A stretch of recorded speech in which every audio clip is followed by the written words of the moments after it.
భారత సంవిధానము భాగము 3 మౌలిక హక్కులు సమానత్వమునకు హక్కు.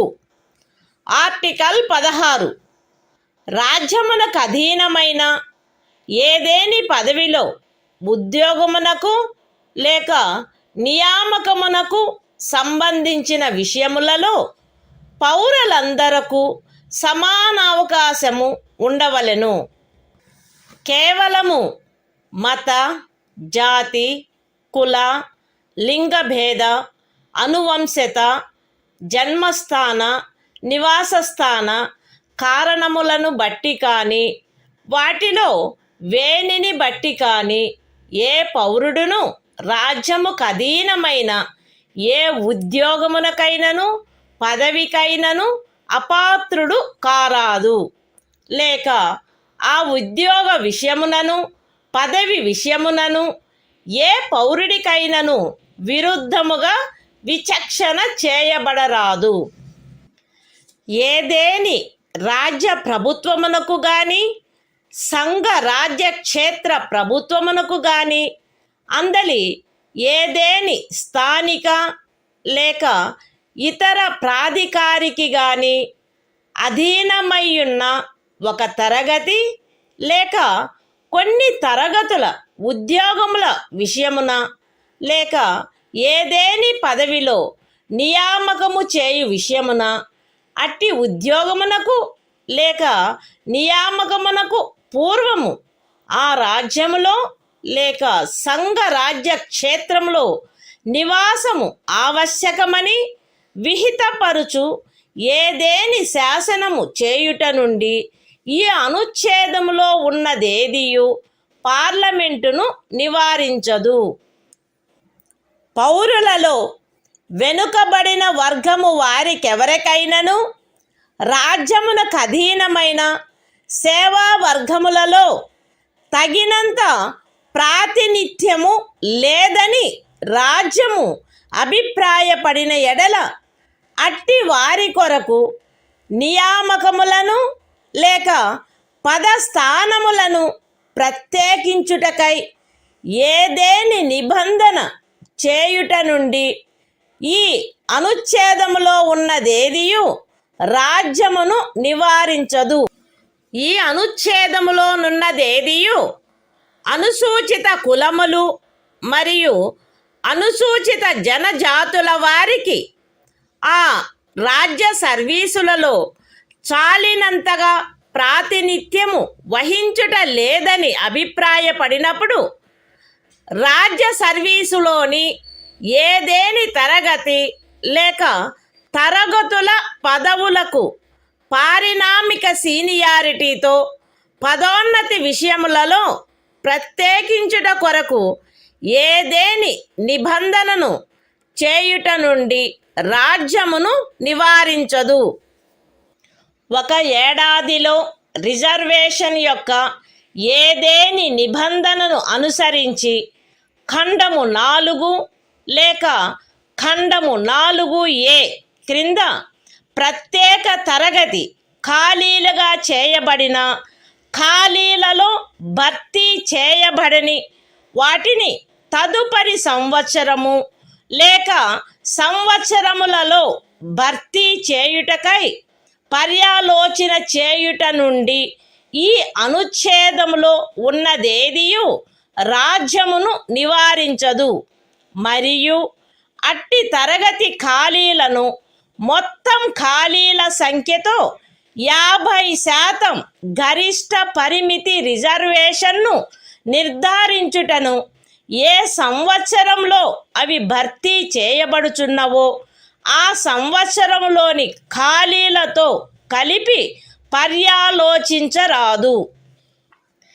ఏదేని మతమునకు లేదా మత శాఖకు చెందిన సంస్థ యొక్క వ్యవహారములకు సంబంధించిన పదవిని నిర్వహించు వ్యక్తి లేక ఆ సంస్థ యొక్క పాలక వర్గ సభ్యుడు ఫలానా మతమును అవలంబించిన వాడై ఉండవలెనని లేక ఫలానా మత శాఖకు చెందినవాడై ఉండవలెనని నిబంధించు ఏదేని శాసనము యొక్క అమలుకు ఈ అనుచ్ఛేదములో ఉన్నదేదియు భంగము కలిగించదు.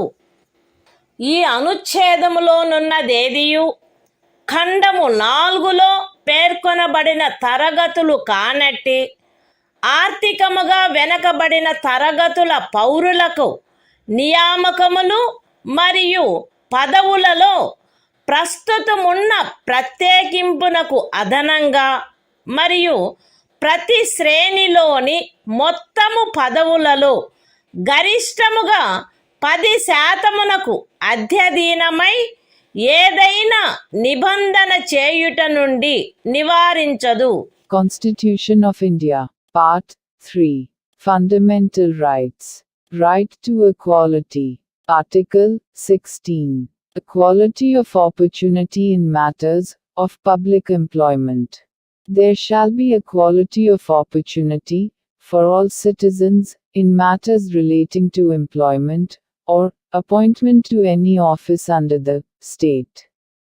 No citizen shall, on grounds only of religion, race, caste, sex, descent, place of birth, residence or any of them, be ineligible for, or discriminated against in respect of, any employment or office under the state. Nothing in this article shall prevent Parliament from making any law, prescribing, in regard to a class, or classes, of employment, or appointment to an office, under the government of, or any local or other authority, within a state or union territory. Any requirement as to residence within that state or union territory prior to such employment or appointment. Nothing in this article shall prevent the state from making any provision for the reservation of appointments, or posts, in favor of any backward class of citizens, which, in the opinion of the state, is not adequately represented in the services under the state. Nothing in this article shall prevent the state from making any provision for reservation, in matters of promotion, with consequential seniority, to any class or classes of posts in the services under the state, in favor of the scheduled castes and the scheduled tribes, which, in the opinion of the state, are not adequately represented in the services under the state. Nothing in this article shall prevent the state from considering any unfilled vacancies of a year, which are reserved for being filled up in that year, in accordance with any provision for reservation made under Clause 4 or Clause 4a, as a separate class of vacancies to be filled up in any succeeding year or years, and such class of vacancies shall not be considered together with the vacancies of the year in which they are being filled up for determining the ceiling of 50% reservation on total number of vacancies of that year. Nothing in this article shall affect the operation of any law, which provides that the incumbent of an office in connection with the affairs of any religious or denominational institution, or any member of the governing body thereof, shall be a person professing a particular religion or belonging to a particular denomination. Nothing in this article shall prevent the state from making any provision for the reservation of appointments or posts in favor of any economically weaker sections of citizens, other than the classes mentioned in Clause 4, in addition to the existing reservation, and subject to a maximum of 10% of the posts in each category.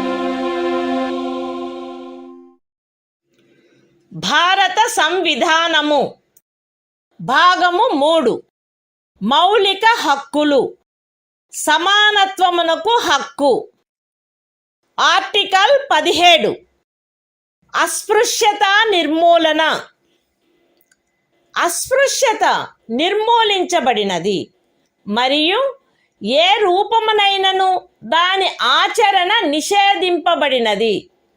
అస్పృశ్యత నుండి ఉత్పన్నమగు ఏ అసక్తత అమలు జరుపుట శాసనరీత్యా శిక్షింపదగు అపరాధమగును. Constitution of India, Part 3. Fundamental Rights. Right to Equality. Article 17. Abolition of untouchability. Untouchability is abolished and its practice in any form is forbidden. The enforcement of any disability arising out of untouchability shall be an offence punishable in accordance with law.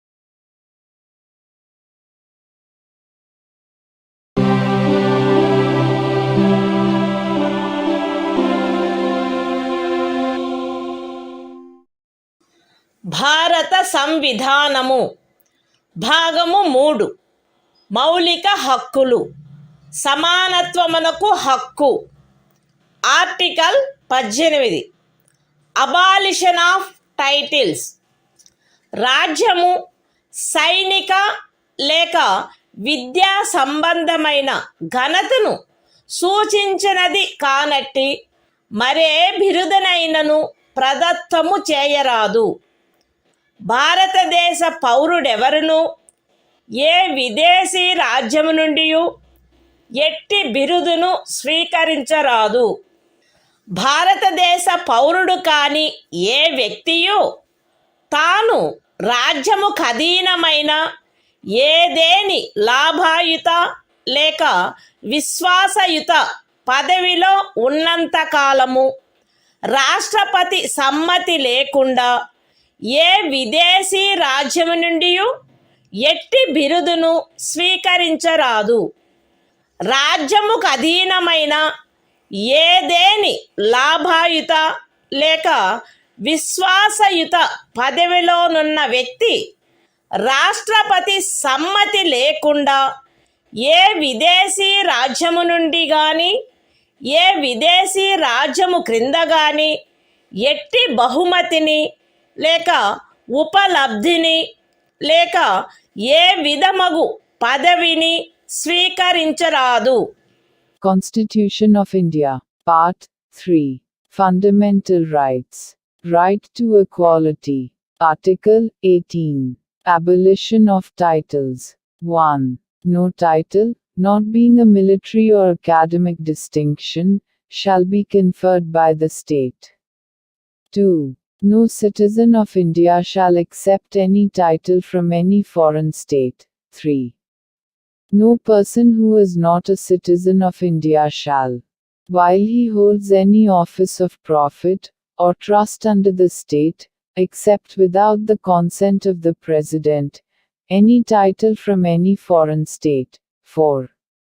No person holding any office of profit or trust under the state shall, without the consent of the President, accept any present, emolument, or office of any kind from or under any foreign state.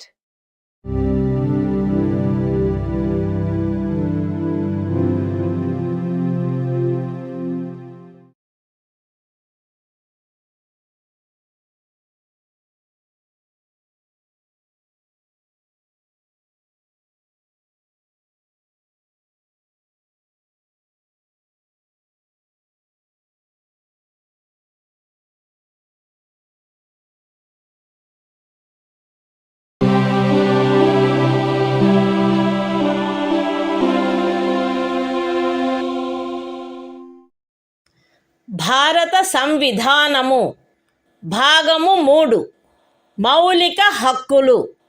స్వాతంత్ర్యమునకు హక్కు. Article 19 walk స్వాతంత్ర్యము మొదలైన వాటి విషయమున రక్షణ. పౌరులందరూ ఈ క్రింది హక్కులు కలిగియుందురు. A walk స్వాతంత్రమునకు మరియు భావ ప్రకటన స్వాతంత్ర్యమునకు. బి శాంతియుతముగాను మరియు ఆయుధములు లేకుండాను సమావేశమగుటకు. సి అసోసియేషనులు లేక సంఘములు లేక సహకార సంఘములు ఏర్పాటు చేయుటకు. డి భారతదేశ రాజ్య క్షేత్రము అంతటను స్వేచ్ఛగా సంచరించుటకు. ఈ భారతదేశ రాజ్య క్షేత్రమునందు ఏ భాగములోనైనను నివసించుటకు మరియు స్థిర నివాసము ఏర్పరచుకొనుటకు. మరియు జి ఏదేని వృత్తిని అవలంబించుటకు లేక ఏదేని ఉపజీవికను వ్యాపారమును లేక వర్తకమును సాగించుటకు.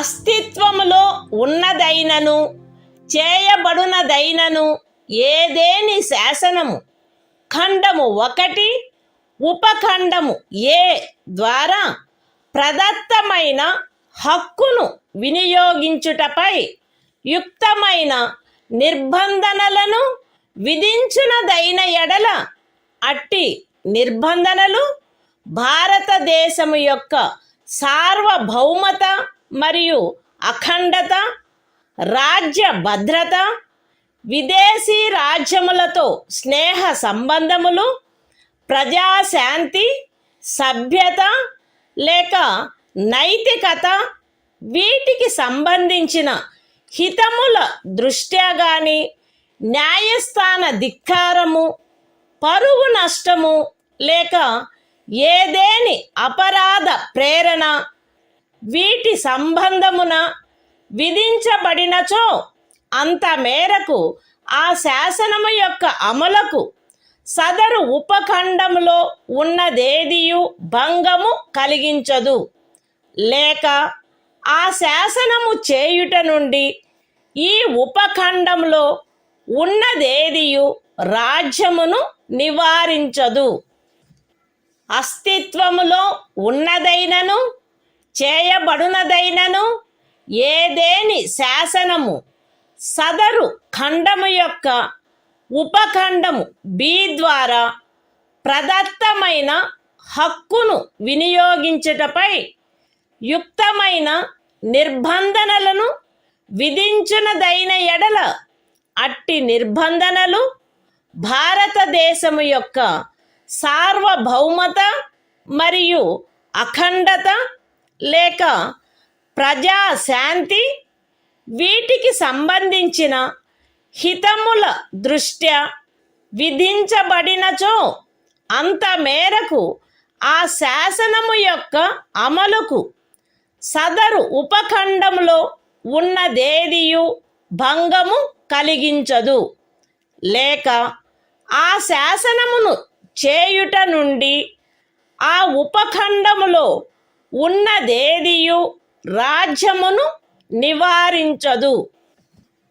అస్తిత్వములో ఉన్నదైనను చేయబడినదైనను ఏదేని శాసనము సదరు ఖండము యొక్క ఉపఖండము సి ద్వారా ప్రదత్తమైన హక్కును వినియోగించుటపై యుక్తమైన నిర్బంధనలను విధించునదైన ఎడల అట్టి నిర్బంధనలు భారతదేశము యొక్క సార్వభౌమత మరియు అఖండత లేక ప్రజాశాంతి లేక నైతికత వీటికి సంబంధించిన హితముల దృష్ట్యా విధించబడినచో అంత మేరకు ఆ శాసనము యొక్క అమలుకు సదరు ఉపఖండములో ఉన్నదేదియు భంగము కలిగించదు, లేక ఆ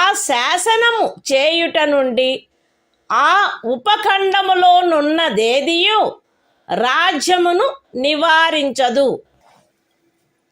అస్తిత్వములో ఉన్నదైనను చేయబడినదైనను ఏదేని శాసనము సదరు ఖండము యొక్క ఉపఖండములు డి మరియు ఈ ద్వారా ప్రదత్తమైన ఏదేని హక్కును వినియోగించుటపై యుక్తమైన నిర్బంధనలను విధించునదైన ఎడల అట్టి నిర్బంధనలు జనసామాన్యము యొక్క హితము కొరకు గాని ఏదేని అనుసూచిత జనజాతి యొక్క హితముల రక్షణ కొరకు గాని విధించబడినచో అంత మేరకు ఆ శాసనము యొక్క అమలుకు సదరు ఉపఖండములలో ఉన్నదేదియు భంగము కలిగించదు, లేక ఆ శాసనమును చేయుట నుండి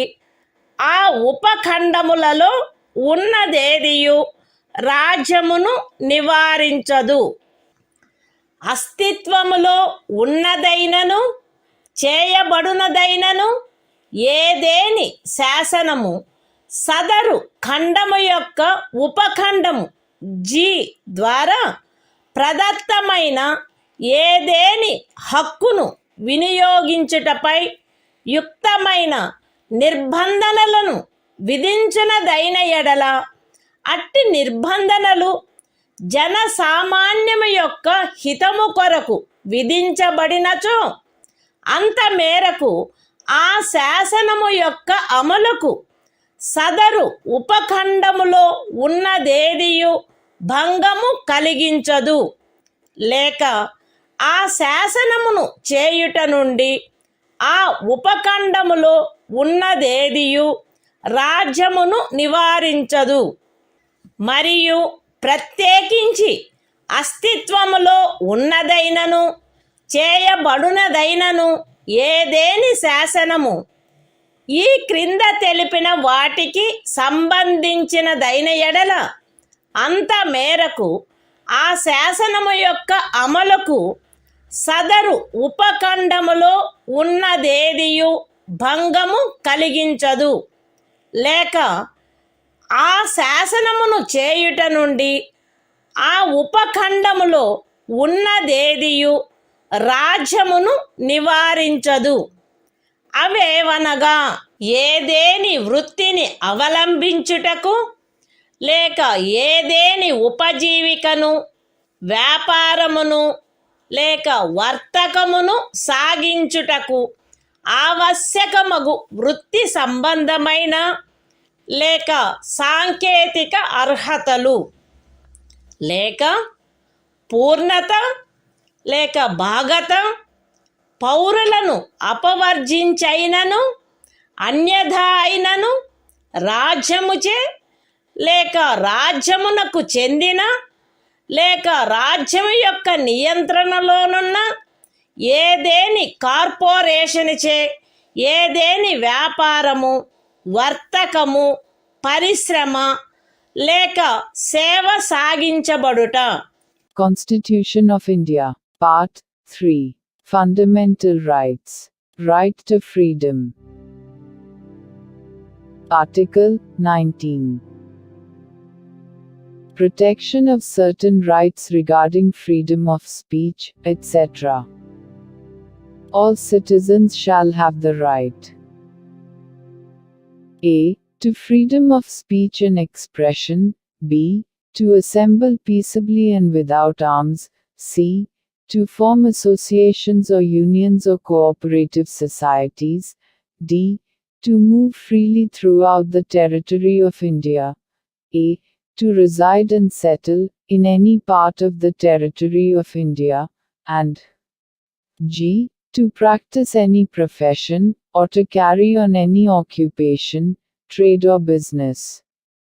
Nothing in subclause A of clause 1 shall affect the operation of any existing law, or prevent the state from making any law, insofar as such law imposes reasonable restrictions on the exercise of the right conferred by the said subclause, in the interests of the sovereignty and integrity of India, the security of the state, friendly relations with foreign states, public order, decency or morality, or in relation to contempt of court, defamation, or incitement to an offense. Nothing in subclause B of the said clause shall affect the operation of any existing law insofar as it imposes, or prevent the state from making any law imposing, in the interests of the sovereignty and integrity of India or public order, reasonable restrictions on the exercise of the right conferred by the said subclause. Nothing in subclause C of the said clause shall affect the operation of any existing law insofar as it imposes, or prevent the state from making any law imposing, in the interests of the sovereignty and integrity of India or public order or morality, reasonable restrictions on the exercise of the right conferred by the said subclause. Nothing in subclauses D and A of the said clause shall affect the operation of any existing law insofar as it imposes, or prevent the state from making any law imposing, reasonable restrictions on the exercise of any of the rights conferred by the said subclauses, either in the interests of the general public, or for the protection of the interests of any scheduled tribe. Nothing in subclause G of the said clause shall affect the operation of any existing law, insofar as it imposes, or prevent the state from making any law imposing, in the interests of the general public, reasonable restrictions on the exercise of the right conferred by the said subclause, and, in particular, nothing in the said subclause shall affect the operation of any existing law, insofar as it relates to, or prevent the state from making any law relating to 1. The professional or technical qualifications necessary for practicing any profession, or carrying on any occupation, trade or business, or 2. The carrying on, by the state, or by a corporation, owned or controlled by the state, of any trade, business, industry or service, whether to the exclusion, complete or partial, of citizens, or otherwise.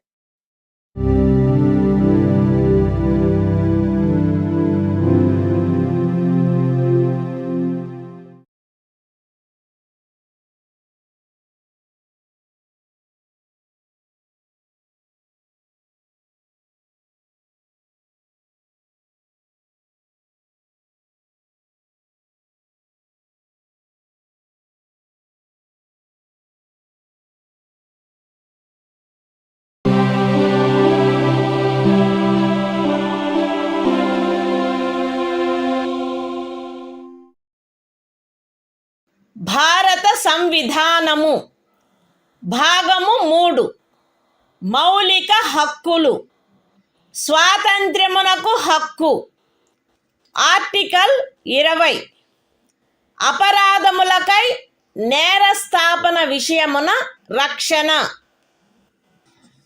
ఏ వ్యక్తియు అపరాధమని ఆరోపించబడిన కార్యమును చేసిన సమయమున అమలులో ఉన్న శాసనము యొక్క అతిక్రమణకు తప్ప ఏ అపరాధమునకును నేరస్థాపితుడు కారాదు మరియు అపరాధము చేసిన సమయమున అమలులోనున్న శాసనము క్రింద విధింపబడియుండడి దానికంటే మించిన శాస్తికి లోను చేయబడరాదు.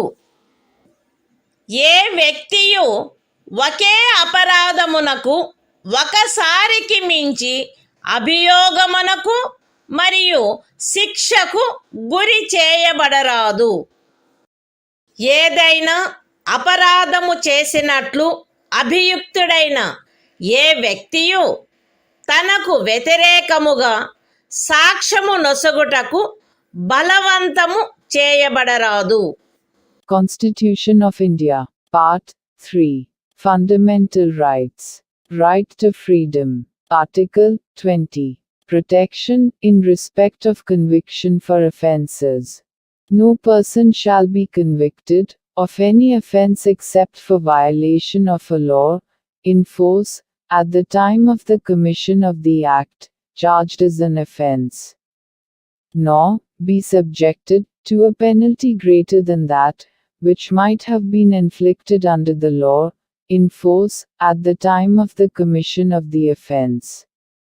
No person shall be prosecuted and punished for the same offence more than once.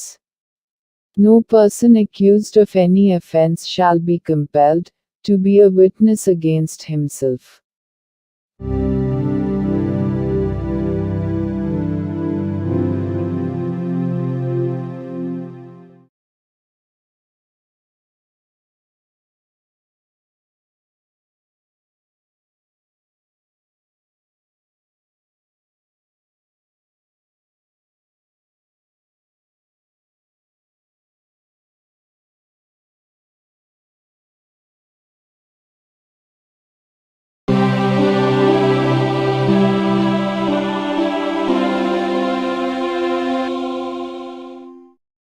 భారత సంవిధానము భాగము 3.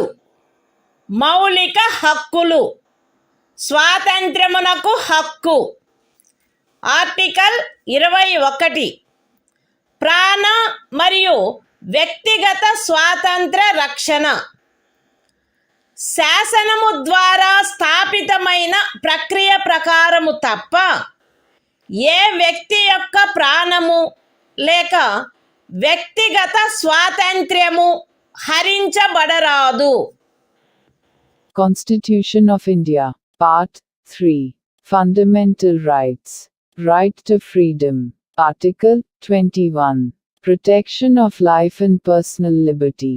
No person shall be deprived of his life or personal liberty except according to procedure established by law.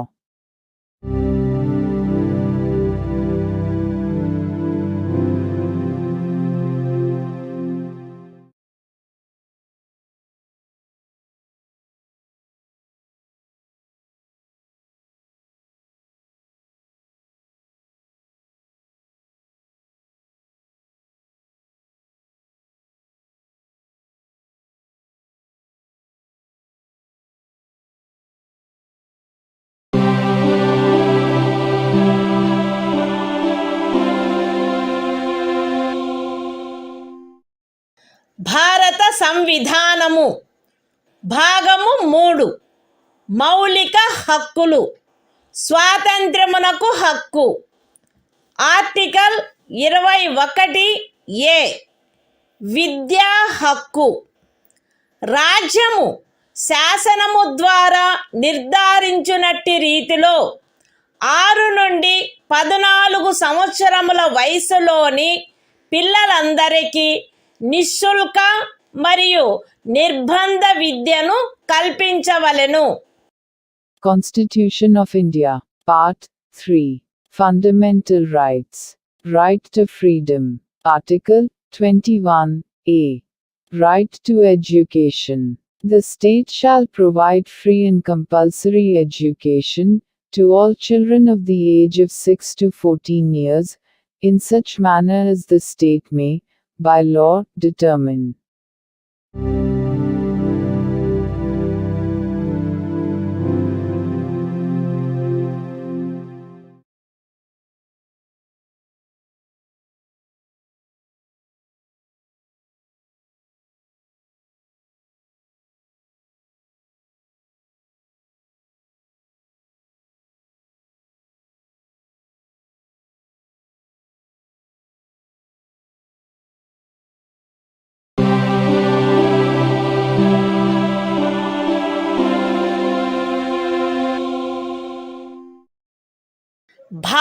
సంవిధానము. భాగము 3. మౌలిక హక్కులు. స్వాతంత్రమునకు హక్కు. Article 22. కొన్ని సందర్భములలో arrest మరియు నిరోధము నుండి రక్షణ.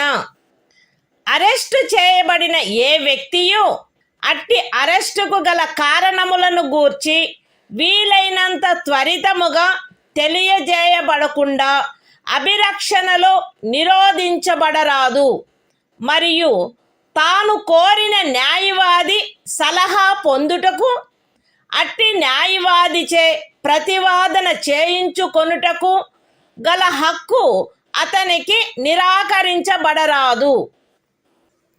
అరెస్టు చేయబడి అభిరక్షణలో నిరోధించబడిన ప్రతి వ్యక్తి అట్లు అరెస్టు చేయబడిన తరువాత అరెస్టు చేయబడిన స్థలము నుండి అక్కడికి అత్యంత సమీపమున గల మెజిస్ట్రేటు న్యాయస్థానమునకు అతనిని తీసుకొని పోవుటకు ఆవశ్యకమైన కాలమును మినహాయించి 24 గంటల లోపల అట్టి మెజిస్ట్రేటు సమక్షమున హాజరుపరచబడవలెను.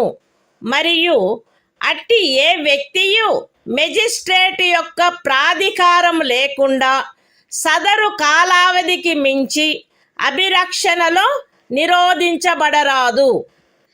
ఖండములు 1 మరియు 2లో ఉన్నదేదియు ఈ క్రింది వ్యక్తికి వర్తించదు.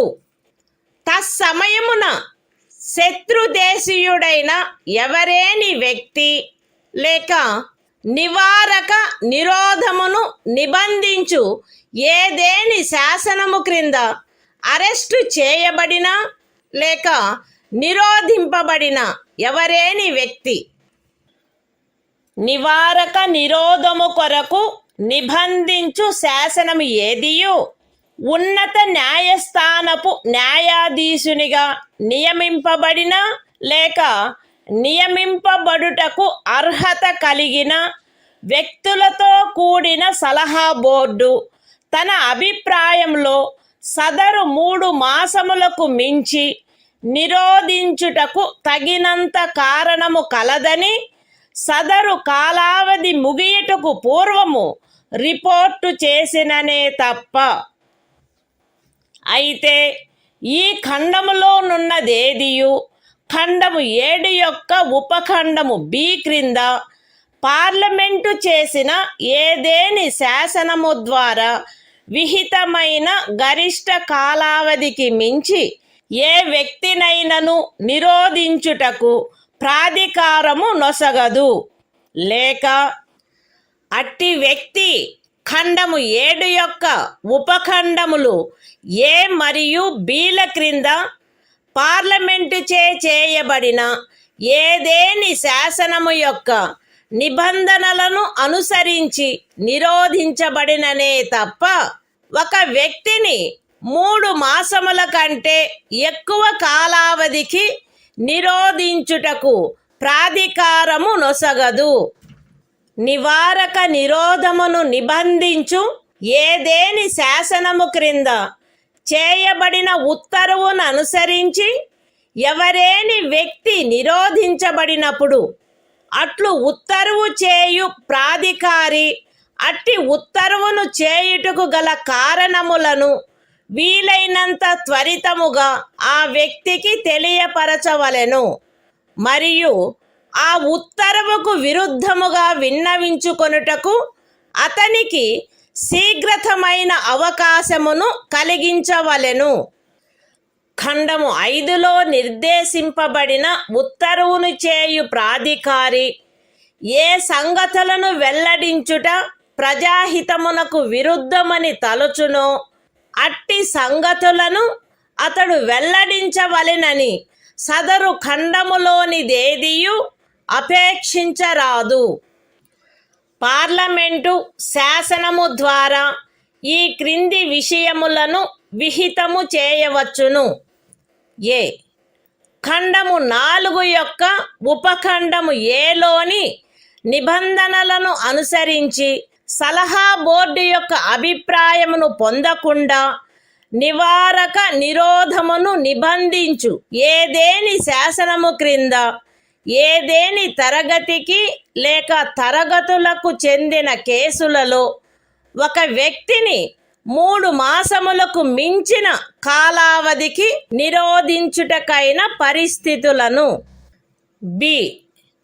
నివారక నిరోధమును నిబంధించు ఏదేని శాసనము క్రింద ఏదేని తరగతికి లేక తరగతులకు చెందిన కేసులలో ఎవరేని వ్యక్తి యొక్క నిరోధమునకు గరిష్ట కాలావధి మరియు సి. ఖండము 4 యొక్క ఉపఖండము ఏ క్రింద పరిశీలనలో సలహా బోర్డు అనుసరించవలసిన ప్రక్రియ. Constitution of India, Part 3. Fundamental Rights. Right to Freedom. Article 22. Protection against arrest and detention in certain cases. 1. No person who is arrested shall be detained in custody without being informed, as soon as may be, of the grounds for such arrest. Nor shall he be denied the right to consult, and to be defended by, a legal practitioner of his choice.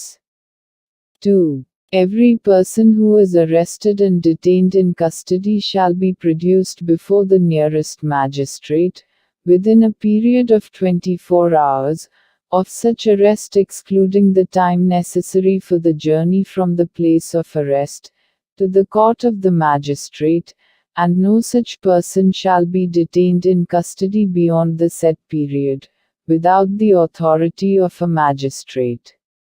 3. Nothing in clauses 1 and 2 shall apply to any person who for the time being is an enemy alien, or to any person who is arrested or detained, under any law providing for preventive detention.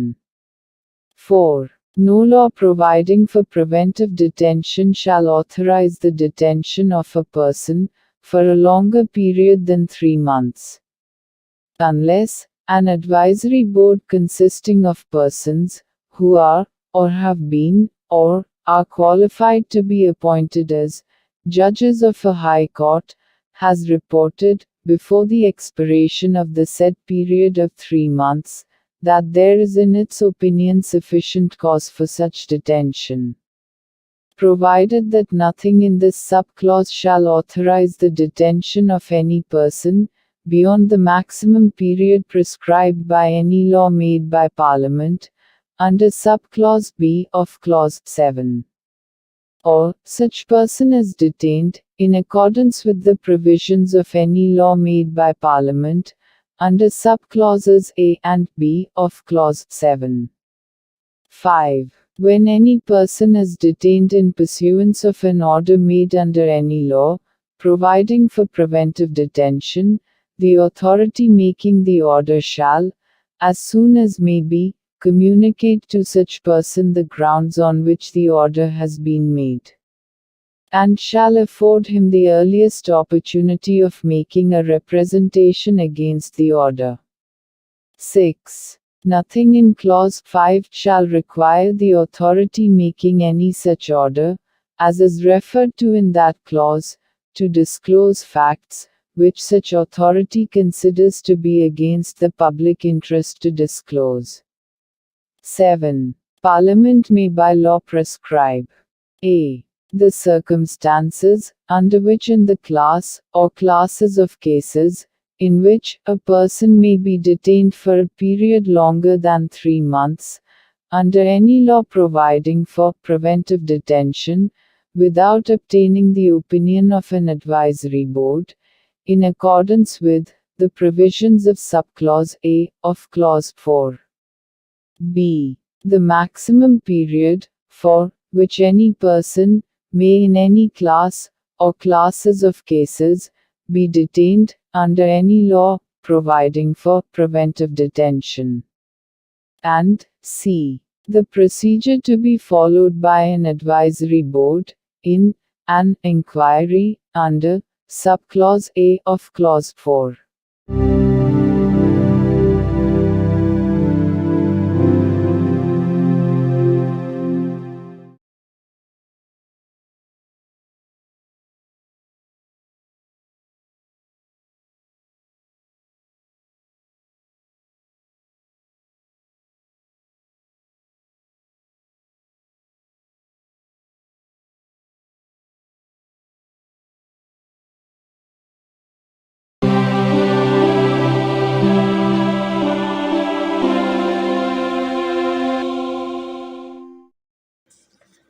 భారత సంవిధానము భాగము 3 మౌలిక హక్కులు. శోషణ నుండి రక్షణకు హక్కు. Article 23 మనుష్యుల క్రయ విక్రయములపై మరియు బలవంతపు చాకిరీలపై నిషేధము. మనుష్యుల క్రయ విక్రయము, వెట్టి మరియు తాదృశ్యమైన బలవంతపు చాకిరీలు నిషేధింపబడినవి. ఈ నిబంధన యొక్క ఉల్లంఘన శాసనరీత్యా శిక్షింపదగు అపరాధమగును.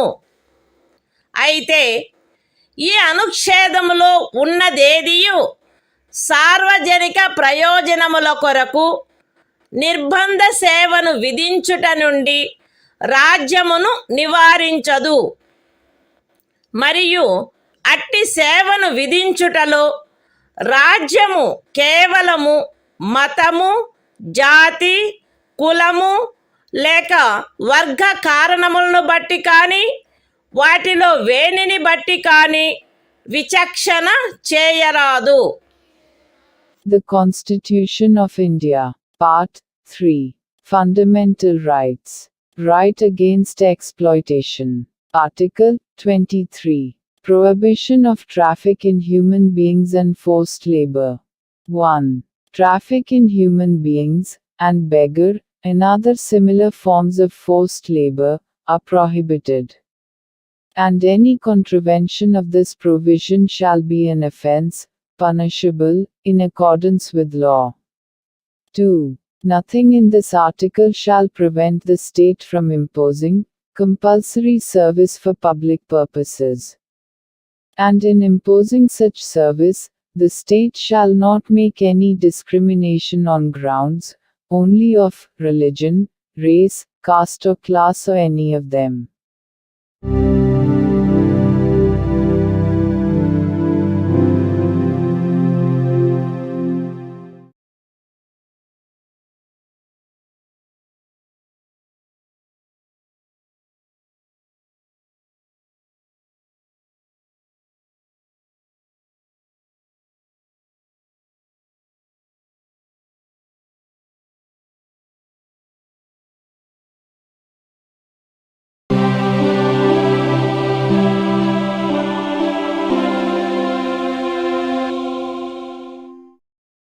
భారత సంవిధానము భాగము 3 మౌలిక హక్కులు. శోషణ నుండి రక్షణకు హక్కు. ఆర్టికల్ 24 కర్మాగారాలు మొదలైన వాటిలో బిడ్డలను ఉద్యోగములో నుంచుటపై నిషేధము.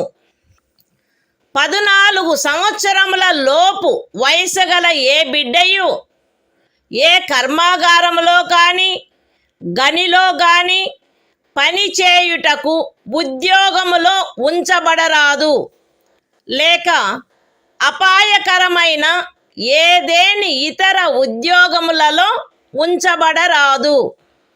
The Constitution of India, Part 3, Fundamental Rights, Right Against Exploitation, Article 24, Prohibition of employment of children in factories, etc.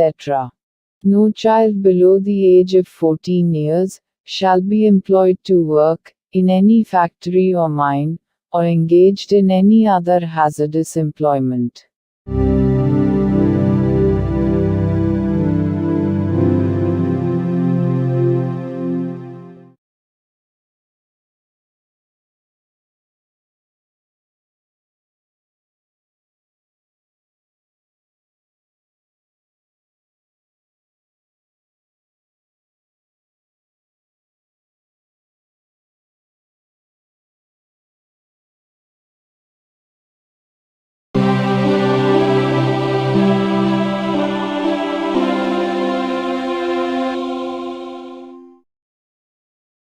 భారత సంవిధానము భాగము 3 మౌలిక హక్కులు.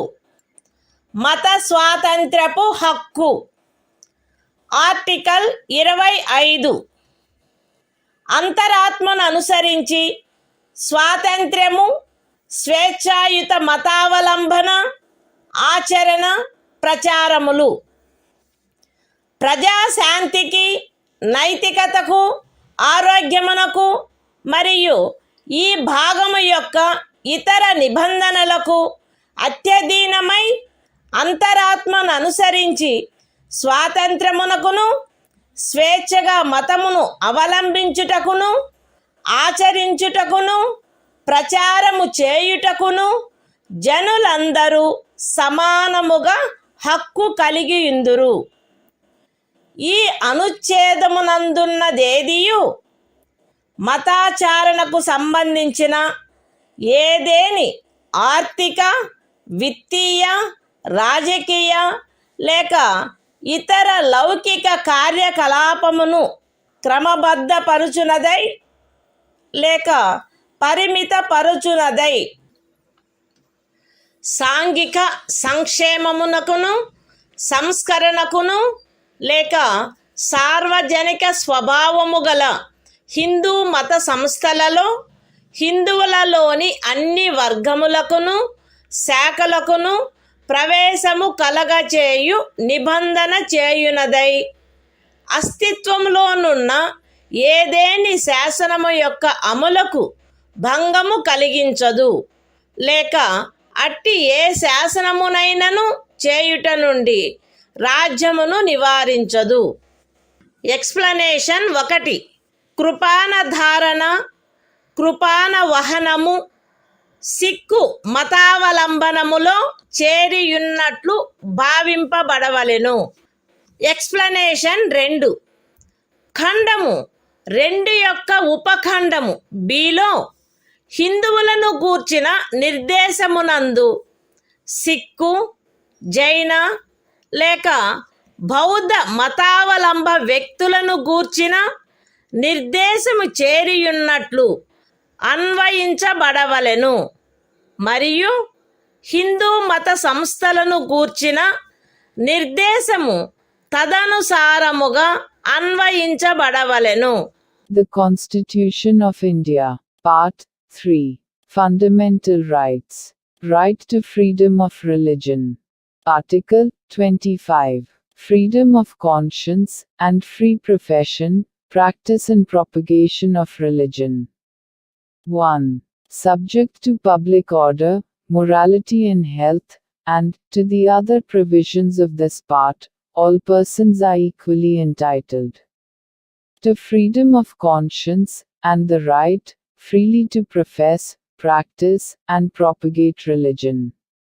2. Nothing in this article shall affect the operation of any existing law, or prevent the state from making any law, regulating or restricting any economic, financial, political or other secular activity which may be associated with religious practice. B. Providing for social welfare and reform, or the throwing open of Hindu religious institutions of a public character to all classes and sections of Hindus. Explanation 1. The wearing and carrying of kirpans shall be deemed to be included in the profession of the Sikh religion. Explanation 2. In subclause B of clause 2, the reference to Hindus shall be construed as including a reference to persons professing the Sikh, Jaina, or Buddhist religion, and the reference to Hindu religious institutions shall be construed accordingly.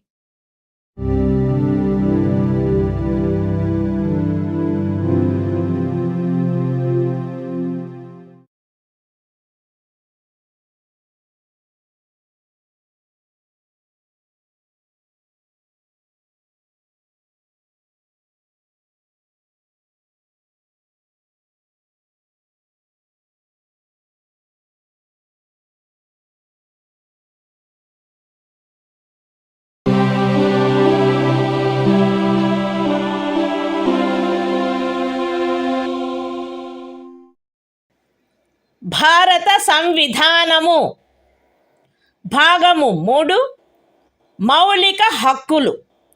మత స్వాతంత్ర్యపు హక్కు. Article 26 మత వ్యవహార నిర్వహణ స్వాతంత్ర్యము. ప్రజాశాంతికి, నైతికతకు మరియు ఆరోగ్యమునకు అత్యధీనమై ప్రతి మత శాఖ లేక అందలి ఏ ఉపశాఖైనను ఈ క్రింది హక్కును కలిగియుండును: మత మరియు ధార్మిక ప్రయోజనముల కొరకు సంస్థలను స్థాపించుట మరియు పోషించుట, మత విషయములలో స్వీయ వ్యవహారములను నిర్వహించుకొనుట, స్థిరాస్తిని మరియు చరాస్తిని కలిగియుండుట మరియు ఆర్జించుట, మరియు అట్టి ఆస్తిని శాసనమును అనుసరించి నిర్వహించుట. The Constitution of India, Part 3. Fundamental Rights. Right to freedom of religion. Article 26. Freedom to manage religious affairs.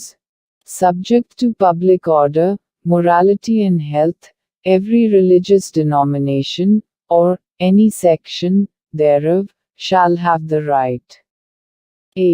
to establish and maintain institutions for religious and charitable purposes. b. to manage its own affairs, in matters of religion. c. to own, and acquire, movable and immovable property, and d. to administer such property in accordance with law.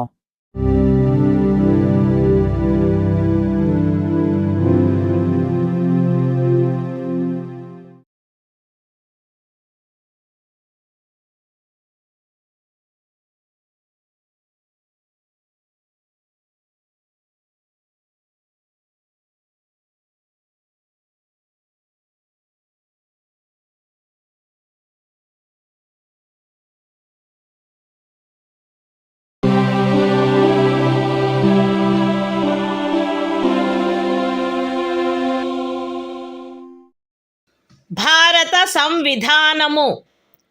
భాగము 3 మౌలిక హక్కులు. మత స్వాతంత్ర్యపు హక్కు. Article 27 ఏదేని ప్రత్యేకమైన మతమును అభివృద్ధి చేయుటకు పన్నుల చెల్లింపును గూర్చిన స్వాతంత్ర్యము. ఏదేని ప్రత్యేకమైన మతమును లేక మత శాఖను అభివృద్ధి చేయుటకు లేక పోషించుటకు అగు ఖర్చులను భరించుటకై ఏ పన్నుల వలన రాబడి నిర్దిష్టముగా కేటాయించబడునో ఆ పన్నులను చెల్లించుటకు ఏ వ్యక్తిని బలవంత పెట్టరాదు. The Constitution of India, Part 3. Fundamental Rights. Right to freedom of religion. Article 27. Freedom as to payment of taxes for promotion of any particular religion. No person shall be compelled to pay any taxes, the proceeds of which are specifically appropriated in payment of expenses for the promotion or maintenance of any particular religion or religious denomination.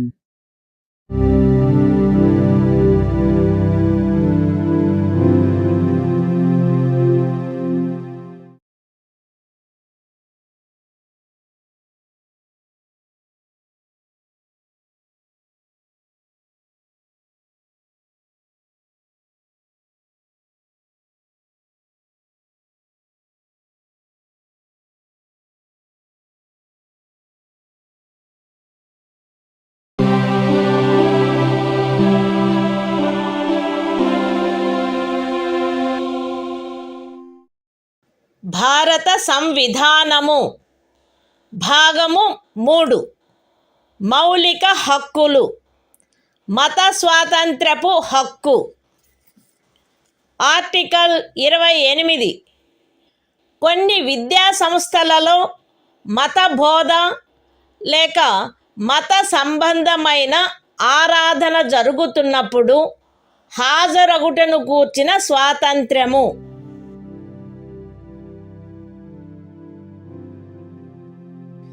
రాజ్య నిధుల నుండి సంపూర్ణముగా పోషింపబడుచున్న ఏ విద్యా సంస్థలోనూ ఎట్టి మత బోధనకైనను ఏర్పాటు చేయరాదు. ఖండము 1లో ఉన్నదేదియు రాజ్యముచే నిర్వహింపబడుచుండి మతబోధ జరగవలెనని ఆపేక్షించు ధర్మాదాయము లేక ట్రస్ట్ కింద స్థాపించబడిన ఏ విద్యా సంస్థకును వర్తించరాదు.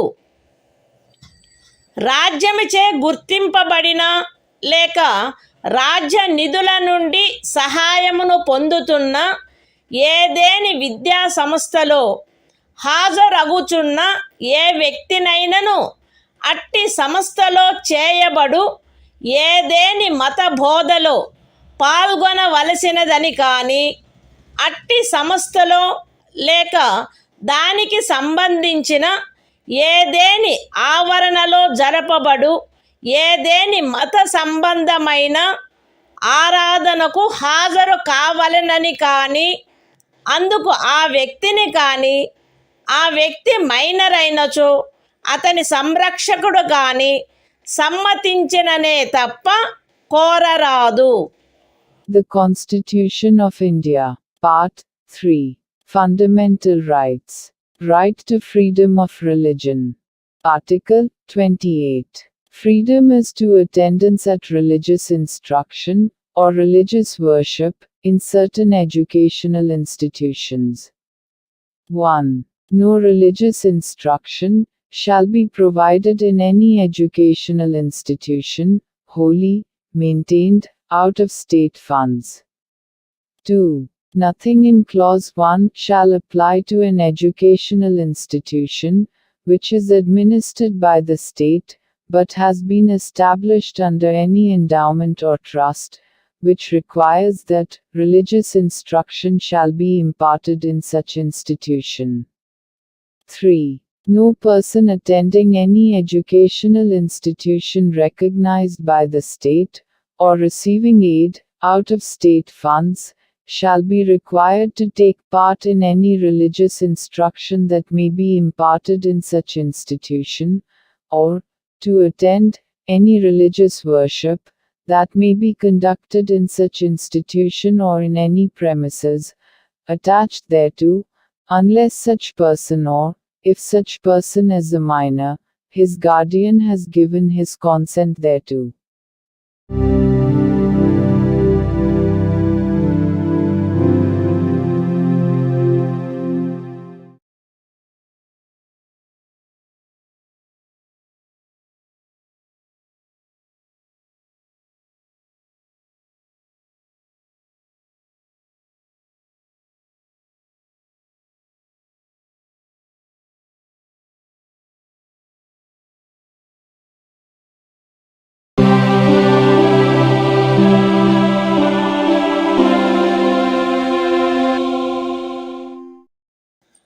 భారత సంవిధానము భాగము 3 మౌలిక హక్కులు.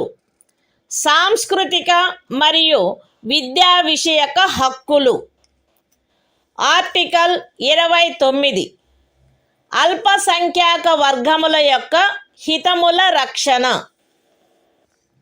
భారతదేశ రాజ్య క్షేత్రములో లేక అందలి ఏ భాగములో నివసించుచున్న పౌరులలోని ఏదేని వర్గము వారు తమ విశిష్ట భాష, లిపి లేక సంస్కృతిని కలిగి ఉండినచో వారు దానిని కాపాడుకొనుటకు హక్కు కలిగి ఉందురు. రాజ్యముచే పోషింపబడుచున్న లేక రాజ్య నిధుల నుండి సహాయము పొందుచున్న ఏ విద్యా సంస్థలోనైనను కేవలము మతము, జాతి, కులము, భాష కారణములను బట్టి కానీ, వాటిలో దేనిని బట్టి కానీ ఏ పౌరునికైనను ప్రవేశము నిరాకరించబడరాదు. The Constitution of India. Part 3. Fundamental Rights. Cultural and Educational Rights. Article 29. Protection of Interests of Minorities. 1. Any section of the citizens residing in the territory of India, or any part thereof having a distinct language, script, or culture of its own, shall have the right to conserve the same. 2. No citizen shall be denied admission into any educational institution, maintained by the state, or receiving aid, out of state funds, on grounds only of religion, race, caste, language or any of them.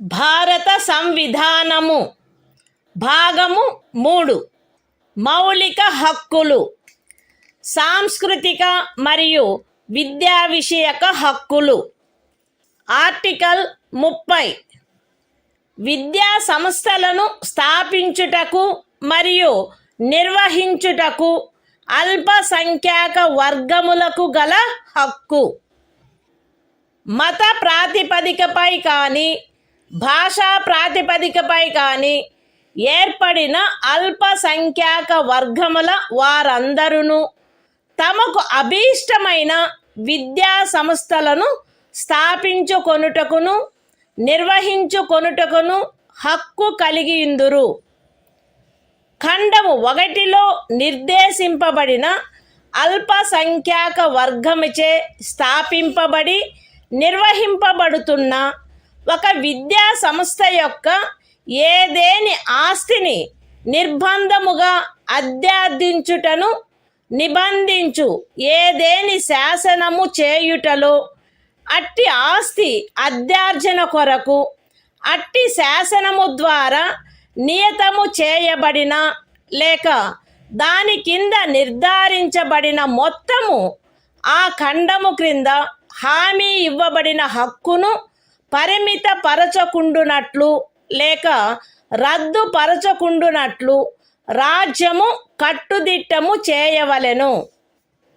విద్యా సంస్థలకు సహాయము చేయు సందర్భములలో మత ప్రాతిపదికపై లేక భాషా ప్రాతిపదికపై ఏర్పడిన అల్పసంఖ్యాక వర్గము యొక్క నిర్వహణలో ఉన్నదను కారణమును బట్టి ఏ విద్యా సంస్థకు విరుద్ధముగాను రాజ్యము విచక్షణ చేయరాదు.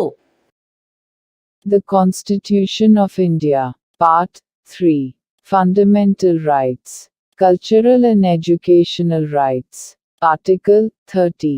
Right of minorities to establish and administer educational institutions. 1. All minorities, whether based on religion or language, shall have the right to establish and administer educational institutions of their choice. In making any law, providing for the compulsory acquisition of any property of an educational institution, established and administered by a minority, referred to in Clause 1. The state shall ensure that the amount fixed by or determined under such law, for the acquisition of such property, is such, as would not restrict or abrogate, the right guaranteed under that clause.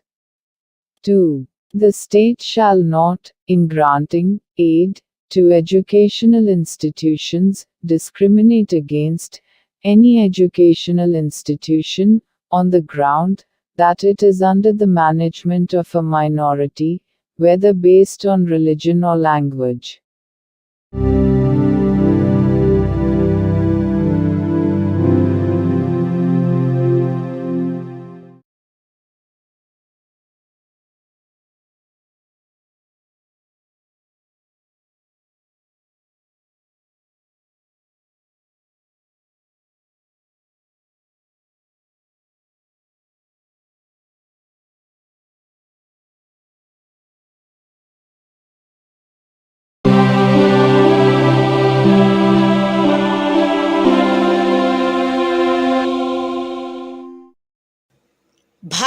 సంవిధానము.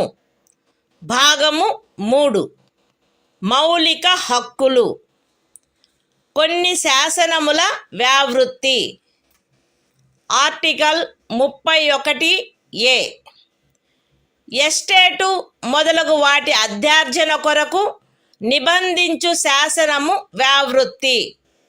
13వ అనుచ్ఛేదంలో ఏమి ఉన్నప్పటికీ రాజ్యమిచే ఏదేని estate యొక్క లేక అందలి ఏవేని హక్కుల యొక్క గాని అధ్యార్జన కొరకు లేక అట్టి హక్కుల నిర్వాపన లేక మార్పు కొరకు లేక ప్రజాహితమునకు లేక ఆస్తి యొక్క సముచిత నిర్వహణను చేకూర్చుటకు గాని రాజ్యము ఏదేని ఆస్తి యొక్క నిర్వహణను పరిమిత కాలము వరకు చేపట్టుట కొరకు లేక ప్రజాహితమునకు లేక ఏదేని కార్పొరేషనుల సముచిత నిర్వహణను చేకూర్చుటకు 2 లేక అంతకు మించిన కార్పొరేషనుల యొక్క విలీనీకరణ కొరకు లేక కార్పొరేషన్ల యొక్క నిర్వాహక ఏజెంట్ల, కార్యదర్శుల మరియు కోశాధికారుల, మేనేజింగ్ డైరెక్టర్ల, ఆదేశకుల లేక నిర్వాహకుల హక్కులను లేక కార్పొరేషన్ల యొక్క వాటాదారుల ఓటింగు హక్కులను నిర్వాపన చేయుట కొరకు లేక మార్పు చేయుట కొరకు లేక ఏదేని ఖనిజముకైన కౌలు లేక ఖనిజ తైలమును వెతుకుటకైనా లేక వెలికి తీయుటకైనా ఖరారు, కౌలు లేక లైసెన్సును బట్టి ప్రాప్తించు ఏవేని హక్కులను నిర్వాపన చేయుట కొరకు లేక మార్పు చేయుట కొరకు లేక అట్టి ఖరారు, కౌలు లేక లైసెన్సును సమయాత్పూర్వమే సమాప్తము చేయుట కొరకు లేక రద్దు చేయుట కొరకు నిబంధించునట్టి శాసనము దేనిని గాని 14వ అనుచ్ఛేదము లేక 19వ అనుచ్ఛేదము ద్వారా ప్రదత్తమైన హక్కులలో దేనికైనను అసంగతమగునున్నదను లేక అట్టి హక్కులలో దేనినైనను తీసివేయునను లేక కుంచించునను కారణమును బట్టి ప్రభావ శూన్యమగునవి భావించరాదు.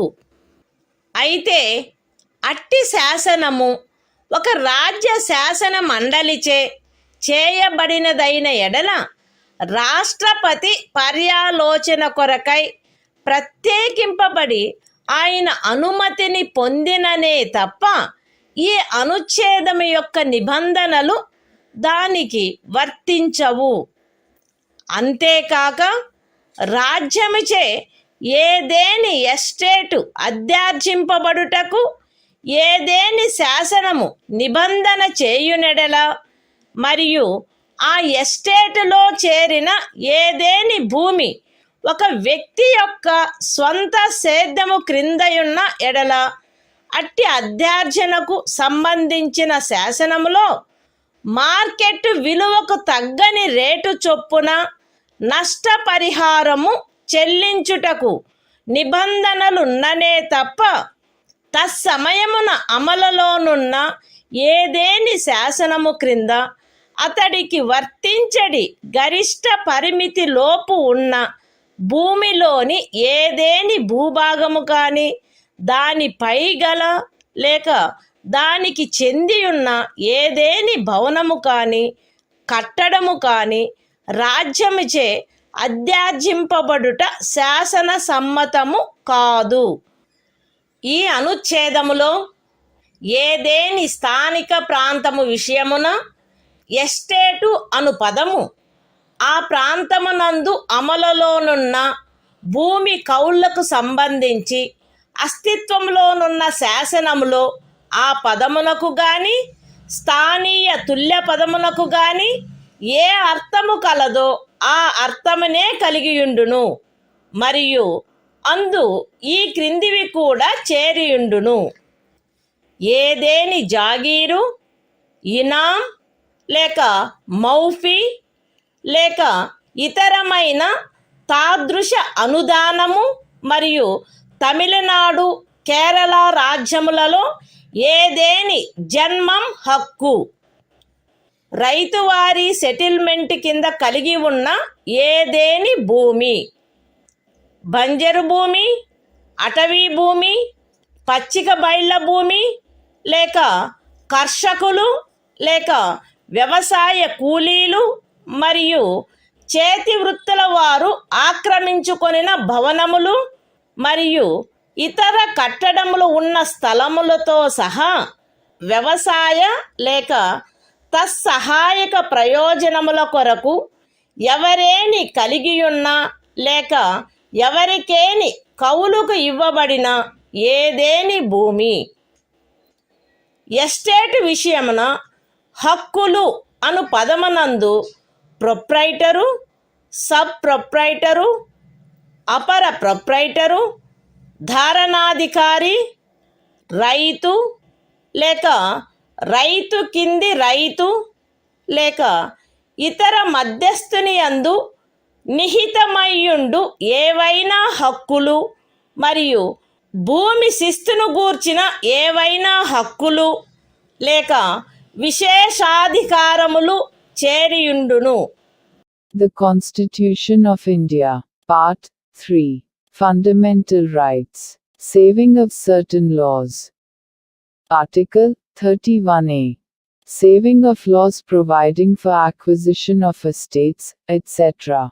Notwithstanding anything contained in Article 13, no law providing for the acquisition by the state of any estate or of any rights therein, or the extinguishment or modification of any such rights, or the taking over of the management of any property by the state, for a limited period, either in the public interest, or in order to secure the proper management of the property, or the amalgamation of two or more corporations, either in the public interest, or in order to secure the proper management of any of the corporations, or the extinguishment or modification of any rights of managing agents, secretaries and treasurers, managing directors, or managers of corporations, or of any voting rights of shareholders thereof, or the extinguishment or modification of any rights accruing by virtue of any agreement, lease or license for the purpose of searching for, or winning, any mineral or mineral oil, or the premature termination or cancellation of any such agreement, lease or license, shall be deemed to be void on the ground that it is inconsistent with, or takes away or abridges, any of the rights conferred by Article 14 or Article 19. Provided that, where such law is a law, made by the legislature of a state, the provisions of this article shall not apply thereto, unless such law, having been reserved for the consideration of the President, has received his assent. Provided further, that, where any law, makes any provision for the acquisition by the state, of any estate and where any land comprised therein is held by a person under his personal cultivation, it shall not be lawful for the state to acquire any portion of such land, as is within the ceiling limit, applicable to him under any law for the time being in force, or any building or structure standing thereon or tenant thereto, unless the law relating to the acquisition of such land, building or structure, provides for payment of compensation, at a rate, which shall not be less than the market value thereof. In this article, the expression estate shall, in relation to any local area, have the same meaning as that expression, or its local equivalent has in the existing law, relating to land tenures in force, in that area, and shall also include any jagir, inam, or fee, or other similar grant. And, in the states of Tamil Nadu and Kerala, any Janmam right. Any land held under Ryotwari settlement. Any land held, or let for purposes of agriculture, or for purposes ancillary thereto, including waste land, forest land, land for pasture, or sites of buildings, and other structures occupied by cultivators of land, agricultural laborers, and village artisans. The expression, rights, in relation to an estate, shall include any rights vesting in a proprietor, subproprietor, underproprietor, tenureholder, rayat, under rayat, or other intermediary, and any rights, or privileges in respect of land revenue.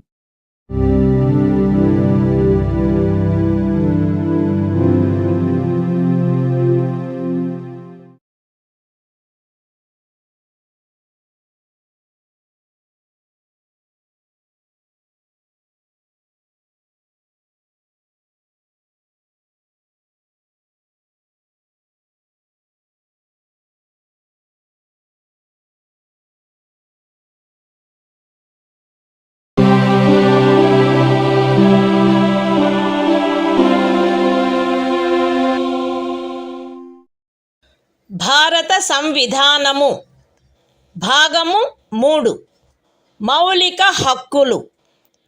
కొన్ని శాసనముల వ్యావృత్తి. Article 31 కొన్ని చట్టములకు మరియు వినిమయములకు శాసనిక మాన్యత కలగజేయుట. 31 అనుచ్ఛేదములో గల నిబంధనల సాధారణతకు భంగము కలగకుండా 9వ అనుసూచిలో నిర్దిష్టపరచబడిన ఏవేని చట్టములు, నియమములు, వాటి యొక్క ఏవేని నిబంధనలు, అట్టి చట్టము, నియమము లేక నిబంధనను ఈ భాగంలోని ఏవేని నిబంధనల ద్వారా ప్రదత్తమైన ఏవేని హక్కులకు అసంగతముగా నున్నదను, లేక ఆ హక్కులలో దేనినైనను తీసివేయుచున్నదను, లేక కుంచుచున్నదను ఆధారముపై ప్రభావశూన్యమైనదని గాని, ఎప్పుడైనను ప్రభావశూన్యమై యుండినదని గాని భావించరాదు. మరియు ఏదేని న్యాయస్థానము లేక ట్రిబ్యునల్ యొక్క ఏదేని తీర్పు, డిక్రీ లేక ఉత్తర్వు దానికి విరుద్ధముగా నున్నప్పటికీ సదరు ప్రతి చట్టము మరియు నియమము దాని రద్దు లేక సవరణ చేయుటకు ఏదేని సమర్థ శాసన మండలికి గల అధికారమునకు అత్యధీనమై అమలునందు కొనసాగవలెను. The Constitution of India, Part 3, Fundamental Rights, Saving of Certain Laws. Article 31b, Validation of certain acts and regulations. Without prejudice to the generality of the provisions contained in Article 31a. None of the acts and regulations specified in the 9th schedule, nor any of the provisions thereof shall be deemed to be void, or ever to have become void on the ground that such act, regulation or provision is inconsistent with, or takes away or abridges any of the rights conferred by, any provisions of this part. And, notwithstanding any judgment, decree or order of any court or tribunal, to the contrary, each of the said acts and regulations shall, subject to the power of any competent legislature to repeal, or amend it, continue in force.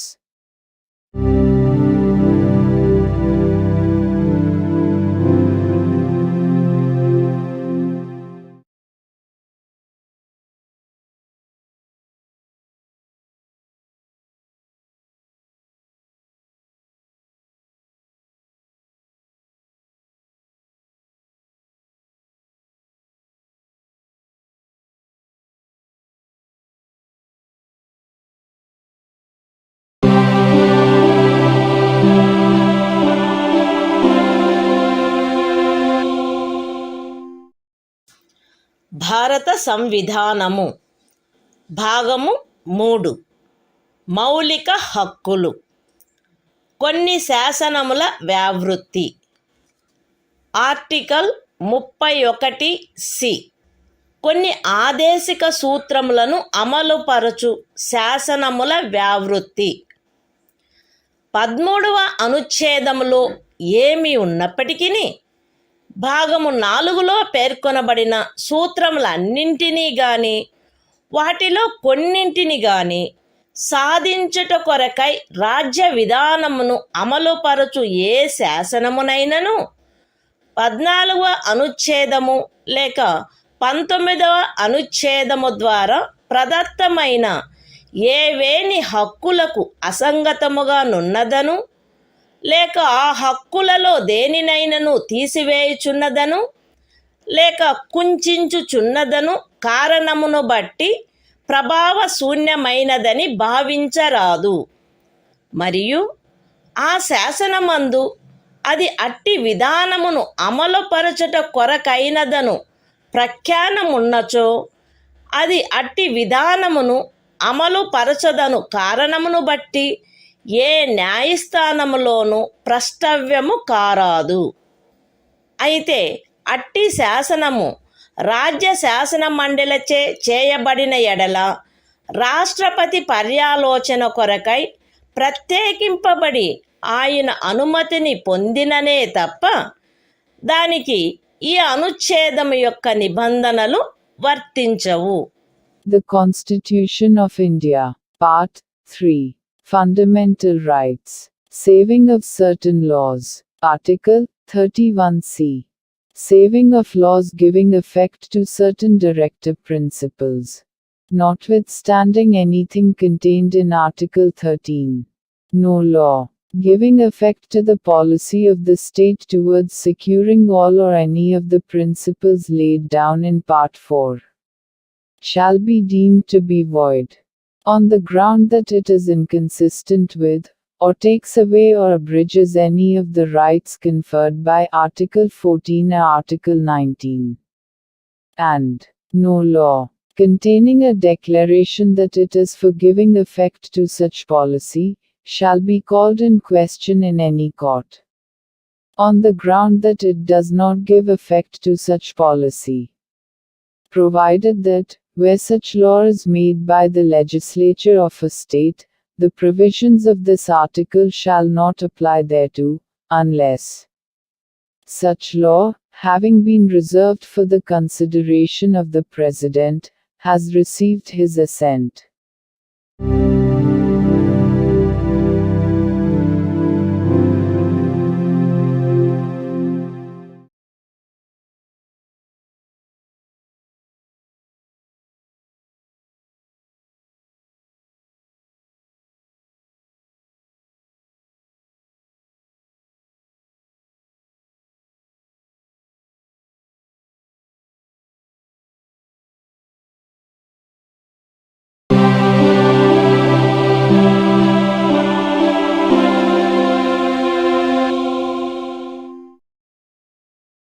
భారత సంవిధానము భాగము 3 మౌలిక హక్కులు.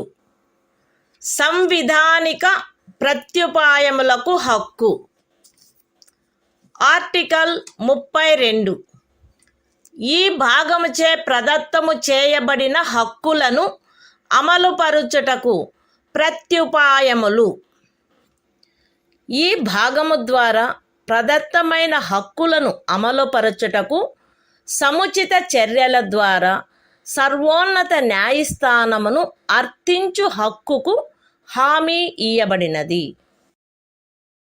ఈ భాగము ద్వారా ప్రదత్తమైన ఏవేని హక్కులను అమలుపరచుట కొరకు ఆదేశములను లేక ఉత్తర్వులను లేక బందీ ప్రత్యక్ష హెబియస్ కార్పస్, పరమాదేశ మాండమస్, ప్రతిషేధ ప్రొహిబిషన్, అధికార పృచ్ఛ కోవారెంటు మరియు ఉత్ప్రేషణ సర్ష్యోరారి స్వభావము గల రిట్లతో సహా అధిలేఖలను వీటిలో సముచితమైన దానిని జారీ చేయుటకు సర్వోన్నత న్యాయస్థానము అధికారము కలిగియుండును.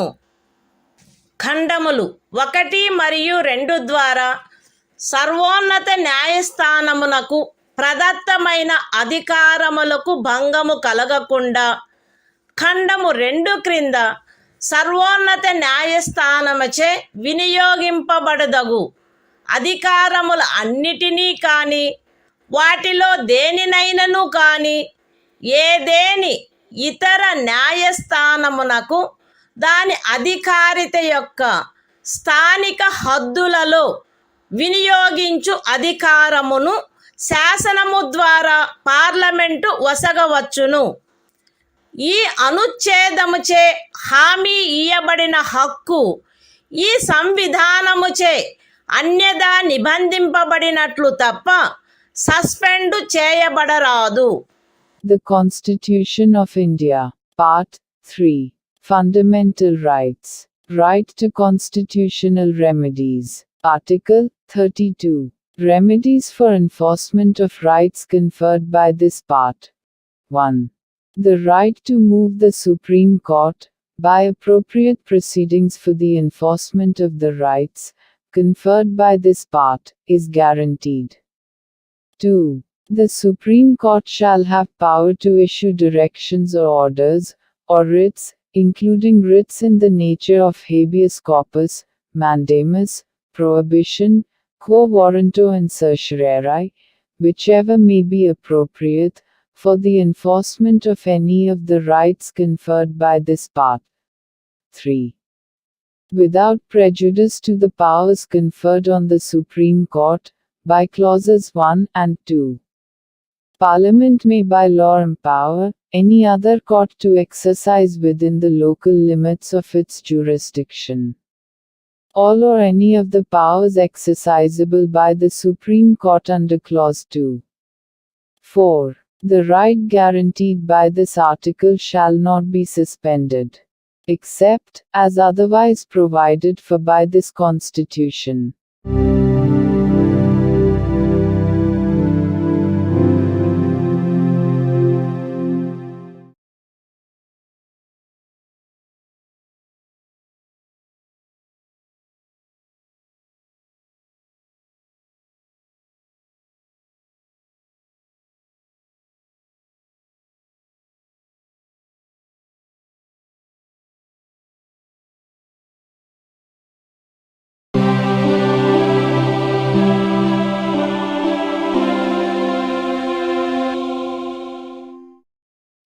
భారత సంవిధానము భాగము 3 మౌలిక హక్కులు సంవిధానిక ప్రత్యుపాయములకు హక్కు. ఆర్టికల్ 33. ఈ భాగము ద్వారా ప్రదత్తమైన హక్కులను సాయుధ బలములు మొదలగు వాటికి వర్తింపచేయునప్పుడు మార్చుటకు పార్లమెంటుకు గల అధికారము. ఈ భాగము ద్వారా ప్రదత్తమైన హక్కులలో వేటినైనను సాయుధ బలములకు చెందిన సభ్యులకు లేక ప్రజాశాంతిని కాపాడు భారము వహించిన సాయుధ బలములకు చెందిన సభ్యులకు లేక గుప్త సమాచారము కొరకు లేక ఎదురు గుప్త సమాచారము కొరకు రాజ్యముచే స్థాపించబడిన ఏదేని బ్యూరోలో లేదా ఇతర వ్యవస్థలో నియమించబడిన వ్యక్తులకు లేక ఏ నుండి సి వరకు గల ఖండములలో నిర్దేశింపబడిన ఏదేని సాయుధ బలము బ్యూరో లేక వ్యవస్థ కొరకై ఏర్పాటు చేసిన టెలికమ్యూనికేషన్ వ్యవస్థలలో నియమించబడిన లేదా వాటికి సంబంధించిన వ్యక్తులకు వర్తింపచేయుటలో వారి సముచిత కర్తవ్య నిర్వహణను వారి మధ్య క్రమశిక్షణను కట్టుదిట్టము చేయుటకై ఆ హక్కులు ఎంత మేరకు పరిమితపరచబడవలెనో లేక రద్దు చేయబడవలెనో పార్లమెంటు శాసనము ద్వారా నిర్ధారణ చేయవచ్చును. The Constitution of India. Part 3. Fundamental Rights. Right to constitutional remedies. Article 33. Power of Parliament to modify the rights conferred by this part in their application to forces, etc. Parliament may by law determine to what extent any of the rights conferred by this part shall, in their application to the members of the armed forces, or the members of the forces charged with the maintenance of public order, or persons employed in any bureau or other organization established by the state for purposes of intelligence or counterintelligence, or person employed in or in connection with the telecommunication systems set up for the purposes of any force, bureau, or organization referred to in clauses A to C, be restricted or abrogated so as to ensure the proper discharge of their duties and the maintenance of discipline among them.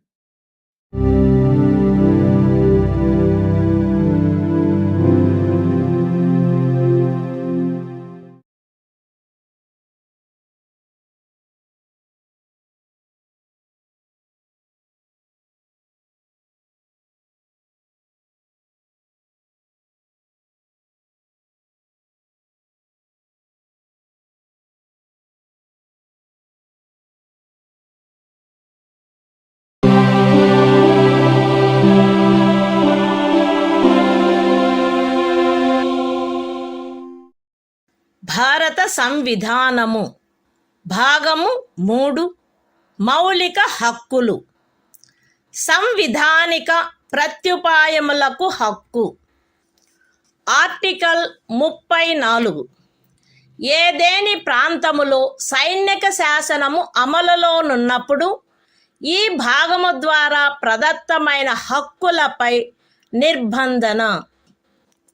ఈ భాగమునందు పూర్వగామి నిబంధనలలో ఏమి ఉన్నప్పటికీ భారతదేశ రాజ్యక్షేత్రములోని ఏదేని ప్రాంతములో సైనిక శాసనము అమలులో ఉండి ఉన్నచో సంఘము యొక్క లేక ఒక రాజ్యము యొక్క సేవలోనున్న ఎవరేని వ్యక్తి అచట శాంతిని కాపాడుటకు లేక తిరిగి నెలకొల్పుటకు సంబంధించి చేసిన ఏదేని కార్యమును గూర్చి పార్లమెంటు శాసనము ద్వారా అతనికి క్షతిపూర్తి చేయవచ్చును, లేక అట్టి ప్రాంతంలో సైనిక శాసనము క్రింద చేయబడిన ఏదేని దండనోత్తర్వును, విధించబడిన ఏదేని శిక్షను, ఉత్తర్వు చేయబడిన సమపహరణను, లేక చేసిన ఏదేని ఇతర కార్యమును మాన్యమునర్చవచ్చును. The Constitution of India. Part 3. Fundamental Rights. Right to constitutional remedies.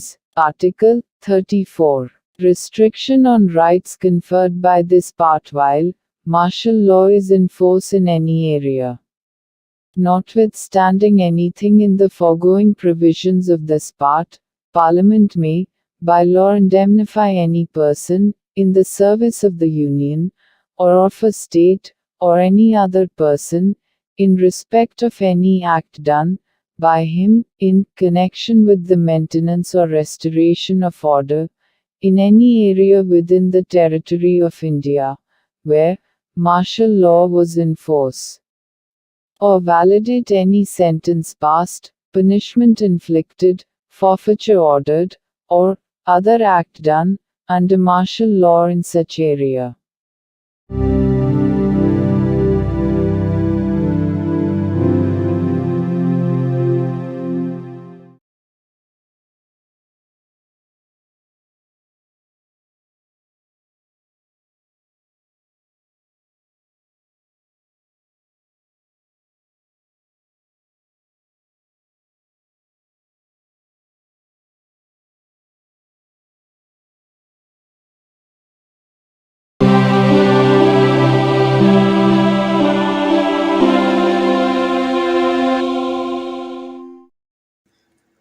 భారత సంవిధానము. భాగము 3. మౌలిక హక్కులు. సంవిధానిక ప్రత్యుపాయములకు హక్కు. ఆర్టికల్ 35. ఈ భాగము యొక్క నిబంధనలను అమలుపరుచుటకు శాసన నిర్మాణము. ఈ సంవిధానమునందేమున్నప్పటికీ 16వ అనుచ్ఛేదము యొక్క ఖండము 3, 32వ అనుచ్ఛేదము యొక్క ఖండము 3, 33వ మరియు 34వ అనుచ్ఛేదముల క్రింద పార్లమెంటు చేయు శాసనము ద్వారా నిబంధింపబడదగిన విషయములలో దేనిని గూర్చి అయినను శాసనములను చేయుటకు మరియు ఈ భాగము క్రింద అపరాధములుగా ప్రఖ్యానించబడిన కార్యములకు శిక్షను విహితము చేయుట కొరకైన శాసనములను చేయుటకు పార్లమెంటు అధికారము కలిగియుండును. రాజ్య శాసన మండలి ఆ అధికారమును కలిగియుండదు. మరియు పార్లమెంటు ఈ సంవిధాన ప్రారంభమునకు పిమ్మట వీలైనంత త్వరితముగా ఉపఖండము 2లో నిర్దేశించబడిన కార్యములకు శిక్షను విహితము చేయుటకు శాసనములను చేయవలయును. ఖండము ఏ యొక్క ఉపఖండము 1లో నిర్దేశింపబడిన ఏదేని విషయమును గూర్చినదైనా లేక ఆ ఖండము యొక్క ఉపఖండము 2లో నిర్దేశించబడిన కార్యమునకు దేనికైనను శిక్షను నిబంధించునదై ఈ సంవిధాన ప్రారంభమునకు అవ్యవహిత పూర్వము భారతదేశ రాజ్య క్షేత్రమునందు అమలులోనున్న ఏదేని శాసనము అందలి నిబంధనలకును 372వ అనుచ్ఛేదము క్రింద దాని యందు చేయబడు అనుకూలానుసరణకును మరియు మార్పులకును అత్యధీనమై పార్లమెంటుచే మార్పు లేక రద్దు లేక సవరణ చేయబడు వరకు అమలునందు కొనసాగవలెను. విశదీకరణ. ఈ అనుచ్ఛేదమునందు అమలులోనున్న శాసనము అను పదబంధము 372వ అనుచ్ఛేదములో ఆ పదబంధమునకు ఏ అర్థము కలదో ఆ అర్థమునే కలిగియుండును. The Constitution of India, Part 3. Fundamental Rights. Right to constitutional remedies.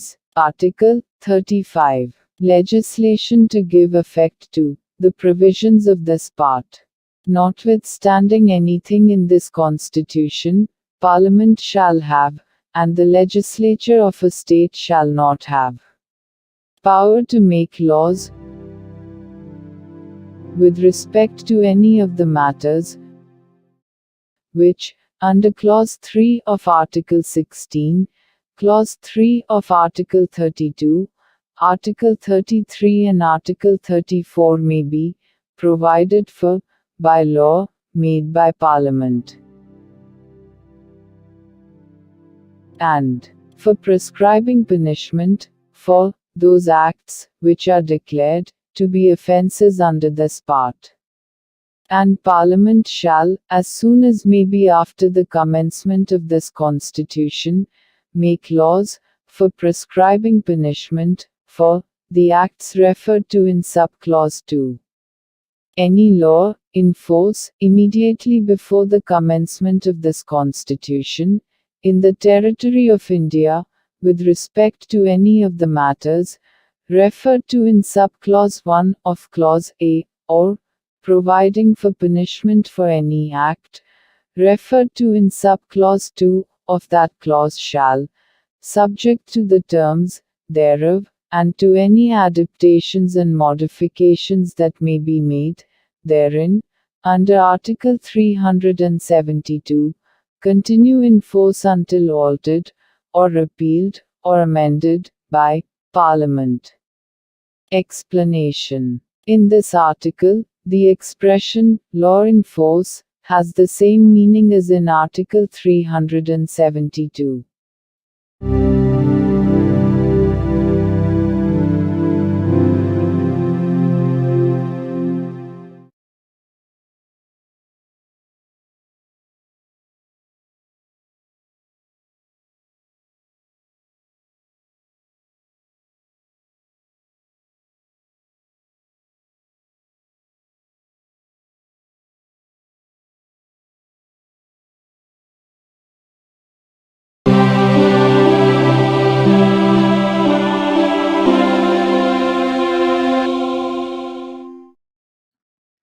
భారత సంవిధానము భాగము 4 రాజ్య విధానము యొక్క ఆదేశిక సూత్రములు. Article 36.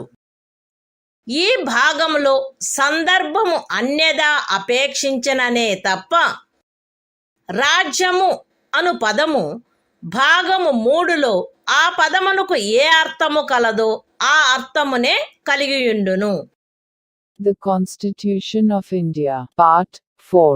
Directive Principles of State Policy. Article 36. Definition. In this part, unless the context otherwise requires, the state has the same meaning as in Part 3.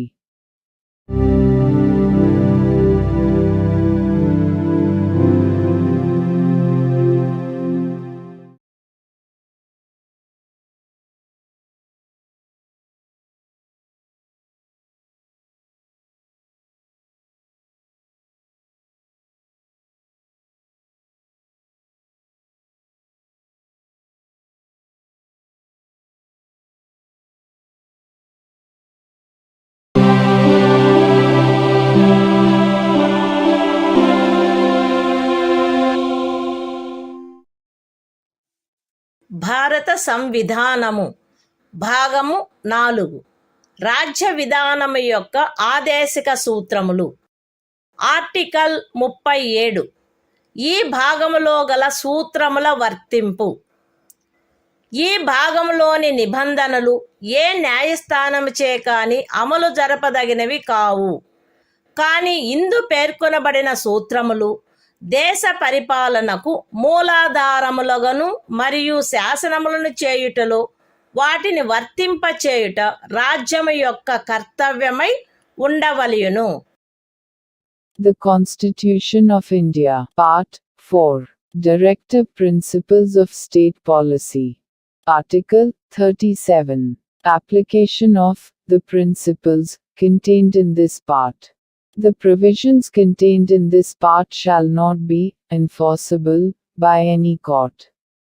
But the principles therein laid down are nevertheless fundamental in the governance of the country, and it shall be the duty of the state to apply these principles in making laws.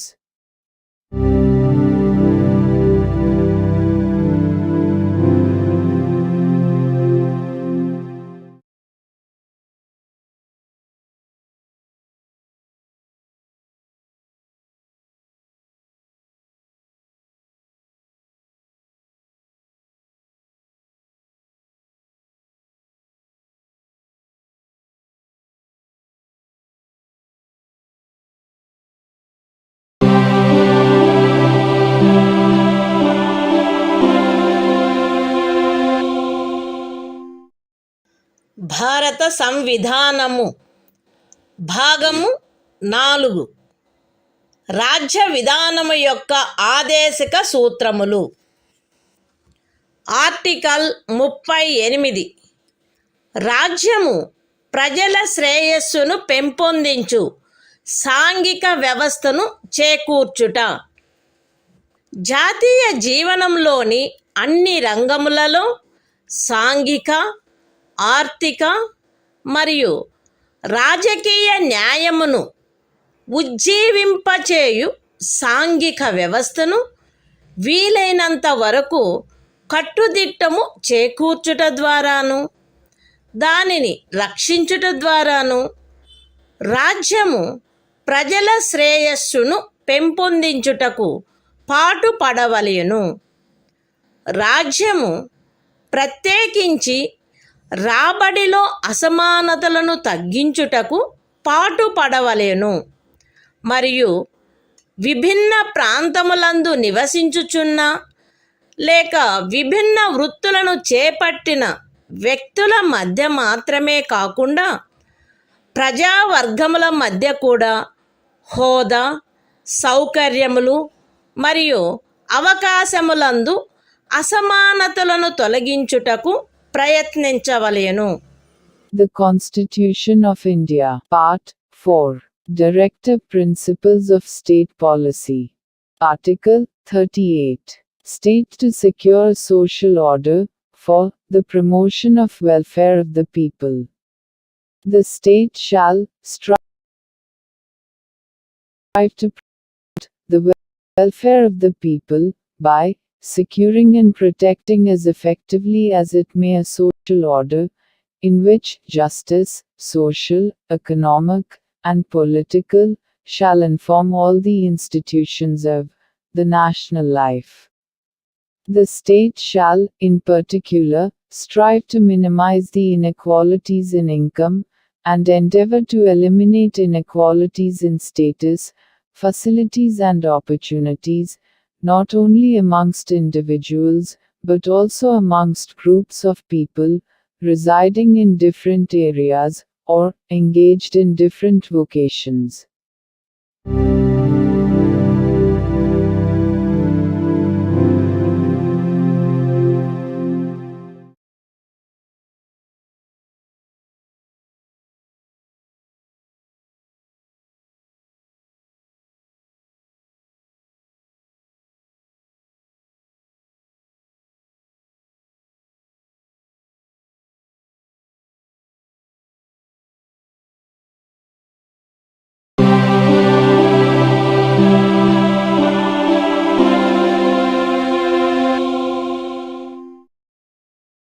భారత సంవిధానము భాగము 4 రాజ్య విధానము యొక్క ఆదేశిక సూత్రములు. Article 39 రాజ్యము అనుసరించవలసిన కొన్ని విధాన సూత్రములు. రాజ్యము ఈ క్రింది వాటిని చేకూర్చుటకై ప్రత్యేకించి తన విధానమును రూపొందించవలెను. అవేవనగా స్త్రీ పురుష భేదము లేకుండా పౌరులు తగిన జీవనోపాధి సాధనములకు హక్కు కలిగియుండుట, జనులందరి ఉమ్మడి మేలును అత్యుత్తముగా సమకూర్చునట్లు సమాజపు భౌతిక వనరుల సామ్యమును మరియు నియంత్రణను పంపిణీ చేయుట, ఆర్థిక వ్యవస్థ యొక్క ప్రవృత్తి వలన జనసామాన్యమునకు హానికరమగునట్లుగా ఐశ్వర్యము, ఉత్పాదన సాధనములు కేంద్రీకృతము కాకుండుట, స్త్రీ పురుషులు ఉభయులకు సమానమైన పనికి సమానమైన వేతనము లభించుట, స్త్రీ పురుష కార్మికుల ఆరోగ్యము, శరీర దారుఢ్యము మరియు పిల్లల సుకుమారత్వము దురుపయోగము చేయబడుకుండుట మరియు పౌరుల ఆర్థికావశ్యకత వలన తమ వయస్సునకు లేక శరీర దారుఢ్యమునకు సరిపడని పనులలో చేరుటకు బలవంత పెట్టకుండుట, పిల్లలకు ఆరోగ్యకరమైన రీతిలో గౌరవప్రదమైన మరియు స్వేచ్ఛాయుతమైన పరిస్థితులలో అభివృద్ధి చెందు అవకాశములను మరియు సౌకర్యములను కల్పించుట మరియు బాల్య యవనములను శోషణ నుండి మరియు నైతిక మరియు భౌతిక పరిత్యజనము నుండి కాపాడుట. The Constitution of India, Part 4, Directive Principles of State Policy. Article 39. Certain principles of policy, to be followed by the state. The state shall, in particular, direct its policy towards securing a. that the citizens, men and women equally, have the right to an adequate means of livelihood. b. that the ownership and control of the material resources of the community are so distributed as best to subserve the common good. c. that the operation of the economic system does not result in the concentration of wealth and means of production to the common detriment. d. that there is equal pay for equal work for both men and women. a. that the health and strength of workers, men and women, and the tender age of children are not abused. and that citizens are not forced by economic necessity to enter avocations unsuited to their age or strength. F. That children are given opportunities and facilities to develop in a healthy manner and in conditions of freedom and dignity, and that childhood and youth are protected against exploitation and against moral and material abandonment.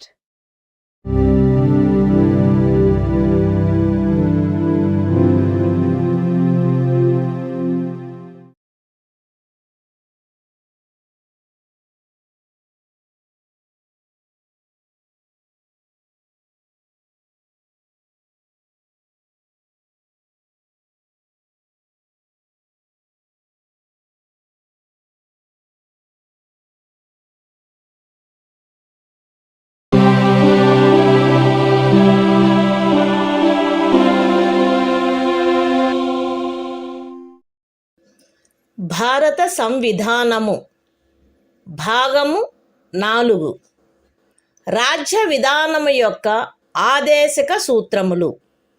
Article 39A సమాన న్యాయము, ఉచిత న్యాయవాద సహాయము. శాసన వ్యవస్థ ప్రవృత్తి సమానావకాశ ప్రాతిపదికపై న్యాయమును చేకూర్చు రీతిలో నిర్వహించబడునట్లు రాజ్యము కట్టుదిట్టము చేయవలెను. మరియు ప్రత్యేకముగా ఏ పౌరునికైనను ఆర్థిక లేక ఇతర అసక్తతల కారణమున న్యాయమును పొందు అవకాశములు అలభ్యము కాకుండునట్లు కట్టుదిట్టము చేయుటకై తగిన శాసన నిర్మాణమును లేక పథకముల ద్వారా గాని ఏదేని ఇతర విధముగా గాని ఉచిత న్యాయవాద సహాయమును సమకూర్చవలెను. The Constitution of India, Part 4, Directive Principles of State Policy. Article 39A. Equal justice and free legal aid. The state shall secure that the operation of the legal system promotes justice on a basis of equal opportunity, and shall, in particular, provide free legal aid by suitable legislation or schemes, or in any other way to ensure that opportunities for securing justice are not denied to any citizen by reason of economic or other disabilities.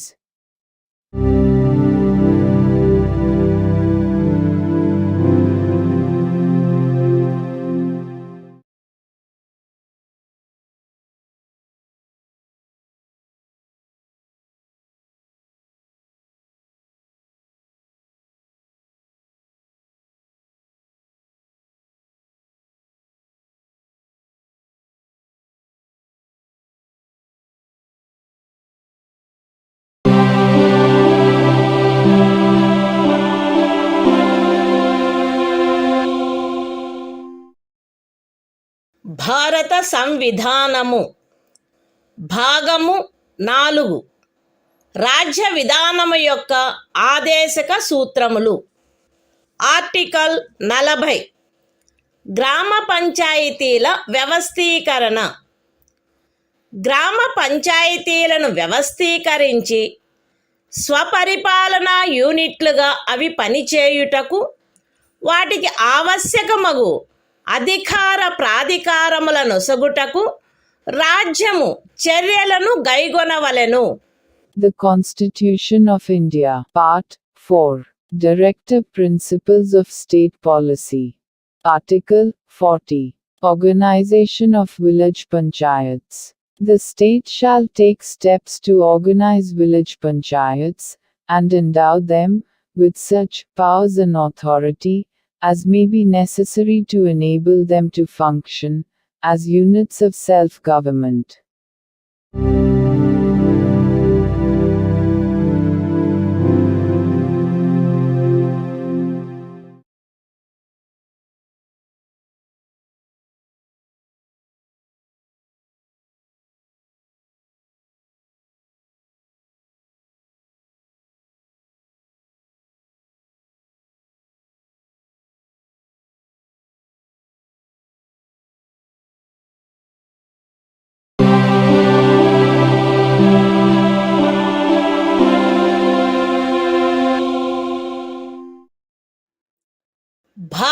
సంవిధానము భాగము 4 రాజ్య విధానము యొక్క ఆదేశక సూత్రములు. Article 41 పనికి విద్యకు కొన్ని సందర్భములలో ప్రజా సహాయమునకు హక్కు. రాజ్యము దాని ఆర్థిక స్తోమత మరియు అభివృద్ధి పరిమితుల మేరకు పనిచేయు హక్కును, విద్య నేర్చుకొను హక్కును మరియు నిరుద్యోగము, వృద్ధాప్యము, అనారోగ్యము, అంగవైకల్యము మరియు ఇతర విధములైన అకారణ దారిద్ర్యము కలిగిన సందర్భములలో ప్రజా సహాయమును పొందు హక్కును చేకూర్చుటకై కట్టుదిట్టమైన ఏర్పాటు చేయవలెను. The Constitution of India, Part 4, Directive Principles of State Policy. Article 41, Right to work, to education, and to public assistance, in certain cases.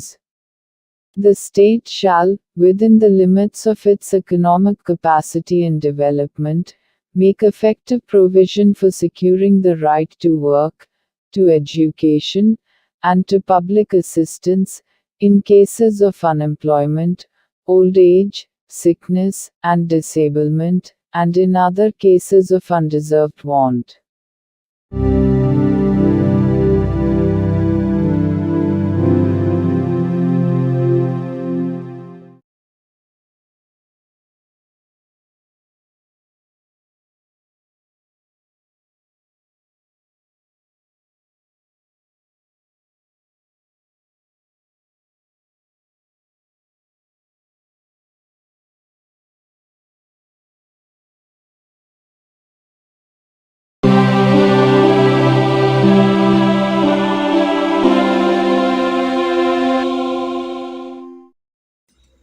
భారత సంవిధానము భాగము 4 రాజ్య విధానము యొక్క ఆదేశక సూత్రములు. ఆర్టికల్ 42 పని విషయమున న్యాయమైన మరియు మానవోచితమైన పరిస్థితులకు మరియు ప్రసూతి సహాయమునకు ఏర్పాటు. రాజ్యము పనిచేయు విషయమున న్యాయమైన మరియు మానవోచితమైన పరిస్థితులను, ప్రసూతి సహాయమును చేకూర్చుటకు ఏర్పాటు చేయవలెను.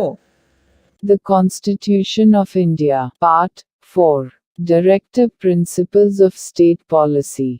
Article 42, Provision for just and humane conditions of work, and maternity relief. The state shall make provision for securing just and humane conditions of work, and for maternity relief.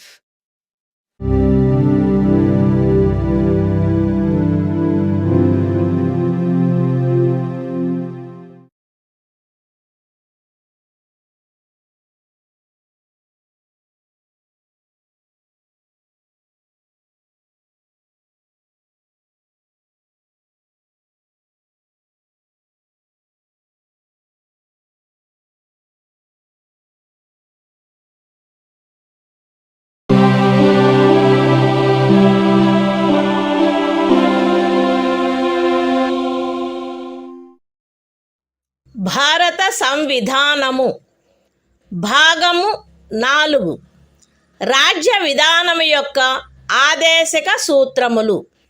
Article 43 కార్మికులకు జీవన భృతి మొదలగునవి.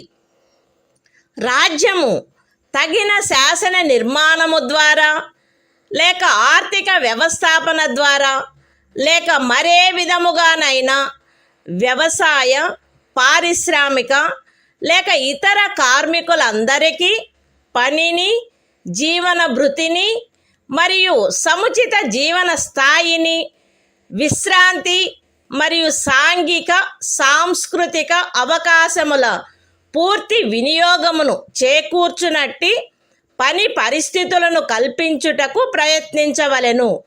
మరియు ప్రత్యేకించి గ్రామీణ ప్రాంతములలో వైయక్తిక ప్రాతిపదికపై లేక సహకార ప్రాతిపదికపై కుటీర పరిశ్రమలను పెంపొందింపచేయుటకు ప్రయత్నించవలెను.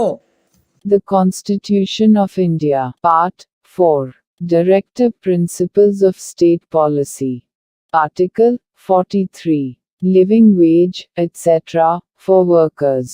The state shall endeavor to secure, by suitable legislation, or economic organization or in any other way, to all workers, agricultural, industrial or otherwise, work, a living wage, conditions of work ensuring a decent standard of life, and full enjoyment of leisure, and social and cultural opportunities, and, in particular, the state shall endeavor to promote cottage industries, on an individual or cooperative basis, in rural areas.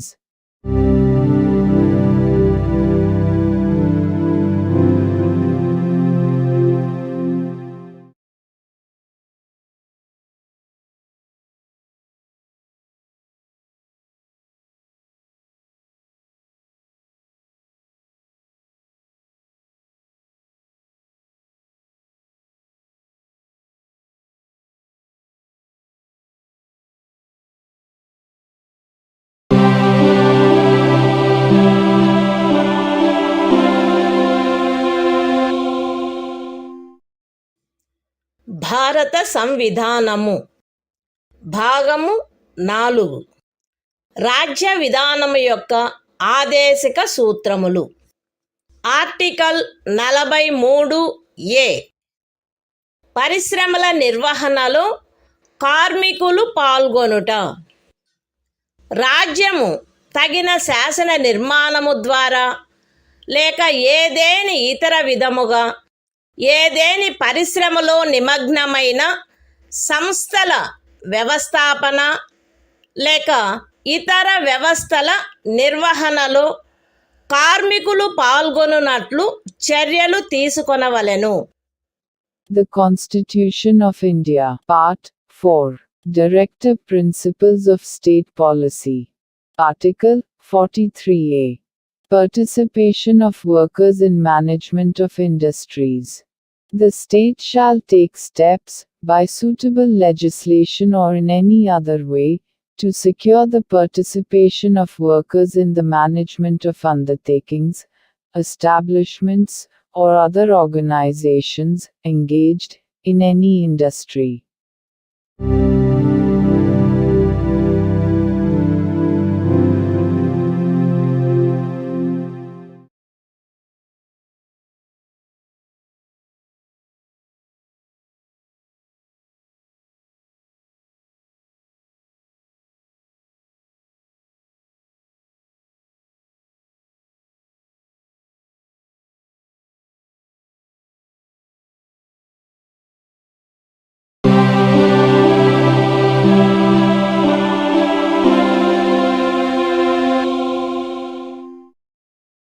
భారత సంవిధానము భాగము 4. రాజ్య విధానము యొక్క ఆదేశక సూత్రములు. Article 43B. సహకార సంఘముల ప్రవర్ధనము. రాజ్యము సహకార సంఘములు స్వచ్ఛందముగా రూపొందించుటకు, స్వాయత్తముగా కృత్యములు నిర్వహించుటకు, ప్రజాస్వామ్య నియంత్రణ మరియు వృత్తిపరమై యాజమాన్యమును ప్రోత్సహించుటకు ప్రయత్నించవలెను. The Constitution of India, Part 4. Directive Principles of State Policy. Article 43B. Promotion of cooperative societies. The state shall endeavor to promote voluntary formation, autonomous functioning, democratic control and professional management of cooperative societies.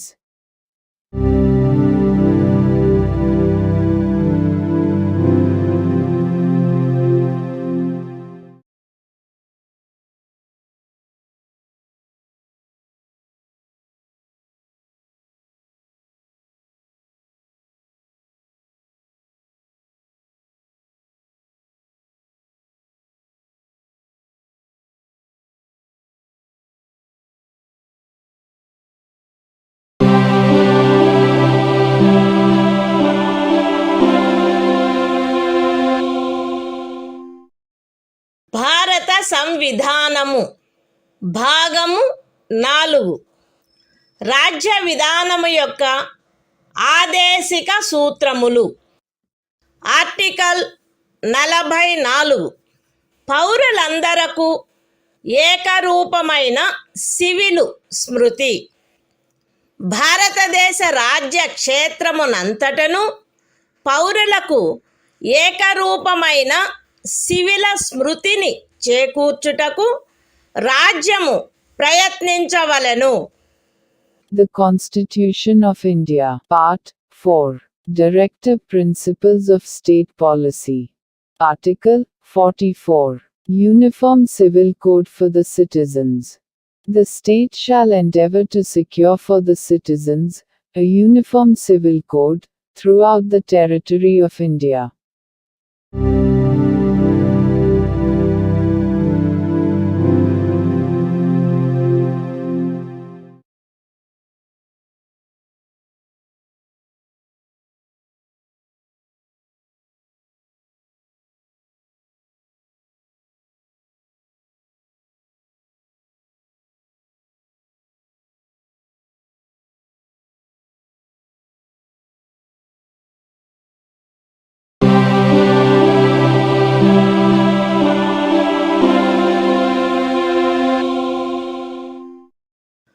భారత సంవిధానము భాగము 4 రాజ్య విధానము యొక్క ఆదేశిక సూత్రములు. Article 45 6 సంవత్సరముల లోపు బాలలందరికీ బాల్య ప్రారంభంలో సంరక్షణ మరియు విద్యను ఏర్పాటు చేయుట. బాలలందరూ వారు 6 సంవత్సరముల వయస్సు పూర్తి చేయునంత వరకు వారికి బాల్య ప్రారంభంలో సంరక్షణ మరియు విద్యను ఏర్పాటు చేయుటకు రాజ్యము ప్రయత్నించవలెను. The Constitution of India, Part 4, Directive Principles of State Policy. Article 45, Provision for Early Childhood Care and Education to Children below the age of 6 years. The state shall endeavor to provide early childhood care and education for all children until they complete the age of 6 years.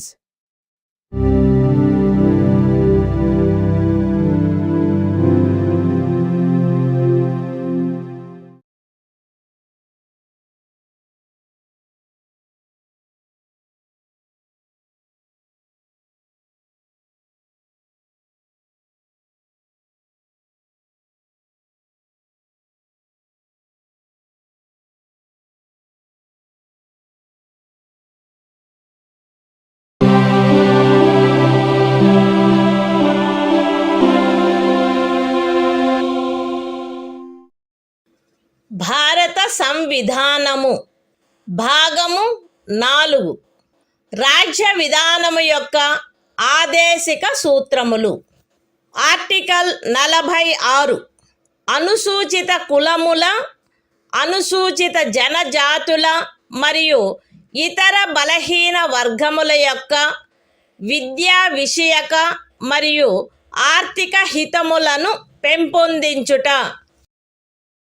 ప్రజలలో బలహీన వర్గముల, ప్రత్యేకించి అనుసూచిత కులముల మరియు అనుసూచిత జనజాతుల విద్యా విషయక మరియు ఆర్థిక హితమును రాజ్యము విశేష శ్రద్ధతో పెంపొందించవలెను మరియు సాంఘిక అన్యాయము నుండి సకల విధములగు శోషణల నుండి వారిని రక్షించవలెను.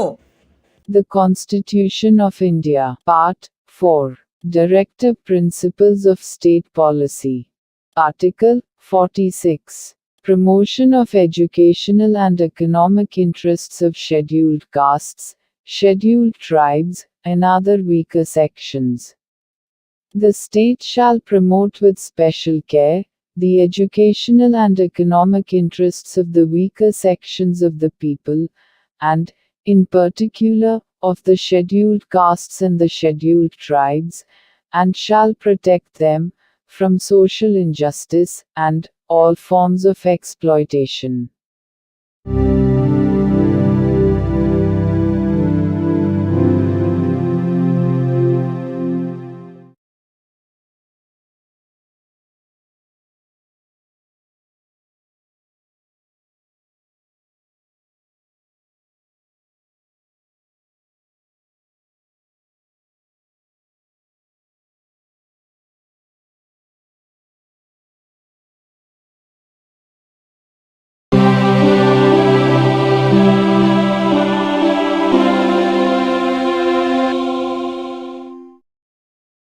భారత సంవిధానము భాగము 4 రాజ్య విధానము యొక్క ఆదేశిక సూత్రములు. ఆర్టికల్ 47 ఆహార పుష్టి స్థాయిని, జీవన స్థాయిని పెంచుటలో మరియు ప్రజారోగ్యమును మెరుగుపరచుటలో రాజ్యము యొక్క కర్తవ్యము. రాజ్యము ప్రజల ఆహార పుష్టి యొక్క స్థాయిని, జీవన స్థాయిని పెంచుట మరియు ప్రజారోగ్యమును మెరుగుపరుచుట తన ప్రాథమిక కర్తవ్యములలోనివిగా పరిగణించవలెను మరియు ప్రత్యేకించి వైద్య ప్రయోజనములకై తప్ప మద్యపానీయములను మరియు ఆరోగ్యమునకు భంగము కలిగించు ఔషధములను సేవించుటను నిషేధించుటకు రాజ్యము ప్రయత్నించవలెను. The Constitution of India, Part 4, Directive Principles of State Policy. Article 47. Duty of the state to raise the level of nutrition and the standard of living, and to improve public health. The state shall regard the raising of the level of nutrition and the standard of living of its people, and the improvement of public health, as among its primary duties, and, in particular, the state shall endeavor to bring about prohibition of the consumption, except for medicinal purposes, of intoxicating drinks and of drugs, which are injurious to health.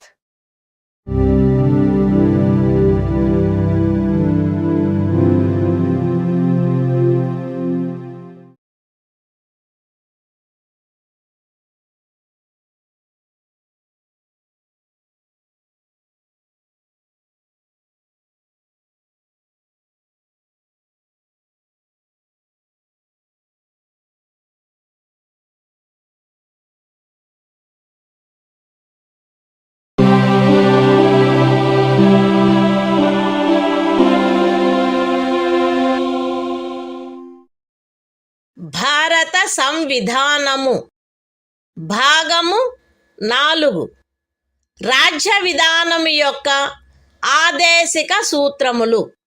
Article 48 వ్యవసాయ మరియు పశు సంవర్ధనము యొక్క వ్యవస్థీకరణ. రాజ్యము ఆధునిక మరియు శాస్త్రీయ పద్ధతులను అనుసరించి వ్యవసాయమును, పశు సంవర్ధనమును వ్యవస్థీకరించవలెను మరియు ప్రత్యేకించి ఆవుల, దూడల, ఇతర పాడి పశువుల, భారవాహక పశువుల జాతులను పరిరక్షించి మెరుగుపరచుటకును వాటి వధను నిషేధించుటకును రాజ్యము చర్యలను గైగొనవలెను. The Constitution of India, Part 4, Directive Principles of State Policy. Article 48. Organization of Agriculture and Animal Husbandry. The state shall endeavor to organize agriculture and animal husbandry on modern and scientific lines, and shall, in particular, take steps for preserving and improving the breeds and prohibiting the slaughter of cows and calves and other milch and draft cattle.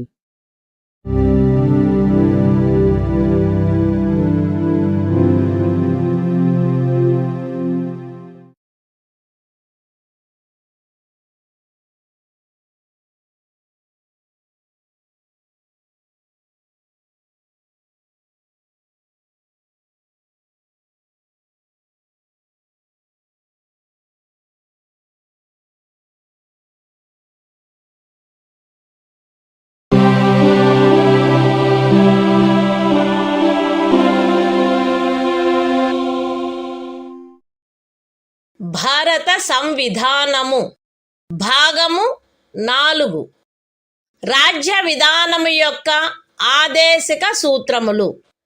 Article 48 ఏ పరిసరముల రక్షణ మరియు అభివృద్ధి మరియు అడవుల వన్యప్రాణుల సంరక్షణ.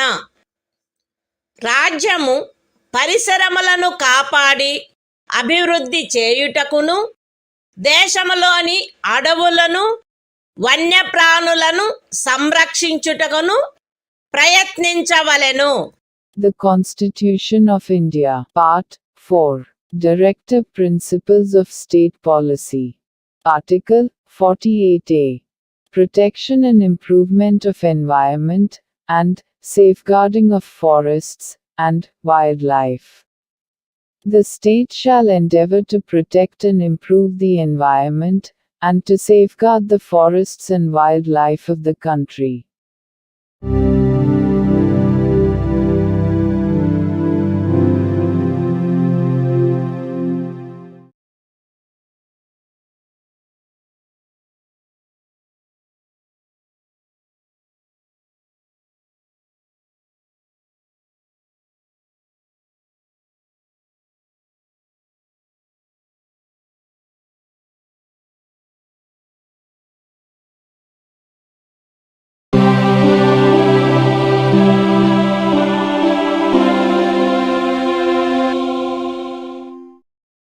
భారత సంవిధానము భాగము 4 రాజ్య విధానము యొక్క ఆదేశిక సూత్రములు. ఆర్టికల్ 49 జాతీయ ప్రాముఖ్యము గల స్మారక చిహ్నములను రక్షించుట. పార్లమెంటు చేయబడిన శాసనము ద్వారా గాని లేదా దాని క్రింద గాని జాతీయ ప్రాముఖ్యము గలవని ప్రఖ్యానించబడిన కళాత్మక లేక ఐతిహాసిక ప్రయోజనము గల ప్రతి ఒక్క స్మారక చిహ్నమును లేక స్థలమును లేక వస్తువును సందర్భానుసారముగా కొల్లగొట్టుట, విరూపణము, వినాశనము, తొలగింపు, వ్యయనము లేక ఎగుమతి చేయుట నుండి రక్షించుట రాజ్యము యొక్క బాధ్యత అయ్యుండును. The Constitution of India, Part 4, Directive Principles of State Policy. Article 49. Protection of monuments and places and objects of national importance. It shall be the obligation of the state to protect every monument, or place, or object of artistic or historic interest, declared by or under law made by Parliament to be of national importance, from spoliation, disfigurement, destruction, removal, disposal or export, as the case may be.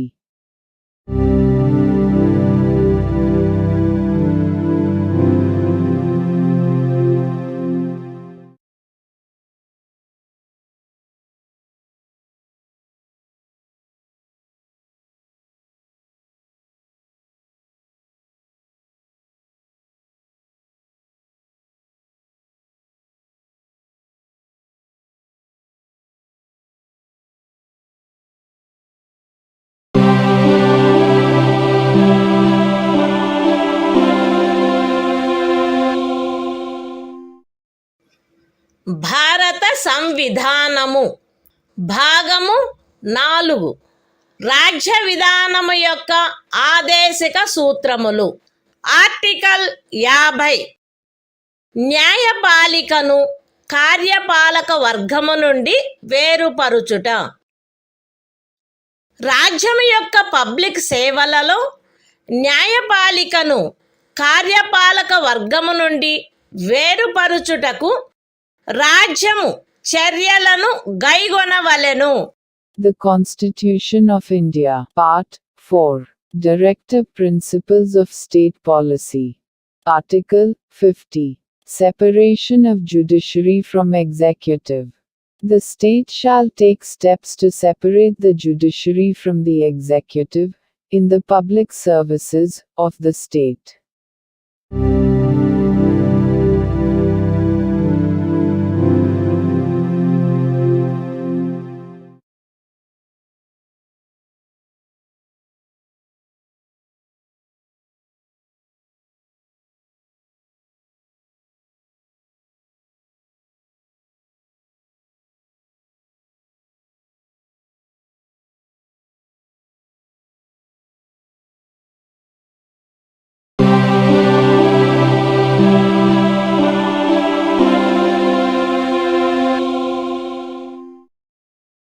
భారత సంవిధానము భాగము 4 రాజ్య విధానము యొక్క ఆదేశిక సూత్రములు.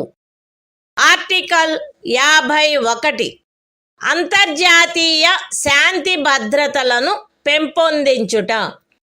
రాజ్యము ఈ క్రింది వాటికై ప్రయత్నించవలెను: అంతర్జాతీయ శాంతి భద్రతలను పెంపొందించుట, జాతుల మధ్య న్యాయమైన మరియు గౌరవప్రదమైన సంబంధములను నెలకొల్పుట, సువ్యవస్థిత ప్రజానీకముల పరస్పర వ్యవహారములందు అంతర్జాతీయ శాసనము పట్ల, సంధి బాధ్యతల పట్ల గౌరవమును పెంపొందించుట మరియు అంతర్జాతీయ వివాదముల పరిష్కారము మధ్యవర్తిత్వము ద్వారా జరుగుటను ప్రోత్సహించుట. The Constitution of India, Part 4, Directive Principles of State Policy. Article 51, Promotion of International Peace and Security. The state shall endeavor to a. Promote international peace and security. b. Maintain just and honorable relations between nations. c. Foster respect for international law and treaty obligations in the dealings of organized peoples with one another. And d. Encourage settlement of international disputes by arbitration.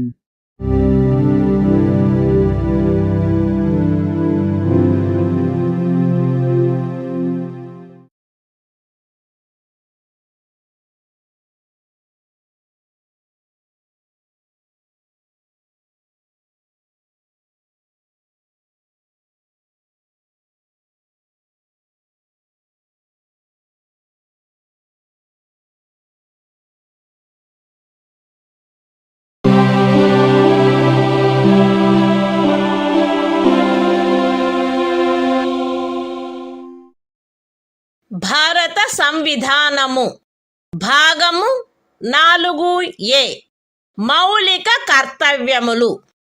Article 51A ప్రతి భారత పౌరునికి సంవిధానమునకు కట్టుబడి ఉండుట మరియు దాని ఆదర్శములను, సంస్థలను, జాతీయ పతాకమును, జాతీయ గీతమును గౌరవించుట, జాతీయ స్వాతంత్ర పోరాటమునకు స్ఫూర్తినిచ్చిన ఉన్నతాదర్శములను జ్ఞప్తి అందించుకొని వాటిని పాటించుట, భారతదేశ సార్వభౌమతను, ఐక్యతను మరియు అఖండతను సమర్థించి కాపాడుట, దేశమును రక్షించుట మరియు కోరినప్పుడు జాతీయ సేవ చేయుట, భారత ప్రజలందరి మధ్య మత, భాష మరియు ప్రాంతము లేక వర్గ వైవిధ్యముల అధిగమించి సామరస్యమును, సోదర భావమును పెంపొందించుట మరియు స్త్రీల గౌరవమును న్యూనపరుచు ఆచారములను విడనాడుట, మన సమ్మిశ్ర సంస్కృతి యొక్క సుసంపన్న సాంప్రదాయమును గౌరవించి పరిరక్షించుట, అడవులు, సరస్సులు, నదులు మరియు వన్యప్రాణులతో సహా ప్రకృతి సిద్ధమైన పరిసరములను కాపాడి అభివృద్ధి చేయుట, మరియు ప్రాణికోటి పట్ల కరుణను కలిగియుండుట, వైజ్ఞానిక దృక్పథమును, మానవతావాదమును, జిజ్ఞాసను మరియు సంస్కరణా శక్తిని పెంపొందించుకొనుట, పబ్లిక్ ఆస్తిని సంరక్షించుట మరియు హింసను విడనాడుట, దేశ ప్రజల కృషి మరియు సాధనముల ఉన్నత స్థాయిలను నిరంతరం అందుకొనున్నట్లుగా వ్యష్టి మరియు సమష్టి కార్యరంగములన్నింటిలో శ్రేష్టతకై పాటుపడుట, తల్లి, తండ్రి లేక సంరక్షకుడు 6 మరియు 14 సంవత్సరముల మధ్య వయసు కలిగిన తమ పిల్లలకు లేక పోషితునికి విద్యావకాశములను కలగచేయుట కర్తవ్యమై ఉండవలెను. The Constitution of India, Part 4A. Fundamental Duties. Article 51A. Fundamental Duties. It shall be the duty of every citizen of India to abide by the Constitution and respect its ideals and institutions, the national flag and the national anthem. B. To cherish and follow the noble ideals which inspired our national struggle for freedom. C. To uphold and protect the sovereignty, unity and integrity of India. D. To defend the country and render national service when called upon to do so. A. To promote harmony and the spirit of common brotherhood amongst all the people of India, transcending religious, linguistic and regional or sectional diversities. To renounce practices derogatory to the dignity of women. F. To value and preserve the rich heritage of our composite culture. G. To protect and improve the natural environment, including forests, lakes, rivers and wildlife, and to have compassion for living creatures. H. To develop the scientific temper, humanism, and the spirit of inquiry and reform.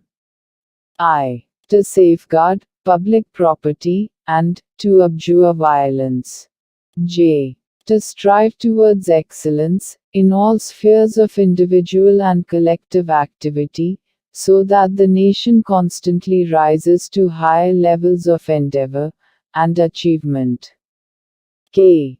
Who is a parent or guardian, to provide opportunities for education to his child, or, as the case may be, what between the age of 6 and 14 years.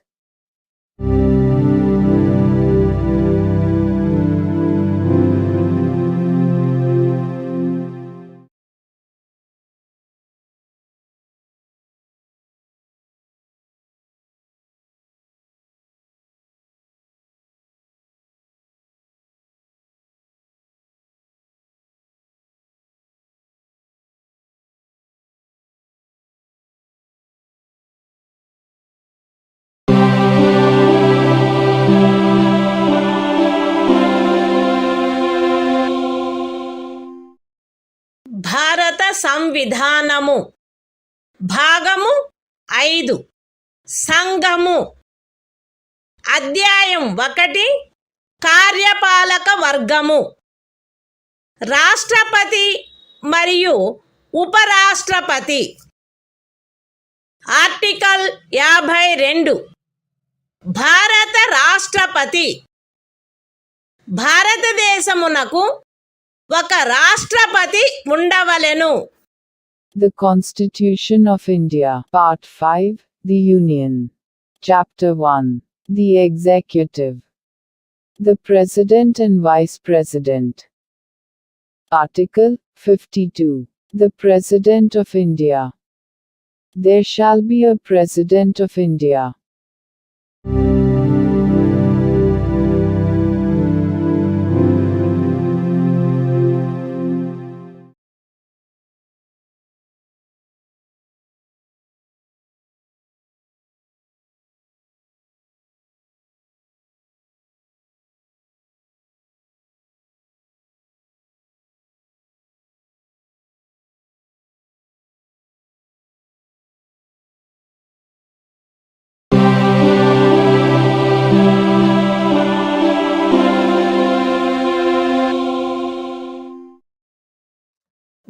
భారత సంవిధానము భాగము 5 సంఘము అధ్యాయము 1 కార్యపాలక వర్గము రాష్ట్రపతి మరియు ఉపరాష్ట్రపతి article 53 సంఘము యొక్క కార్యపాలకాధికారము సంఘము యొక్క కార్యపాలకాధికారము రాష్ట్రపతి యందు నిహితమై ఉండవలెను. ఆయన దానిని స్వయముగా లేక తనకు అధీనస్థులగు అధికారుల ద్వారా ఈ సంవిధానమును అనుసరించి వినియోగించవలెను. పూర్వగామి నిబంధన యొక్క సాధారణతకు భంగము కలగకుండా సంఘము యొక్క రక్షణ బలములపై సర్వాధిపత్యము రాష్ట్రపతి యందు నిహితమై ఉండవలెను మరియు దాని వినియోగము శాసనము ద్వారా క్రమబద్ధము చేయబడవలెను. ఈ అనుచ్ఛేదములోనిదేదియు అస్తిత్వంలోనున్న ఏదేని శాసనము ద్వారా ఏదేని రాజ్య ప్రభుత్వమునకు గాని ఇతర ప్రాధికారికి గాని ప్రదత్తము చేయబడిన ఏవేని కృత్యములను రాష్ట్రపతికి అంతరణ చేయునిదిగా భావింపబడరాదు. లేక రాష్ట్రపతి మినహా ఇతర ప్రాధికారులకు శాసనము ద్వారా కృత్యములను ప్రదత్తము చేయుట నుండి పార్లమెంటును నివారించదు. The Constitution of India, Part 5, The Union. Chapter 1. The Executive. The President and Vice President. Article 53. Executive Power of the Union. 1. The executive power of the Union shall be vested in the President, and shall be exercised by him, either directly, or through officers, subordinate to him, in accordance with this Constitution. 2. Without prejudice to the generality of the foregoing provision, the supreme command of the defense forces of the Union shall be vested in the President, and the exercise thereof shall be regulated by law. 3. Nothing in this article shall be deemed to transfer to the President any functions conferred by any existing law on the government of any state, or other authority, or prevent Parliament from conferring by law functions on authorities other than the President.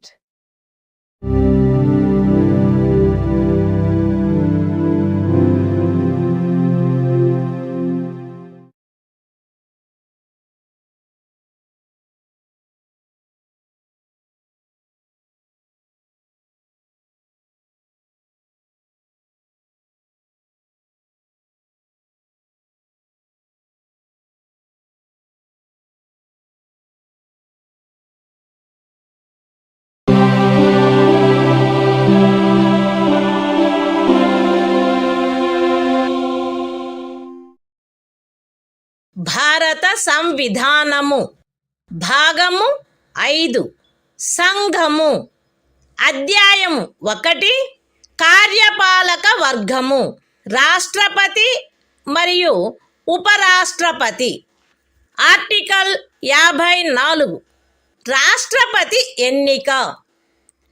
రాష్ట్రపతి ఈ క్రింది వారితో కూడిన నిర్వాచక గణము యొక్క సభ్యులచే ఎన్నుకొనబడవలెను.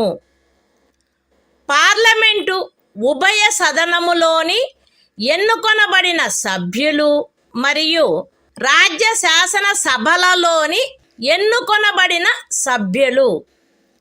విశదీకరణ.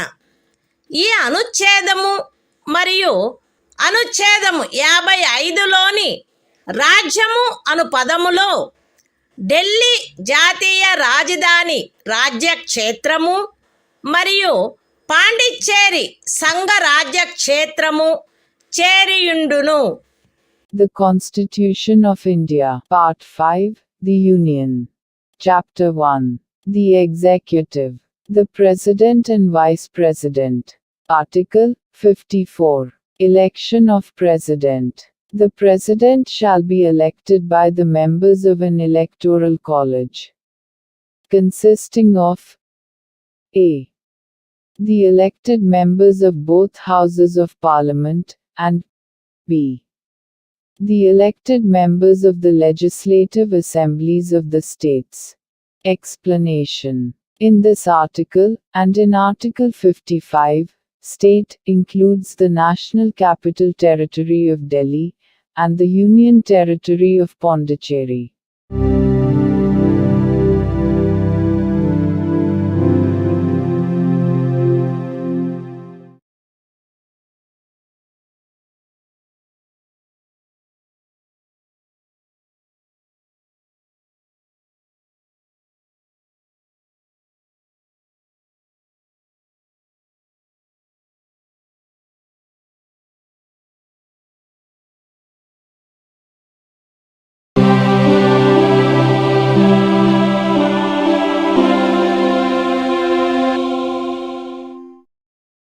భారత సంవిధానము భాగము 5 సంఘము అధ్యాయము 1 కార్యపాలక వర్గము రాష్ట్రపతి మరియు ఉపరాష్ట్రపతి. ఆర్టికల్ 55 రాష్ట్రపతిని ఎన్నుకొను రీతి. రాష్ట్రపతి యొక్క ఎన్నికలో వివిధ రాజ్యముల ప్రాతినిధ్య ప్రమాణము ఆచరణీయమైనంత మేరకు ఏకరూపముగా ఉండవలెను. రాజ్యముల మధ్య అట్టి ఏకరూపతను చేకూర్చుటకుగాను మరియు మొత్తము రాజ్యములకును సంఘమునకును మధ్య సమత్వమును చేకూర్చుటకుగాను అట్టి ఎన్నికలో పార్లమెంటులోని మరియు ప్రతి రాజ్య శాసనసభలోని ఎన్నుకొనబడిన ప్రతి సభ్యుడు ఇచ్చుటకు హక్కు కలిగియున్న ఓట్ల సంఖ్యను ఈ క్రింది రీతిగా నిర్ధారణ చేయవలెను. ఏ. రాజ్యం యొక్క జనసంఖ్యను ఆ రాజ్య శాసనసభలోని ఎన్నుకొనబడిన మొత్తము సభ్యుల సంఖ్యతో భాగించగా వచ్చు భాగఫలములో 1000 యొక్క గుణిజములు ఎన్నియుండునో అన్ని ఓట్లను రాజ్య శాసనసభకు ఎన్నుకొనబడిన ప్రతి సభ్యుడు కలిగి ఉండవలెను. బి. 1000 యొక్క సదరు గుణిజములను లెక్కించిన పిమ్మట శేషము 500కు తగ్గనిచో ఉపఖండము ఏలో నిర్దేశింపబడిన ప్రతి సభ్యునకు గల ఓట్ల సంఖ్యకు అదనముగా 1 ఓటును చేర్చవలెను. సి. ఉపఖండములు ఏ మరియు బిల క్రింద రాజ్య శాసనసభలోని సభ్యులకు నియతమైన ఓట్ల మొత్తపు సంఖ్యను పార్లమెంటు ఉభయ సదనములో ఎన్నుకొనబడిన సభ్యుల మొత్తము సంఖ్యతో భాగించగా ఏ సంఖ్య వచ్చునో అన్ని ఓట్లను పార్లమెంటు ఉభయ సదనములోని ఎన్నుకోబడిన ప్రతి సభ్యుడు కలిగి ఉండవలెను. సగమునకు మించిన భిన్నమును 1గా పరిగణించవలెను. ఇతర భిన్నములను ఉపేక్షించవలెను. రాష్ట్రపతి ఎన్నిక ఏకల అంతరణీయ ఓటు ద్వారా అనుపాతిక ప్రాతినిధ్య పద్ధతును అనుసరించి జరగవలెను మరియు అట్టి ఎన్నికలో పోలింగు రహస్యపు బ్యాలెట్ పద్ధతిలో జరగవలెను. విశదీకరణ. ఈ అనుచ్ఛేదములో జనసంఖ్య అను పదబంధమునకు కడపటిదియు అందుకు సంబంధించిన అంకెలు ప్రచురింపబడినదియు అగు జనగణనతో అభినిశ్చితమైన జనసంఖ్య అని అర్థము. అయితే ఈ విశదీకరణలో కడపటిదియు అందుకు సంబంధించిన అంకెలు ప్రచురింపబడినట్టిదియు అగు జనగణనకు గల నిర్దేశమును 2026వ సంవత్సరం పిమ్మట చేయబడు మొదటి జనగణనకు సంబంధించిన అంకెలు ప్రచురించబడు వరకు 1971వ సంవత్సరపు జనగణనకు నిర్దేశమైనట్లు అన్వయించుకొనవలెను. The Constitution of India, Part 5, The Union. Chapter 1. The Executive, the President and Vice President. Article 55. Manner of election of President. 1. As far as practicable, there shall be uniformity in the scale of representation of the different states at the election of the President. 2. For the purpose of securing such uniformity among the states, inter se, as well as parity between the states as a whole and the Union, the number of votes, which each elected member of Parliament, and of the Legislative Assembly of each state, is entitled to cast at such election, shall be determined in the following manner. A. Every elected member of the Legislative Assembly of a state shall have as many votes as there are multiples of 1,000. In the quotient obtained by dividing the population of the state by the total number of the elected members of the Assembly. B. If, after taking the said multiples of 1,000, the remainder is not less than 500, then the vote of each member referred to in subclause A shall be further increased by 1. C. Each elected member of either House of Parliament shall have such number of votes as may be obtained by dividing the total number of votes assigned to the members of the legislative assemblies of the states, under subclauses A and B, by the total number of the elected members of both Houses of Parliament. Fractions exceeding 1/2 being counted as one and other fractions being disregarded. 3. The election of the President shall be held in accordance with the system of proportional representation, by means of the single transferable vote, and the voting at such election shall be by secret ballot. Explanation.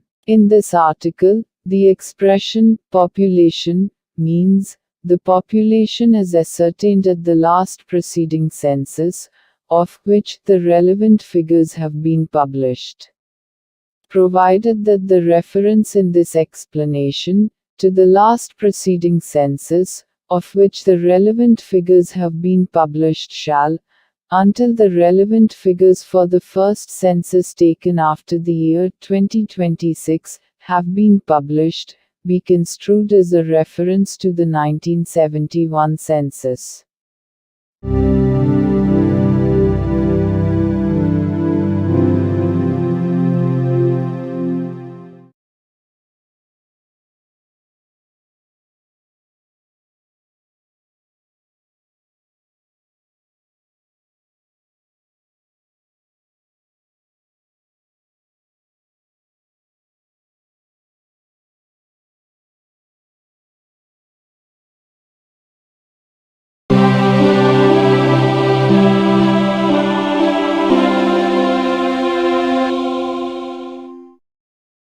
భారత సంవిధానము భాగము 5 సంఘము అధ్యాయము 1 కార్యపాలక వర్గము రాష్ట్రపతి మరియు ఉపరాష్ట్రపతి article 56 రాష్ట్రపతి పదావధి రాష్ట్రపతి తన పదవిలో ప్రవేశించిన తేదీ నుండి 5 సంవత్సరముల కాలావధి వరకు పదవి యందుండవలెను.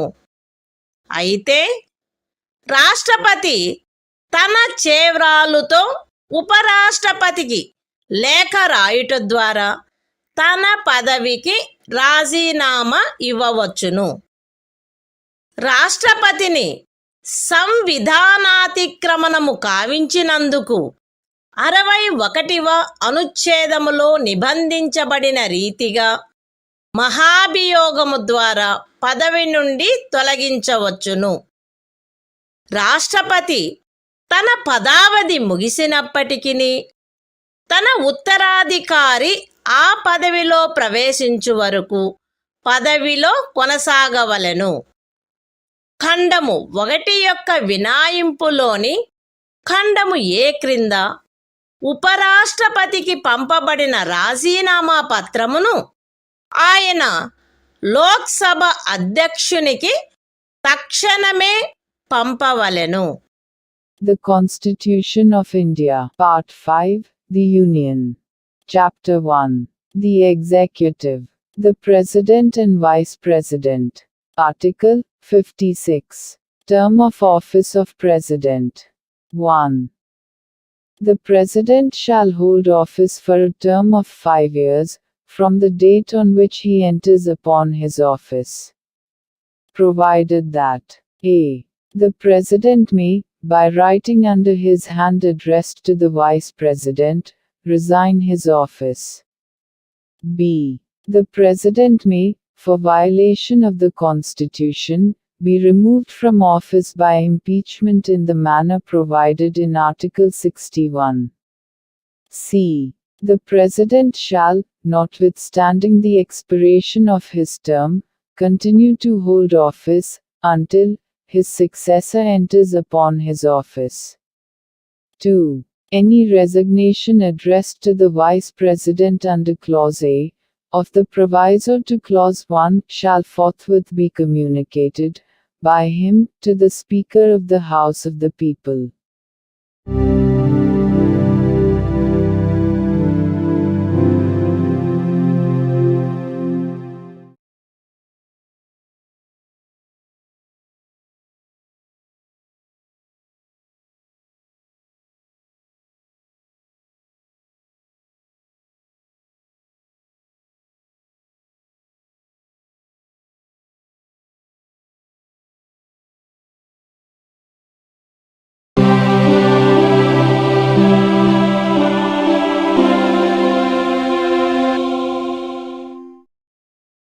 భారత సంవిధానము భాగము 5 సంఘము అధ్యాయము 1 కార్యపాలక వర్గము రాష్ట్రపతి మరియు ఉపరాష్ట్రపతి. ఆర్టికల్ 57 తిరిగి ఎన్నికకు పాత్రత. రాష్ట్రపతి పదవియందున్నా లేక ఆ పదవియందుండిన ఏ వ్యక్తి అయినను ఈ సంవిధానములోని ఇతర నిబంధనలకు అత్యధీనమై ఆ పదవికి తిరిగి ఎన్నుకొనుబడుటకు పాత్రుడై ఉండును. The Constitution of India, Part 5, The Union. Chapter 1. The Executive. The President and Vice President. Article 57. Eligibility for re-election. A person who holds, or who has held, office as President shall, subject to the other provisions of this Constitution, be eligible for re-election to that office.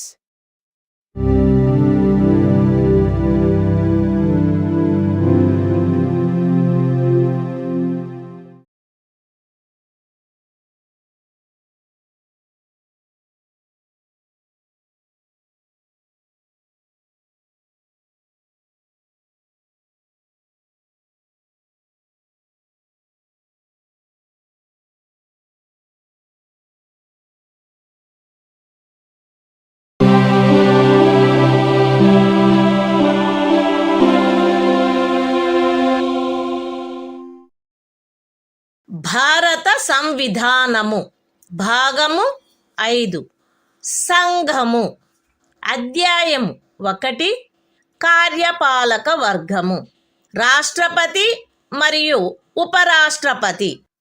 Article 58 రాష్ట్రపతిగా ఎన్నికకు అర్హతలు. ఏ వ్యక్తి గాని భారతదేశ పౌరుడై యున్ననే తప్ప 35 సంవత్సరముల వయస్సు పూర్తి అయిననే తప్ప మరియు లోక్సభ సభ్యుడుగా ఎన్నుకొనబడుటకు అర్హుడై ఉన్ననే తప్ప రాష్ట్రపతిగా ఎన్నుకోబడుటకు పాత్రుడు కాడు. ఏ వ్యక్తి అయినను భారత ప్రభుత్వము క్రింద లేక ఏదేని రాజ్య ప్రభుత్వము క్రింద లేక సదరు ప్రభుత్వములోని దేని యొక్క నియంత్రణకైనను అత్యధీనమై ఉన్న ఏదేని స్థానిక లేక ఇతర ప్రాధికారి క్రింద గాని లాభాయుతమైన ఏదేని పదవి యందున్నచో ఆ వ్యక్తి రాష్ట్రపతిగా ఎన్నుకొనబడుటకు పాత్రుడు కాడు. విశదీకరణ: ఈ అనుచ్ఛేదపు నిమిత్తము ఎవరేని వ్యక్తి సంఘము యొక్క రాష్ట్రపతిగా లేక ఉపరాష్ట్రపతిగా లేక ఏదేని రాజ్యము యొక్క గవర్నరుగా లేక సంఘము యొక్క లేక ఏదేని రాజ్యము యొక్క మంత్రిగానున్న కారణమును బట్టి మాత్రమే లాభాయుతమైన పదవి యందున్నట్లు భావించబడరాదు. The Constitution of India, Part 5, The Union. Chapter 1. The Executive. The President and Vice President. Article 58. Qualifications for election as President. 1. No person shall be eligible for election as President, unless he is a citizen of India, has completed the age of 35 years, and is qualified for election, as a member of the House, of the people. 2. A person shall not be eligible for election as President if he holds any office of profit, under the Government of India, or the Government of any state, or under any local or other authority, subject to the control of any of the said governments. Explanation.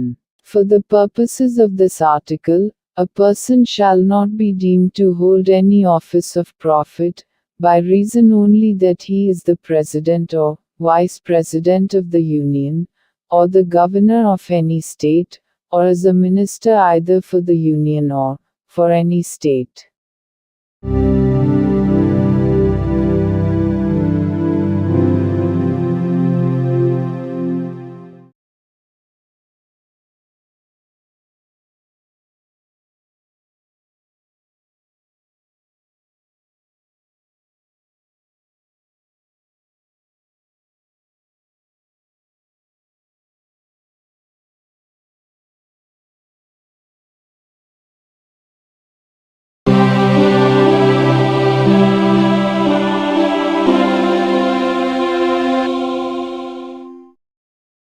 భారత సంవిధానము భాగము 5 సంఘము అధ్యాయము 1 కార్యపాలక వర్గము రాష్ట్రపతి మరియు ఉపరాష్ట్రపతి. Article 59 రాష్ట్రపతి పదవీ షరతులు. రాష్ట్రపతి పార్లమెంటు యొక్క లేక ఏదేని రాజ్య శాసన మండలి యొక్క ఏ సదనములో గాని సభ్యుడుగా ఉండరాదు మరియు పార్లమెంటు యొక్క లేక ఏదేని రాజ్య శాసన మండలి యొక్క ఏ సదనములోని సభ్యుడైనను రాష్ట్రపతిగా ఎన్నుకొనబడినచో ఆయన రాష్ట్రపతి పదవిలో ప్రవేశించిన తేదీ నుండి ఆ సదనములోని తన స్థానమును ఖాళీ చేసినట్లు భావించవలెను. రాష్ట్రపతి లాభాయుతమైన ఏదేని ఇతర పదవి యందు ఉండరాదు.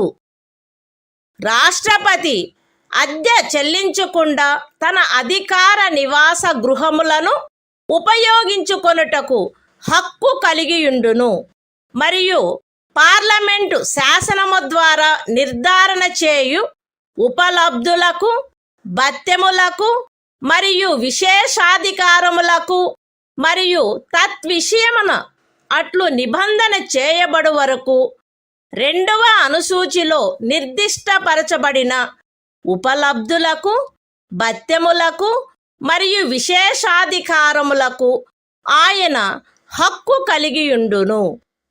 రాష్ట్రపతి యొక్క ఉపలబ్ధులు మరియు భత్యములు ఆయన పదావధిలో తగ్గించబడరాదు. The Constitution of India. Part 5. The Union. Chapter 1. The Executive. The President and Vice President. Article 59. Conditions of President's office. 1. The President shall not be a member of either House of Parliament, or of a House of the Legislature of any state.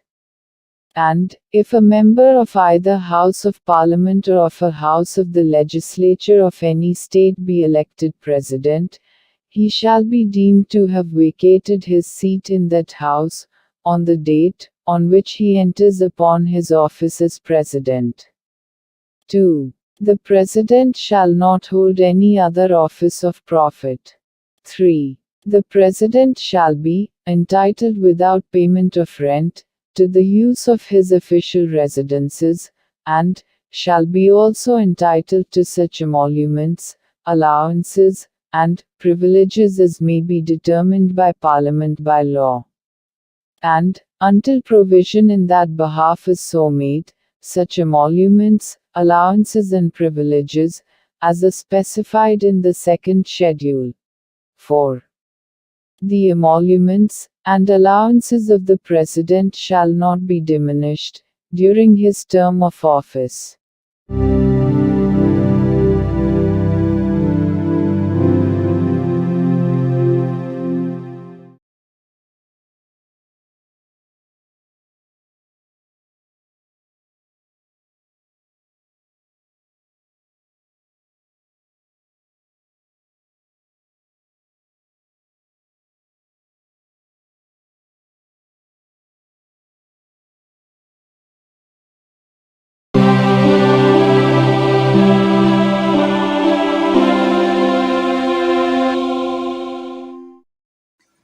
భారత సంవిధానము.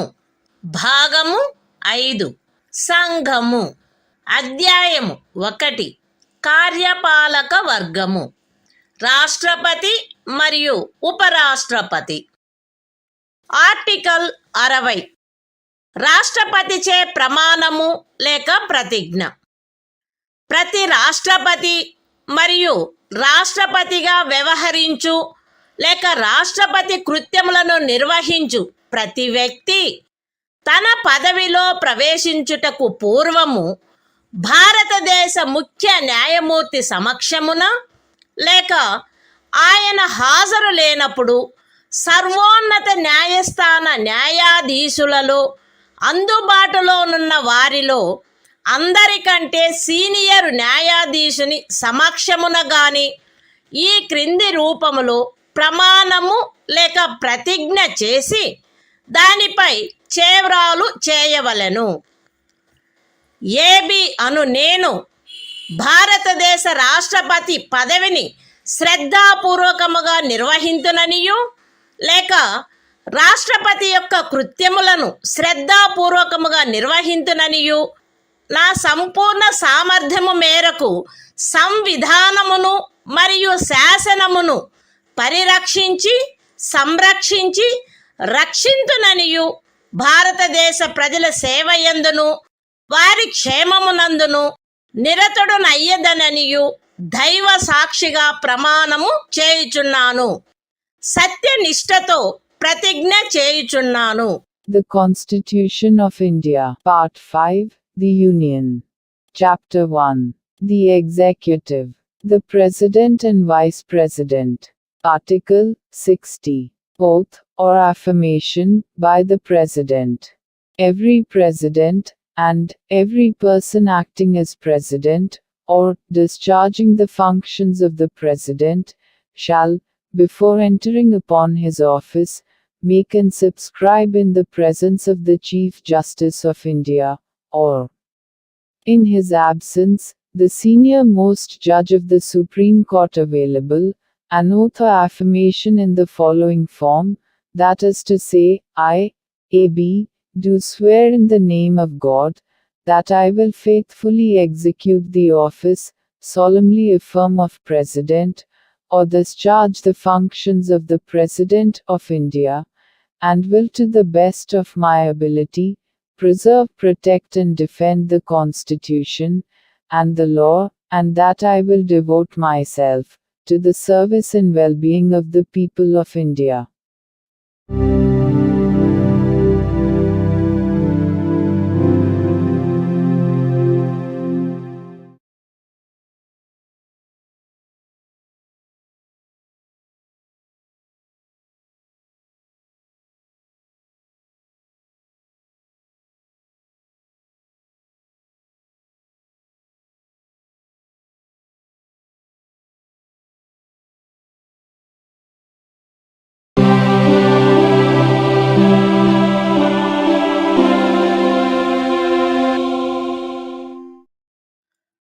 భారత సంవిధానము భాగము 5 సంఘము అధ్యాయము 1 కార్యపాలక వర్గము రాష్ట్రపతి మరియు ఉపరాష్ట్రపతి article 61 రాష్ట్రపతిపై మహాభియోగము తెచ్చుటకు ప్రక్రియ సంవిధానాతిక్రమణము కావించినాడని రాష్ట్రపతిపై మహాభియోగం జరపబడవలసినప్పుడు పార్లమెంటు యొక్క ఏ సదనము చేనైనను ఆరోపణ చేయబడవలెను.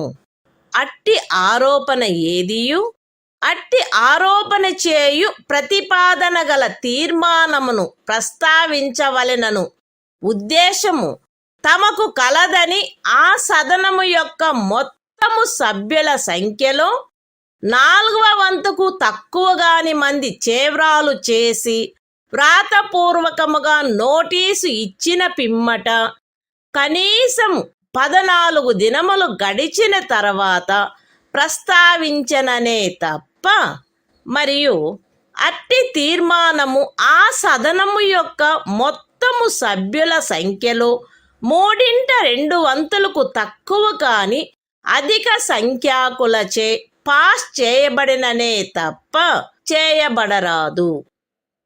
పార్లమెంటు యొక్క ఏ సదనమైనను అట్లు ఆరోపణ చేసినప్పుడు 2వ సదనము ఆ ఆరోపణను దర్యాప్తు చేయవలెను లేక దర్యాప్తు చేయించవలెను. మరియు అట్టి దర్యాప్తు జరుగునప్పుడు హాజరగుటకును ప్రతినిధిని పంపుటకును రాష్ట్రపతికి హక్కు ఉండును. దర్యాప్తు ఫలితముగా రాష్ట్రపతిపై చేయబడిన ఆరోపణ స్థిరపడినదని ప్రఖ్యానించు తీర్మానము ఆ ఆరోపణను దర్యాప్తు చేసిన లేక చేయించిన సదనము యొక్క సభ్యుల మొత్తము సంఖ్యలో 3/2 తక్కువ కాని అధిక సంఖ్యాకులచే ఆమోదించబడినచో అట్లు ఆమోదించబడిన తేదీ నుండి ఆ తీర్మానము రాష్ట్రపతిని పదవి నుండి తొలగించు ప్రభావము కలిగియుండును. The Constitution of India, Part 5, The Union. Chapter 1. The Executive. The President and Vice President. Article 61. Procedure for impeachment of the President. 1. When a president is to be impeached for violation of the Constitution, the charge shall be preferred by either House of Parliament. 2. No such charge shall be preferred unless the proposal to prefer such charge is contained in a resolution which has been moved, after at least 14 days' notice in writing, signed by not less than 1/4 of the total number of members of the House, has been given of their intention to move the resolution. And such resolution has been passed by a majority of not less than 2/3 of the total membership of the House. 3. When a charge has been so preferred by either House of Parliament, the other House shall investigate the charge, or cause the charge to be investigated, and the President shall have the right to appear, and to be represented at such investigation. 4. If as a result of the investigation, a resolution is passed by a majority of not less than 2/3 of the total membership of the House, by which the charge was investigated, or caused to be investigated, declaring that the charge preferred against the President has been sustained, such resolution shall have the effect of removing the President from his office, as from the date on which the resolution is so passed.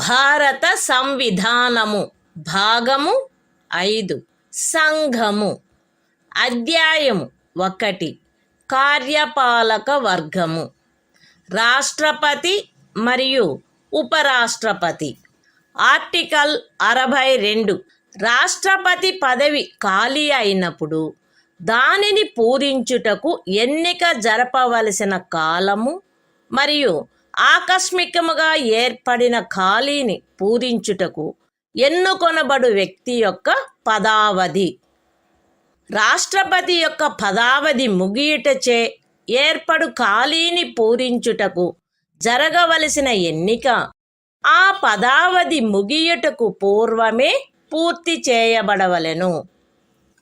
మరణము, రాజీనామా లేక తొలగింపు కారణముగా లేక అన్యదా రాష్ట్రపతి పదవియందు ఏర్పడిన ఖాళీని పూరించుటకు జరగవలసిన ఎన్నిక ఆ ఖాళీ ఏర్పడిన తర్వాత సాధ్యమైనంత త్వరితముగాను ఎట్టి సందర్భంలోనూ ఖాళీ ఏర్పడిన తేదీ నుండి 6 మాసములు దాటకుండగను జరపబడవలెను. మరియు ఆ ఖాళీని పూరించుటకు ఎన్నుకొనబడిన వ్యక్తి 56వ అనుచ్ఛేదము యొక్క నిబంధనలకు అత్యధీనమై తాను పదవిలో ప్రవేశించిన తేదీ నుండి 5 సంవత్సరముల సంపూర్ణ కాలావధి వరకు పదవియందుండుటకు హక్కు కలిగియుండును. The Constitution of India, Part 5, The Union. Chapter 1. The Executive. The President and Vice President. Article 62. Time of holding election to fill vacancy in the office of President.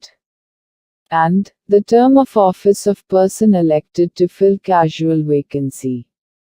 1. An election to fill a vacancy caused by the expiration of the term of office of President shall be completed before the expiration of the term. 2. An election to fill a vacancy in the office of President, occurring by reason of his death, resignation or removal, or otherwise shall be held as soon as possible, after, and in no case later than 6 months from, the date of occurrence of the vacancy. And, the person elected to fill the vacancy shall, subject to the provisions of Article 56, be entitled to hold office for the full term of 5 years, from the date on which he enters upon his office.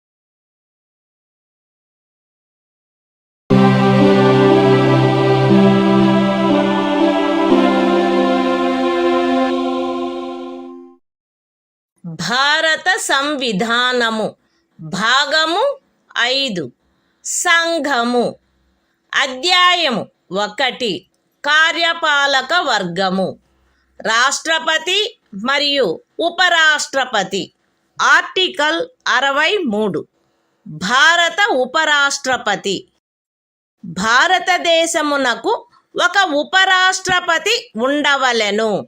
The Constitution of India, Part 5, The Union. Chapter 1. The Executive. The President and Vice President. Article 63. The Vice President of India.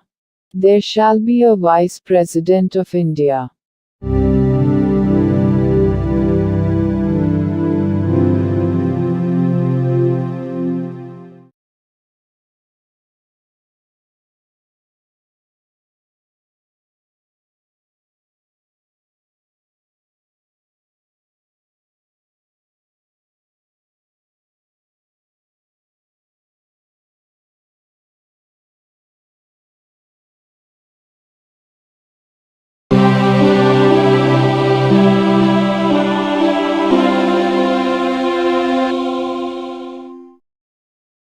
భారత సంవిధానము భాగము 5 సంఘము అధ్యాయము 1 కార్యపాలక వర్గము రాష్ట్రపతి మరియు ఉపరాష్ట్రపతి article 64 ఉపరాష్ట్రపతి పదవి రీత్యా రాజ్యసభకు సభాపతిగా నుండుట ఉపరాష్ట్రపతి పదవి రీత్యా రాజ్యసభకు సభాపతి అయ్యుండును.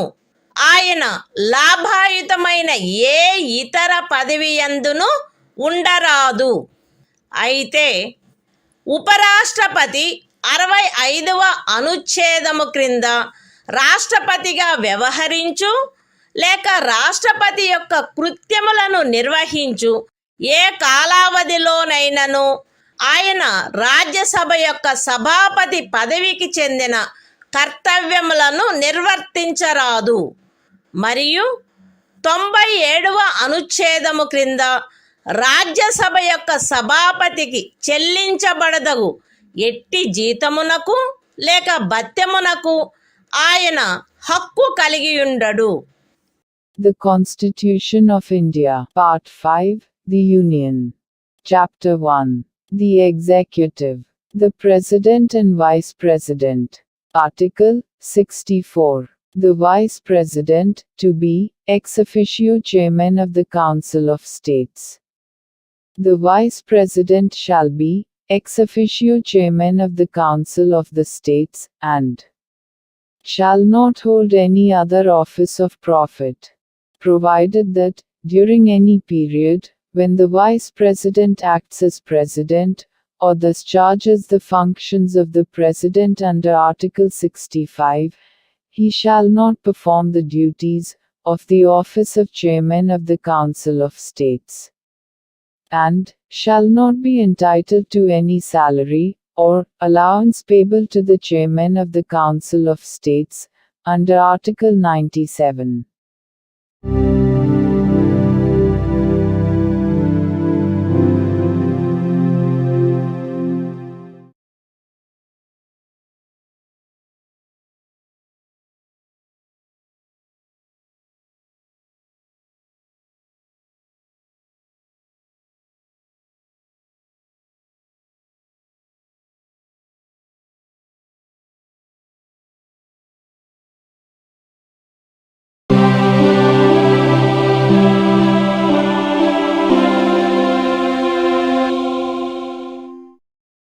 భారత సంవిధానము భాగము 5 సంఘము అధ్యాయము 1 కార్యపాలక వర్గము రాష్ట్రపతి మరియు ఉపరాష్ట్రపతి ఆర్టికల్ 65 రాష్ట్రపతి పదవిలో ఆకస్మిక ఖాళీ ఏర్పడినప్పుడు రాష్ట్రపతి హాజరు లేనప్పుడును ఉపరాష్ట్రపతి రాష్ట్రపతిగా వ్యవహరించుట లేక ఆయన కృత్యములను నిర్వహించుట మరణము రాజీనామా లేక తొలగింపు కారణముగా లేక అన్యదా రాష్ట్రపతి పదవిలో ఖాళీ ఏర్పడినప్పుడు అట్టి ఖాళీని పూరించుటకు ఈ అధ్యాయము యొక్క నిబంధనలను అనుసరించి ఎన్నుకొనబడిన కొత్త రాష్ట్రపతి తన పదవిలో ప్రవేశించు తేదీ వరకు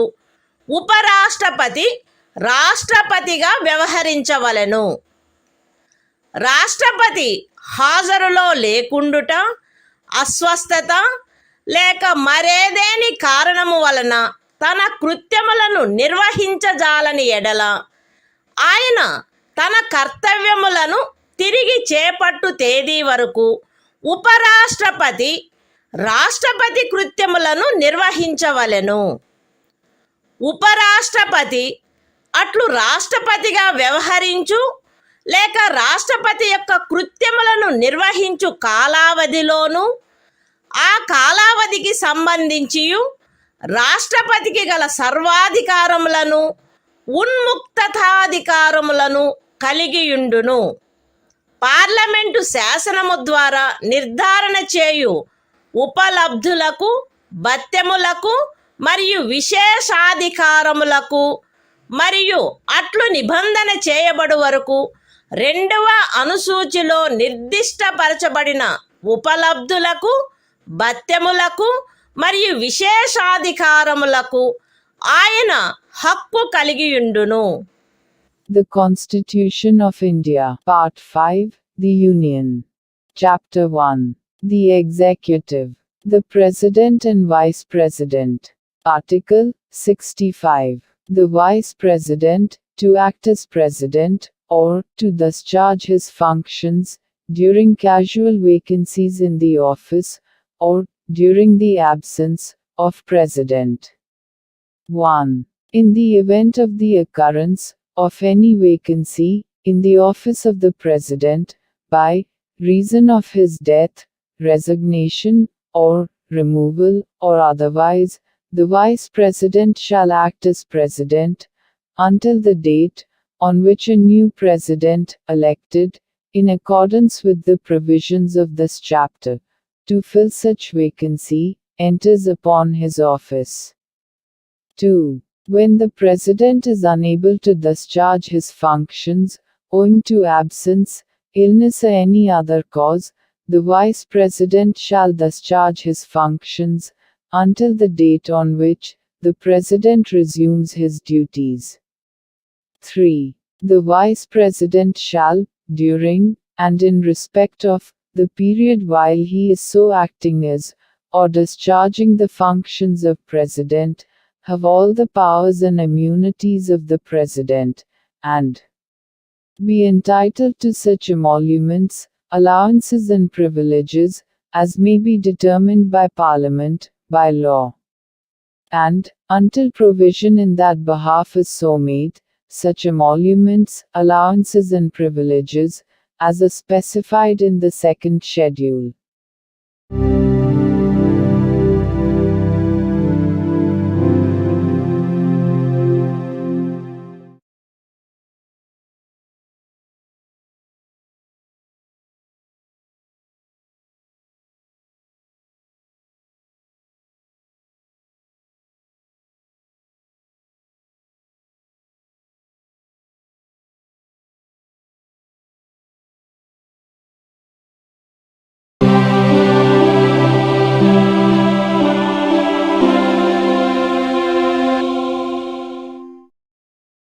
భారత సంవిధానము భాగము 5 సంఘము అధ్యాయము 1 కార్యపాలక వర్గము రాష్ట్రపతి మరియు ఉపరాష్ట్రపతి. ఆర్టికల్ 66 ఉపరాష్ట్రపతి ఎన్నిక.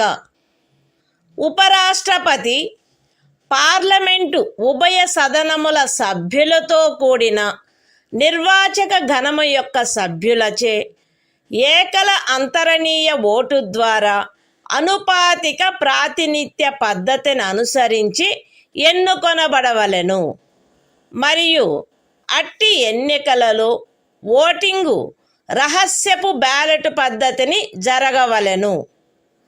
ఉపరాష్ట్రపతి పార్లమెంటు యొక్క లేక ఏదేని రాజ్య శాసన మండలి యొక్క ఏ సదనములో గాని సభ్యుడుగా ఉండరాదు మరియు పార్లమెంటు యొక్క లేక ఏదేని రాజ్య శాసన మండలి యొక్క ఏ సదనములోని సభ్యుడైనను ఉపరాష్ట్రపతిగా ఎన్నుకోబడినచో ఆయన ఉపరాష్ట్రపతి పదవిలో ప్రవేశించిన తేదీ నుండి ఆ సదనములోని తన స్థానమును ఖాళీ చేసినట్లు భావించబడవలెను.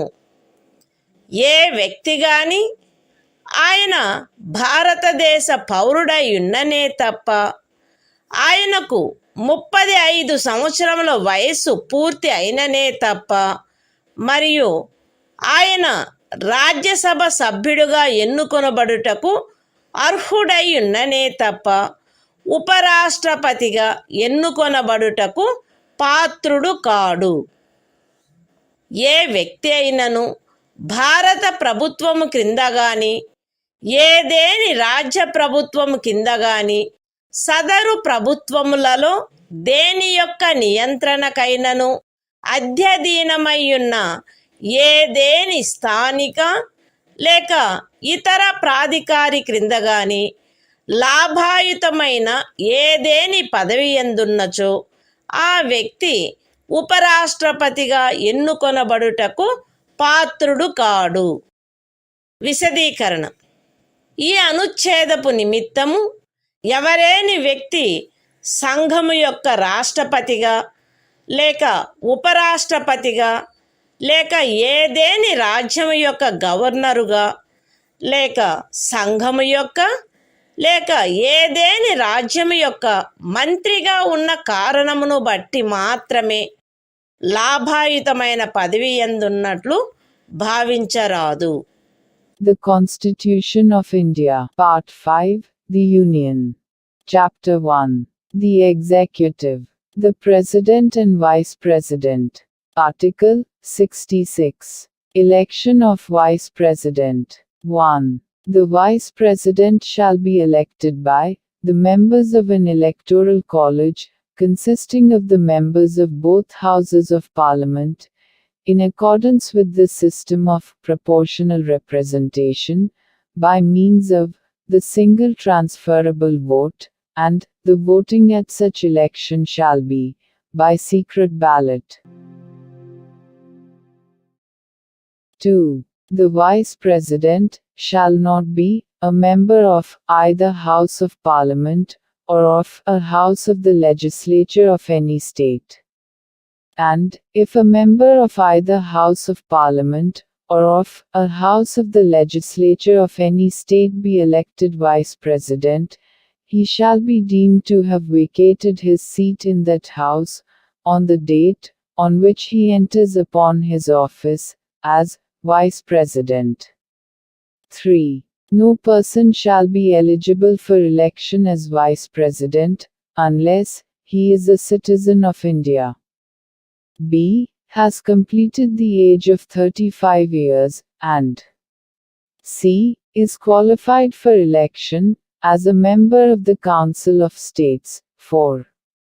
A person shall not be eligible for election as Vice President if he holds any office of profit under the Government of India, or the Government of any state, or under any local or other authority, subject to the control of any of the said governments. Explanation. For the purposes of this article, a person shall not be deemed to hold any office of profit, by reason only that he is the President or Vice President of the Union, or the Governor of any state, or is a minister either for the Union, or for any state.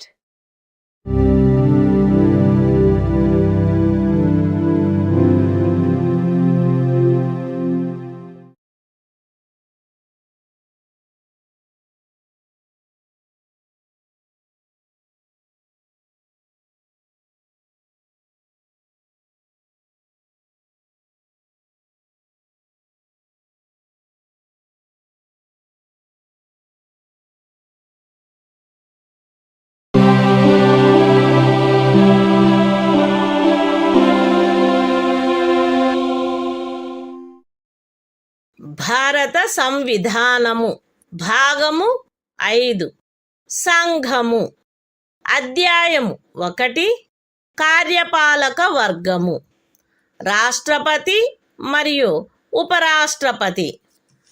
Article 67 ఉపరాష్ట్రపతి పదావధి. ఉపరాష్ట్రపతి తన పదవిలో ప్రవేశించిన తేదీ నుండి 5 సంవత్సరముల కాలావధి వరకు పదవి యందుండును. అయితే ఉపరాష్ట్రపతి తన చేవ్రాలుతో రాష్ట్రపతికి లేఖ వ్రాయుట ద్వారా తన పదవికి రాజీనామా ఇవ్వవచ్చును. ఉపరాష్ట్రపతి రాజ్యసభలో అప్పుడు సభ్యులుగానున్న వారందరిలో అధిక సంఖ్యాకులచే ఆమోదించబడి లోక్సభచే అంగీకరించబడిన తీర్మానము ద్వారా పదవి నుండి తొలగించబడవచ్చును. కానీ ఈ ఖండము నిమిత్తము తీర్మానమేదియు దానిని ప్రస్తావించవలెనను ఉద్దేశము కలదను నోటీసు ఇచ్చి కనీసము 14 దినములు గడిచిననే తప్ప ప్రస్తావించబడరాదు. ఉపరాష్ట్రపతి తన పదావధి ముగిసినప్పటికీ తన ఉత్తరాధికారి ఆ పదవిలో ప్రవేశించు వరకు పదవిలో కొనసాగవలెను. The Constitution of India, Part 5, The Union. Chapter 1. The Executive. The President and Vice President. Article 67. Term of office of Vice President. The Vice President shall hold office for a term of 5 years from the date on which he enters upon his office, provided that a. A Vice President may, by writing under his hand addressed to the President, resign his office. b. A Vice President may be removed from his office by a resolution of the Council of States, passed by a majority of all the then members of the Council and agreed to by the House of the People. But no resolution for the purpose of this clause shall be moved, unless at least 14 days' notice has been given of the intention to move the resolution. c. A Vice President shall, notwithstanding the expiration of his term, continue to hold office until his successor enters upon his office.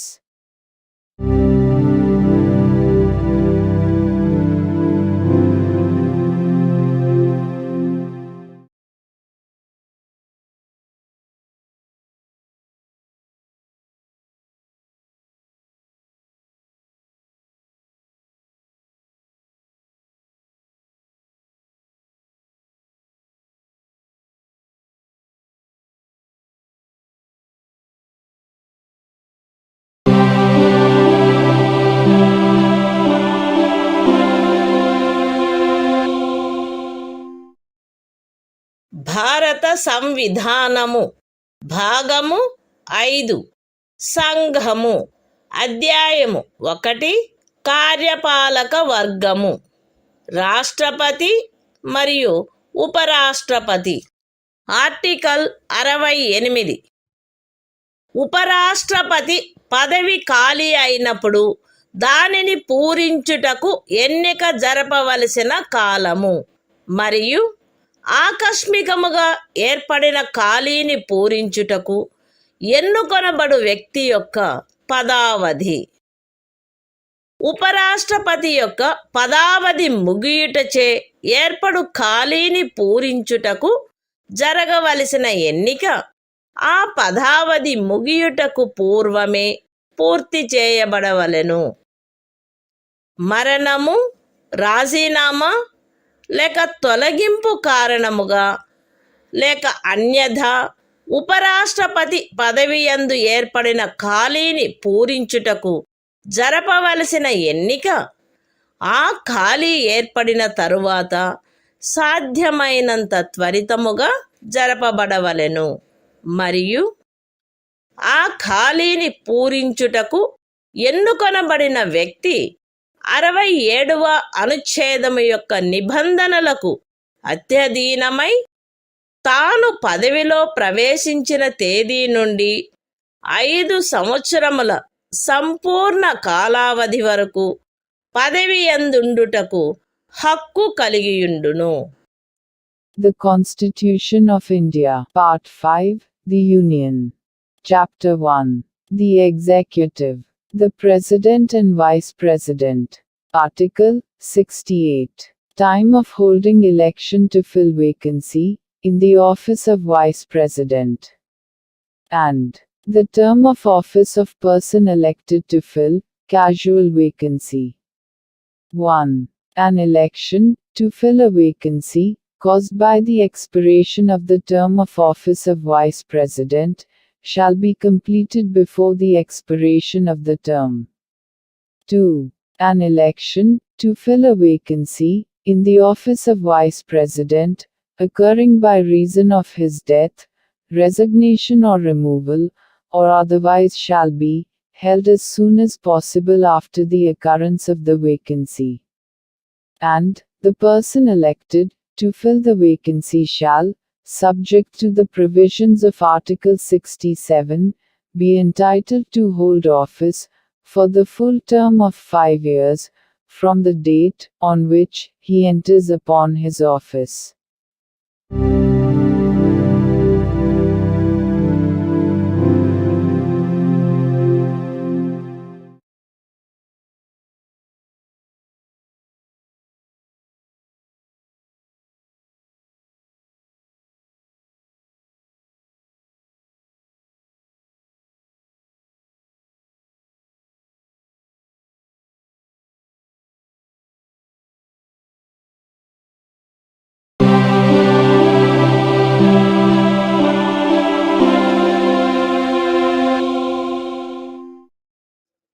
భారత సంవిధానము భాగము 5 సంఘము అధ్యాయము 1 కార్యపాలక వర్గము రాష్ట్రపతి మరియు ఉపరాష్ట్రపతి.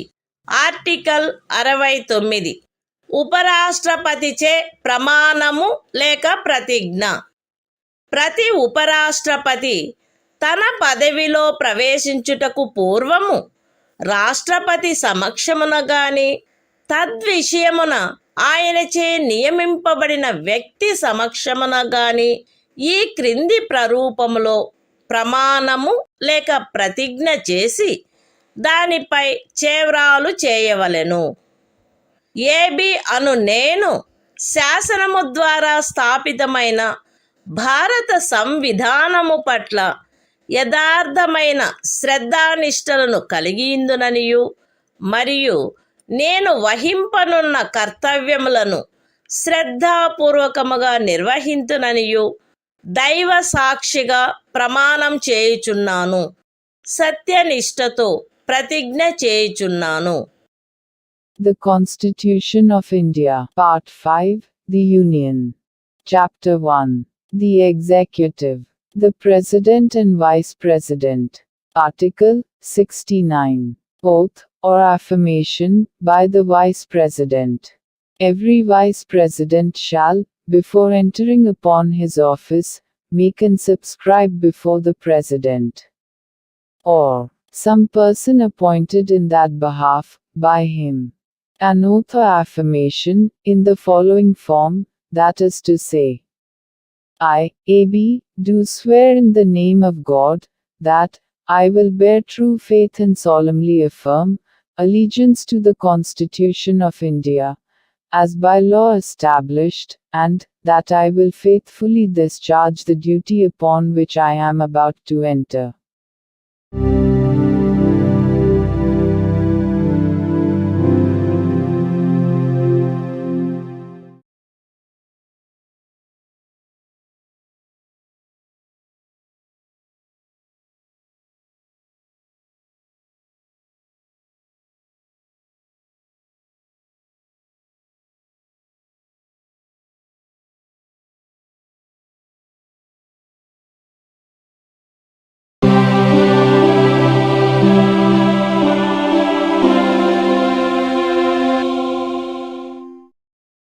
భారత సంవిధానము భాగము 5 సంఘము అధ్యాయము 1 కార్యపాలక వర్గము రాష్ట్రపతి మరియు ఉపరాష్ట్రపతి.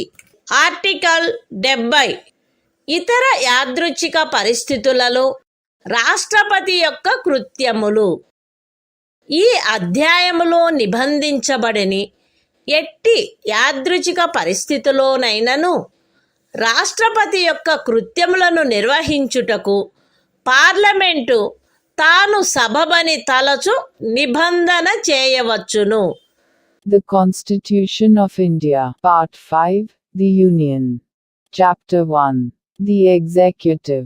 The President and Vice President. Article 70. Discharge of President's functions in other contingencies. Parliament may make such provision, as it thinks fit, for the discharge of the functions of the President, in any contingency, not provided for in this chapter.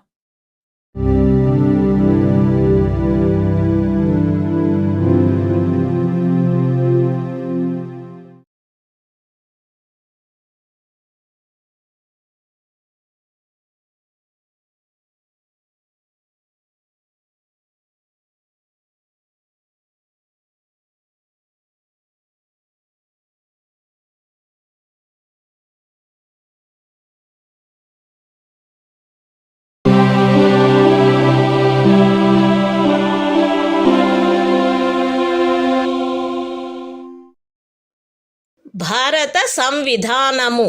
భాగము 5. సంఘము. అధ్యాయము 1. కార్యపాలక వర్గము. రాష్ట్రపతి మరియు ఉపరాష్ట్రపతి. Article 71 రాష్ట్రపతి లేక ఉపరాష్ట్రపతి యొక్క ఎన్నికకు చెందిన లేక సంబంధించిన విషయములు. రాష్ట్రపతి లేక ఉపరాష్ట్రపతి యొక్క ఎన్నిక నుండి ఉత్పన్నమైన లేక ఎన్నికకు సంబంధించిన అన్ని సందేహములు మరియు వివాదములు సర్వోన్నత న్యాయస్థానముచే పరిశీలించబడి నిర్ణయించబడవలెను. అట్టి నిర్ణయము అంతిమమైనదై ఉండును. రాష్ట్రపతిగా లేక ఉపరాష్ట్రపతిగా ఒక వ్యక్తి యొక్క ఎన్నిక చెల్లదని సర్వోన్నత న్యాయస్థానము ప్రఖ్యానించినచో సర్వోన్నత న్యాయస్థానము ఆ నిర్ణయము చేసిన తేదీన గాని అంతకు పూర్వము గాని సందర్భానుసారముగా రాష్ట్రపతి పదవికి లేక ఉపరాష్ట్రపతి పదవికి చెందిన అధికారములను వినియోగించుటలోను కర్తవ్యములు నిర్వహించుటలోను ఆయనచే చేయబడిన కార్యములు ఆ ప్రఖ్యానము కారణముగా అమాన్యమునర్చబడరాదు. ఈ సంవిధానం యొక్క నిబంధనలకు అత్యధీనమై రాష్ట్రపతి లేక ఉపరాష్ట్రపతి యొక్క ఎన్నికకు చెందిన లేక సంబంధించిన విషయమును పార్లమెంటు శాసనము ద్వారా క్రమబద్ధము చేయవచ్చును. రాష్ట్రపతిగా లేక ఉపరాష్ట్రపతిగా ఒక వ్యక్తి యొక్క ఎన్నిక అతనిని ఎన్నుకొనడి నిర్వాచక గణము యొక్క సభ్యులలో ఏ కారణము వలనైనను ఏదేని ఖాళీ ఉన్నదను కారణమును బట్టి ప్రష్టవ్యము కారాదు. The Constitution of India, Part 5, The Union. Chapter 1. The Executive. The President and Vice President. Article 71. Matters relating to, or connected with, the election of a President or Vice President. 1. All doubts and disputes arising out of, or in connection with the election of a President, or Vice President shall be inquired into, and decided, by the Supreme Court, whose decision shall be final.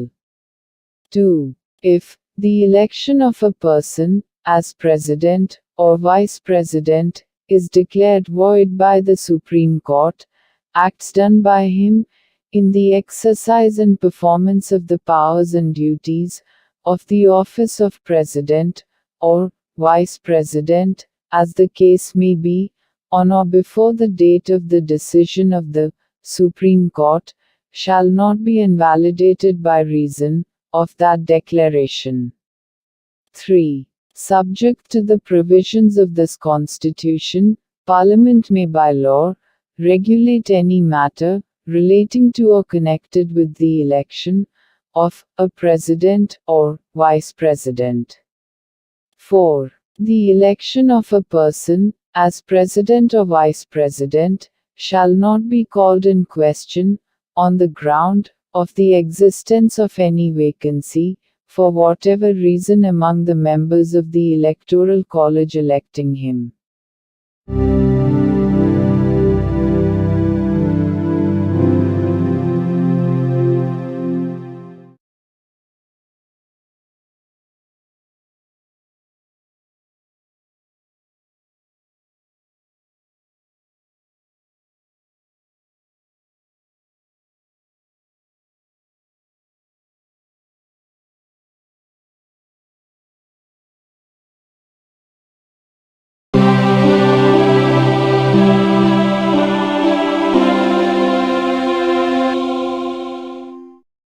భారత సంవిధానము భాగము 5 సంఘము అధ్యాయము 1 కార్యపాలక వర్గము రాష్ట్రపతి మరియు ఉపరాష్ట్రపతి article 72 కొన్ని సందర్భములలో క్షమాపణలు మొదలైన వాటిని మంజూరు చేయుటకు మరియు దండనోత్తర్వును సస్పెండ్ చేయుటకు పరిహరించుటకు లేక లఘూకరించుటకు రాష్ట్రపతి యొక్క అధికారము. రాష్ట్రపతి ఈ క్రింది సందర్భములలో నేర నిర్ణీతుడైన వ్యక్తికి క్షమాపణలను, తాత్కాలిక నిలుపుదలను, వాయిదాలను లేక పరిహరణలను మంజూరు చేయుటకు లేక ఆ వ్యక్తిపై విధించబడిన దండనోత్తర్వును సస్పెండ్ చేయుటకు, పరిహరించుటకు లేక లఘూకరించుటకు అధికారము కలిగియుండును. శిక్ష లేక దండనోత్తరువు సైనిక న్యాయస్థానముచే విధించబడిన అన్ని సందర్భములలో సంఘము యొక్క కార్యపాలనాధికారంలో చేరియున్న విషయమునకు సంబంధించిన ఏదేని శాసనమునకు విరుద్ధమగు అపరాధమునకై శిక్ష లేక దండనోత్తరు విధించబడిన అన్ని సందర్భములలో దండనోత్తరు మరణ దండనోత్తరు అయిన అన్ని సందర్భములలో ఏదేని సైనిక న్యాయస్థానముచే ఇవ్వబడిన దండనోత్తరువును సస్పెండ్ చేయుటకు, పరిహరించుటకు లేక లఘూకరించుటకు సంఘమునకు చెందిన సాయుధ బలముల యొక్క ఎవరేని అధికారికి శాసనము ద్వారా ప్రదత్తము చేయబడిన అధికారమునకు ఖండము 1 యొక్క ఉపఖండము ఏలో ఉన్నదేదియు భంగము కలిగించదు. మరణ దండనోత్తరువును సస్పెండ్ చేయుటకు, పరిహరించుటకు లేక లఘూకరించుటకు తత్సమయమున అమలులోనున్న ఏదేని శాసనము క్రింద ఒక రాజ్య గవర్నరుచే వినియోగించబడదగు అధికారమునకు ఖండము 1 యొక్క ఉపఖండము సిలో ఉన్నదేదియు భంగము కలిగించదు. The Constitution of India, Part 5, The Union. Chapter 1. The Executive. The President and Vice President. Article 72. Power of President to grant pardons, etc. and to suspend, remit, or commute sentences in certain cases.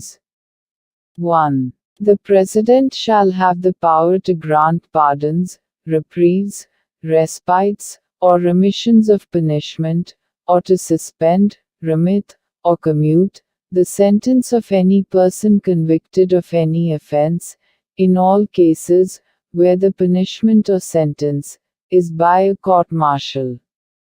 B. In all cases where the punishment or sentence is for an offense against any law relating to a matter to which the executive power of the Union extends. C. In all cases where the sentence is a sentence of death. 2. Nothing in subclause A of Clause 1 shall affect the power conferred by law on any officer of the armed forces of the Union to suspend, remit, or commute a sentence passed by a court-martial. 3. Nothing in subclause C of clause 1 shall affect the power to suspend, remit, or commute a sentence of death exercisable by the governor of a state under any law for the time being in force.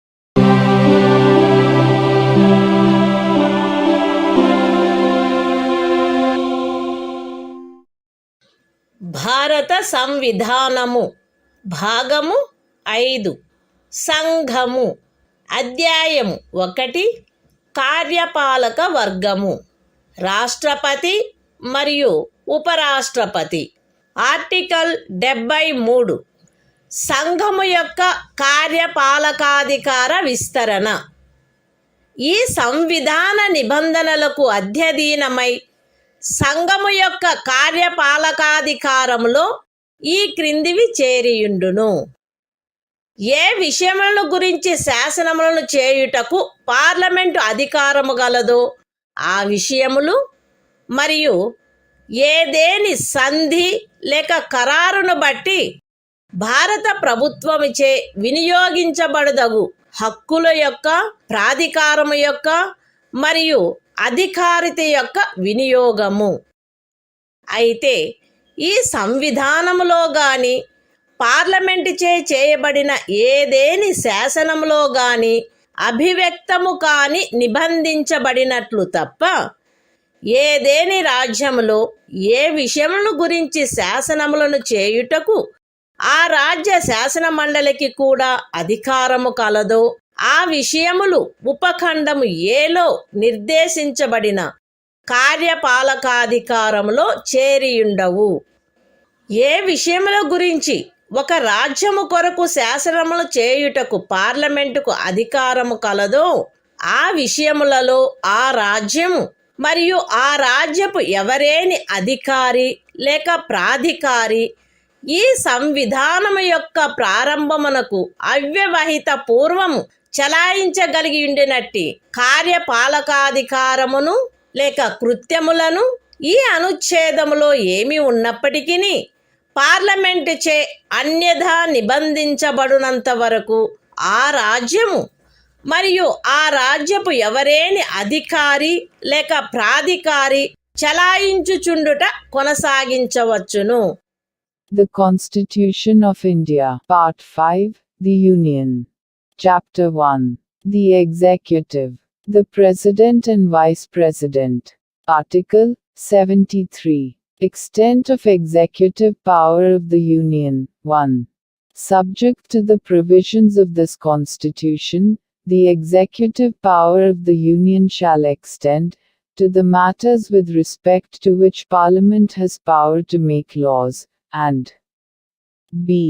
to the exercise of such rights, authority, and jurisdiction as are exercisable by the Government of India, by virtue of any treaty or agreement, provided that the executive power referred to in subclause A shall not, save as expressly provided in this Constitution, or in any law made by Parliament, extend, in any state to matters with respect to which the legislature of the state has also power to make laws.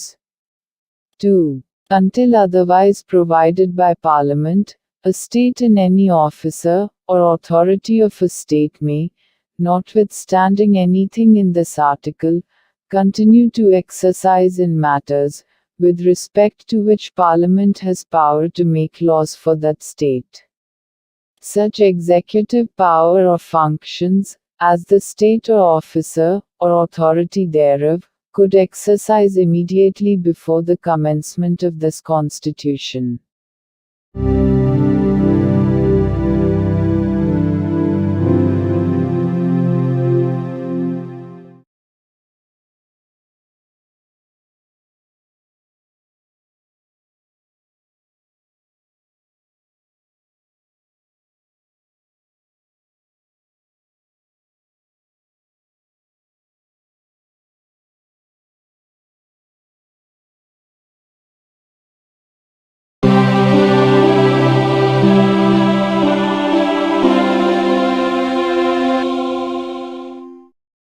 భారత సంవిధానము భాగము 5 సంఘము అధ్యాయము 1 కార్యపాలక వర్గము మంత్రి పరిషత్తు article 74 రాష్ట్రపతికి సహాయపడుటకును సలహానిచ్చుటకును మంత్రి పరిషత్తు రాష్ట్రపతికి సహాయపడుటకును సలహానిచ్చుటకును ప్రధానమంత్రి ఆధిపత్యమున ఒక మంత్రి పరిషత్తు ఉండవలెను.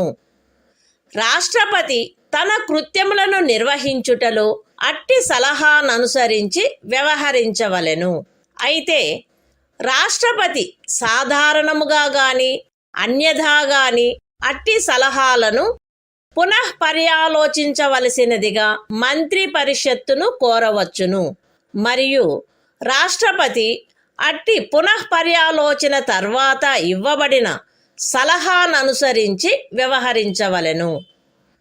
రాష్ట్రపతికి మంత్రులచే ఏదేని సలహా ఇయ్యబడినదా, అట్లయినచో అది ఏది అను ప్రశ్న ఏ న్యాయస్థానమందును పరిశీలించబడరాదు. The Constitution of India, Part 5, The Union. Chapter 1. The Executive. Council of Ministers. Article 74. Council of Ministers, to aid and advise President. 1.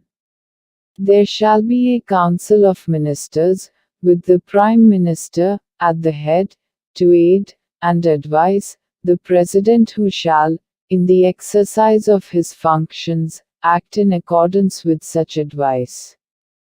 Provided that the President may require the Council of Ministers to reconsider such advice, either generally or otherwise, and the President shall act in accordance with the advice tendered after such reconsideration. 2. The question whether any, and if so what, advice was tendered by ministers to the President shall not be inquired into in any court.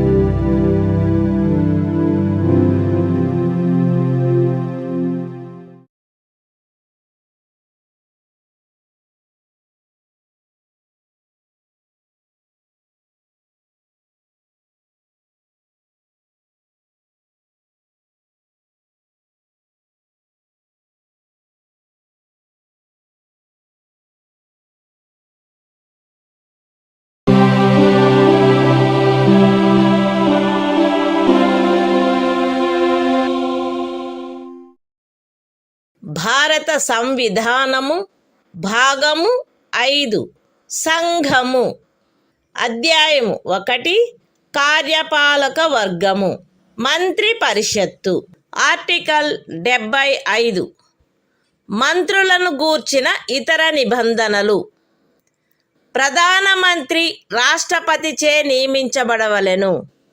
ఇతర మంత్రులు ప్రధానమంత్రి సలహాపై రాష్ట్రపతిచే నియమించబడవలెను. మంత్రి పరిషత్తులో ప్రధానమంత్రితో సహా మొత్తము మంత్రుల సంఖ్య లోక్సభలోని మొత్తము సభ్యుల సంఖ్యలో 15% మించరాదు. 10వ అనుసూచి యొక్క 2వ పేరా క్రింద పార్లమెంటు ఉభయ సదనములలోని ఏదేని రాజకీయ పార్టీకి చెందియుండి ఆ సదనము యొక్క సభ్యునిగా ఉండుటకు నిరర్హుడైన ఒక సభ్యుడు అతని అనర్హత ప్రారంభపు తేదీ నుండి అట్టి సభ్యునిగా అతని పదవీ కాలావధి ముగియునంత వరకు లేదా అతను అట్టి కాలావధి ముగియకముందే పార్లమెంటు ఉభయ సదనములలో ఏ సదనము యొక్క ఏదేని ఎన్నికకు పోటీ చేసి ఎన్నికైనట్లుగా ప్రఖ్యానింపబడు తేదీ వరకు, వీటిలో ఏది ముందుగా వచ్చునో అంతవరకు ఖండము 1 క్రింద మంత్రిగా నియోజితుడగుటకు కూడా నిరర్హుడగును. మంత్రులు రాష్ట్రపతి అభీష్టముండునంత వరకు పదవి యందుందురు. మంత్రి పరిషత్తు లోక్సభకు సమిష్టిగా ఉత్తరదాయి అయి ఉండును. ఒక మంత్రి తన పదవిలో ప్రవేశించుటకు పూర్వము పదవి యొక్క రహస్య గోపనమును గూర్చిన ప్రమాణములను 3వ అనుసూచిలో అందు నిమిత్తమై పొందుపరిచియున్న ప్రరూపములను అనుసరించి రాష్ట్రపతి అతనిచే చేయించవలెను. పార్లమెంటు యొక్క ఏ సదనములో గాని వరుసగా 6 మాసముల కాలావధి వరకు సభ్యుడిగా లేని మంత్రి ఆ కాలావధి ముగియగానే మంత్రి పదవిని కోల్పోవును. మంత్రుల జీతములు భత్యములు పార్లమెంటు ఆయా సమయములందు శాసనము ద్వారా నిర్ధారణ చేయునట్టివై యుండును. పార్లమెంటు అట్లు నిర్ధారణ చేయ వరకు అవి 2వ అనుసూచిలో నిర్దిష్టపరచబడినట్లు ఉండును. The Constitution of India, Part 5, The Union. Chapter 1. The Executive. Council of Ministers. Article 75. Other provisions as to ministers. 1. The Prime Minister shall be appointed by the President, and the other ministers shall be appointed by the President, on the advice of the Prime Minister. 1a. The total number of ministers, including the Prime Minister, in the Council of Ministers, shall not exceed 15% of the total number of members of the House of the People. 1b. A member of either House of Parliament, belonging to any political party, who is disqualified for being a member of that House, under paragraph 2 of the 10th schedule, shall also be disqualified to be appointed as a minister under clause 1. For duration of the period commencing from the date of his disqualification, till the date on which the term of his office as such member would expire, or where he contests any election to either House of Parliament before the expiry of such period, till the date on which he is declared elected, whichever is earlier. 2. The ministers shall hold office during the pleasure of the President. 3. The Council of Ministers shall be collectively responsible to the House of the People. 4. Before a minister enters upon his office, the President shall administer to him the oaths of office and of secrecy according to the forms set out for the purpose in the 3rd schedule. 5. A minister who, for any period of 6 consecutive months, is not a member of either House of Parliament, shall at the expiration of that period cease to be a minister. 6. The salaries and allowances of ministers shall be such as Parliament may from time to time by law determine, and, until Parliament so determines, shall be as specified in the 2nd schedule.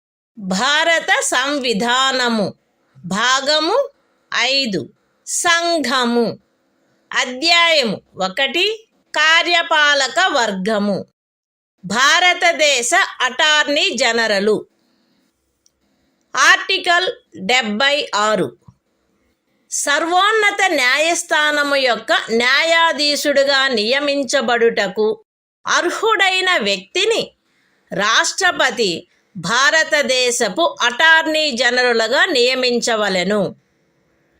ఆయా సమయములందు శాసనిక విషయములలో రాష్ట్రపతిచే తనకు నిర్దేశించబడు వాటిపై భారత ప్రభుత్వమునకు సలహానిచ్చుటయు, రాష్ట్రపతిచే తనకు అప్పగించబడు శాసనిక స్వభావము గల ఇతర కర్తవ్యములను నిర్వర్తించుటయు ఈ సంవిధానము ద్వారా గాని దాని క్రింద గాని తత్సమయమున అమలులోనున్న ఏదేని ఇతర శాసనము ద్వారా గాని దాని క్రింద గాని తనకు ప్రదత్తము చేయబడిన కృత్యములను నిర్వహించుటయు అటార్నీ జనరల్ యొక్క కర్తవ్యమై ఉండును.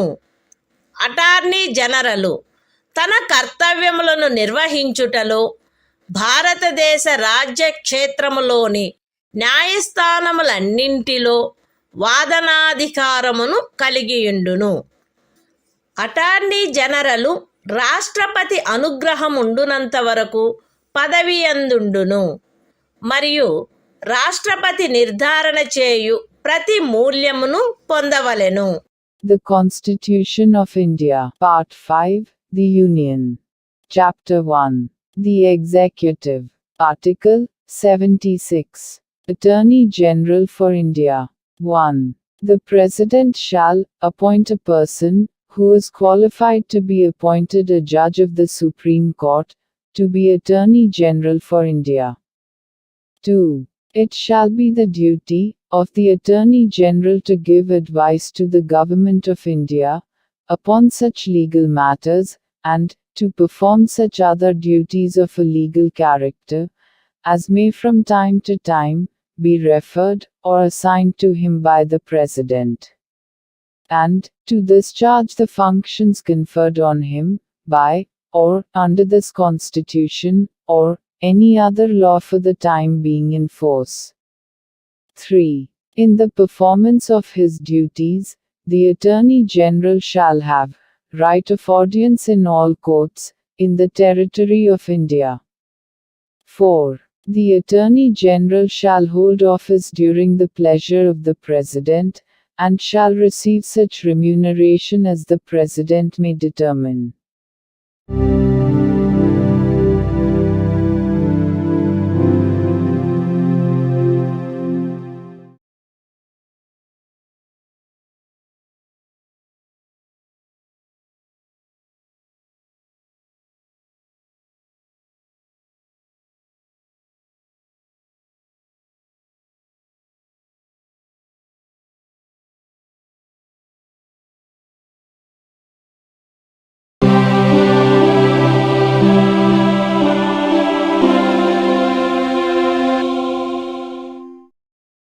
భారత సంవిధానము భాగము 5 సంఘము అధ్యాయం 1 కార్యపాలక వర్గము ప్రభుత్వము యొక్క కార్యకలాప నిర్వహణ ఆర్టికల్ 77 భారత ప్రభుత్వమునకు చెందిన కార్యపాలక చర్యాంతయు రాష్ట్రపతి పేర తీసుకొనబడినట్లు అభివ్యక్తపరచబడవలెను. రాష్ట్రపతి పేర చేయబడిన మరియు వ్రాసి ఇయ్యబడిన ఉత్తర్వులు మరియు ఇతర పత్రములు రాష్ట్రపతి చేయు నియమావళిలో నిర్దిష్టపరచబడు రీతిగా అది ప్రమాణితము చేయబడవలెను. అట్లు అది ప్రమాణితము చేయబడిన ఉత్తర్వు యొక్క లేక పత్రము యొక్క మాన్యత అది రాష్ట్రపతిచే చేయబడినట్టి లేక వ్రాసి ఇయ్యబడినట్టి ఉత్తర్వు లేక పత్రము కాదనడి కారణమును బట్టి ప్రశ్నించబడరాదు. రాష్ట్రపతి భారత ప్రభుత్వమునకు చెందిన కార్యకలాపములను మిక్కిలి సుకరముగా జరుపుటకును ఆ కార్యకలాపములను మంత్రులకు కేటాయించుటకును నియమావళిని చేయవలెను. The Constitution of India, Part 5, The Union. Chapter 1. The Executive. Conduct of Government Business. Article 77. Conduct of Business of the Government of India. 1. All executive action of the Government of India shall be expressed to be taken in the name of the President. 2. Orders and other instruments made and executed in the name of the President shall be authenticated in such manner as may be specified in rules to be made by the President. And the validity of an order or instrument which is so authenticated shall not be called in question on the ground that it is not an order or instrument made or executed by the President. 3. The President shall make rules for the more convenient transaction of the business of the Government of India, and for the allocation among ministers of the said business.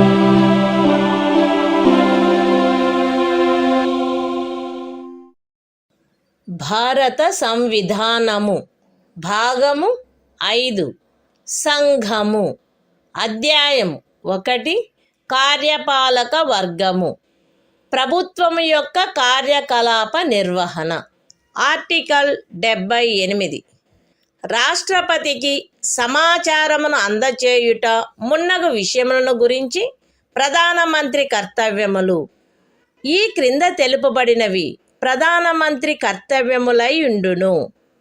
సంఘము యొక్క వ్యవహారములలో పరిపాలనకు సంబంధించి మంత్రి పరిషత్తు యొక్క సమస్త నిర్ణయములను మరియు శాసన నిర్మాణమునకై చేయబడిన ప్రతిపాదనలను రాష్ట్రపతికి తెలియచేయుట. సంఘము యొక్క వ్యవహారముల పరిపాలనకును శాసన నిర్మాణమునకై చేయబడిన ప్రతిపాదనలకును సంబంధించిన విషయములలో రాష్ట్రపతి కోరు సమాచారమును అందజేయుట మరియు ఏ విషయమైనను ఒక మంత్రిచే నిర్ణయించబడి మంత్రి పరిషత్తుచే పర్యాలోచించబడి ఉండని ఎడల ఆ విషయమును మంత్రి పరిషత్తు యొక్క పర్యాలోచనకు సమర్పించవలసినదిగా రాష్ట్రపతి అపేక్షించినచో దానిని అట్లు సమర్పించుట. The Constitution of India, Part 5, The Union. Chapter 1. The Executive. Conduct of Government Business. Article 78. Duties of Prime Minister, as respects the furnishing of information to the President, etc. It shall be the duty of the Prime Minister to communicate to the President all decisions of the Council of Ministers relating to the administration of the affairs of the Union, and proposals for legislation. B. To furnish such information relating to the administration of the affairs of the Union, and proposals for legislation, as the President may call for. And C. If the President so requires, to submit for the consideration of the Council of Ministers any matter on which a decision has been taken by a minister, but which has not been considered by the Council.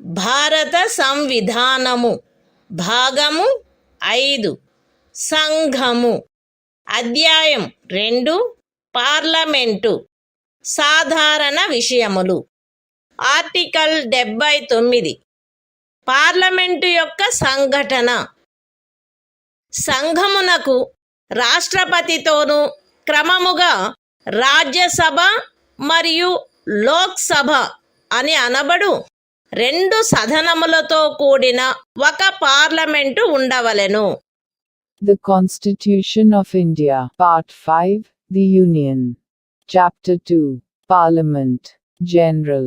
Article 79. Constitution of Parliament. There shall be a Parliament for the Union, which shall consist of the President, and 2 houses, to be known respectively as the Council of States, and the House of the People.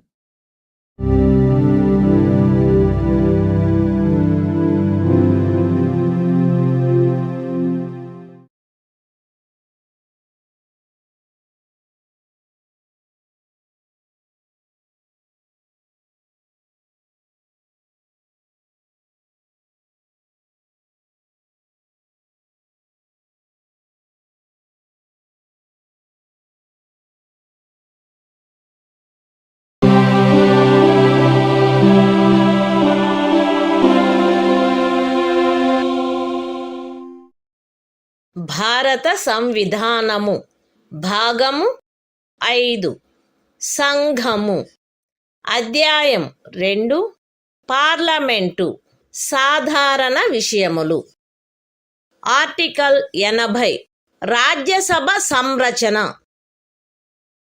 Rajya Sabha ఈ క్రింది వారితో కూడి ఉండవలెను. ఖండము 3 యొక్క నిబంధనలను అనుసరించి రాష్ట్రపతిచే నామనిర్దేశము చేయబడు 12 మంది సభ్యులు మరియు రాజ్యముల యొక్కయు సంఘ రాజ్య క్షేత్రముల యొక్కయు 238 మందికి మించని ప్రతినిధులు. రాజ్యసభలో రాజ్యముల యొక్కయు సంఘ రాజ్య క్షేత్రముల యొక్కయు ప్రతినిధులచే పూరించబడవలసిన స్థానముల కేటాయింపు 4వ అనుసూచియందు గల తద్విషయక నిబంధనలను అనుసరించి ఉండవలెను. ఖండము 1 యొక్క ఉపఖండము ఏ క్రింద రాష్ట్రపతిచే నామనిర్దేశము చేయబడు సభ్యులు ఈ క్రింది వాటిని పోలిన విషయములందు విశేష జ్ఞానమును కాని ఆచరణానుభవమును కాని కలిగిన వ్యక్తులై ఉండవలెను. అనగా సాహిత్యము, విజ్ఞాన శాస్త్రము, కళ మరియు సాంఘిక సేవ.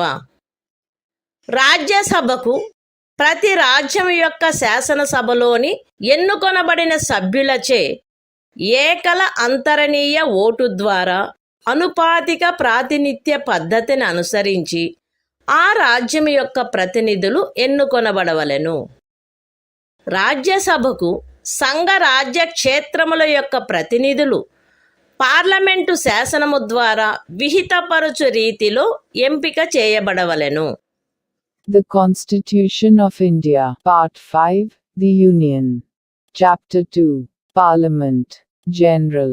Article 80. Composition of the Council of States. 1.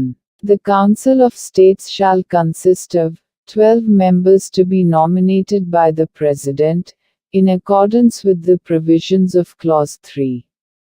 And b. Not more than 238 representatives of the states, and of the Union territories. 2. The allocation of seats, in the Council of States, to be filled by representatives of the states and of the Union territories, shall be in accordance with the provisions in that behalf contained in the 4th schedule. 3.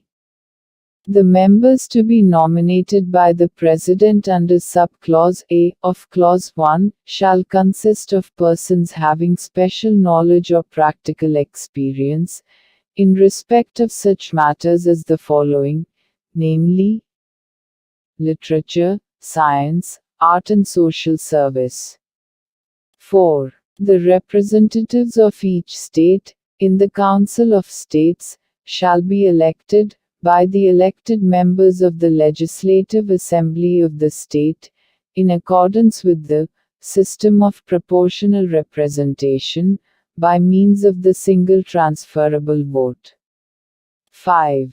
The representatives of the Union territories in the Council of States shall be chosen in such manner, as Parliament may by law prescribe.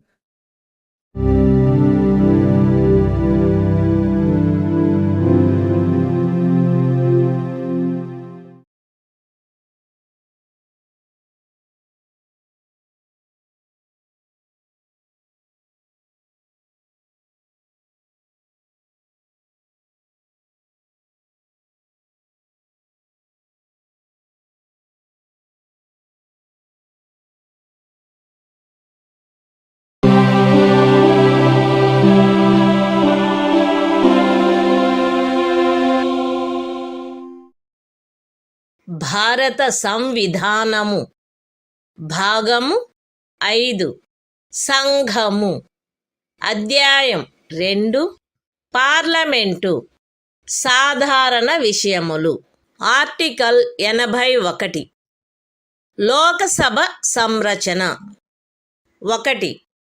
331వ అనుచ్ఛేదము యొక్క నిబంధనలకు అధ్యయనమై లోక్సభ ఈ క్రింది వారితో కూడియుండవలెను.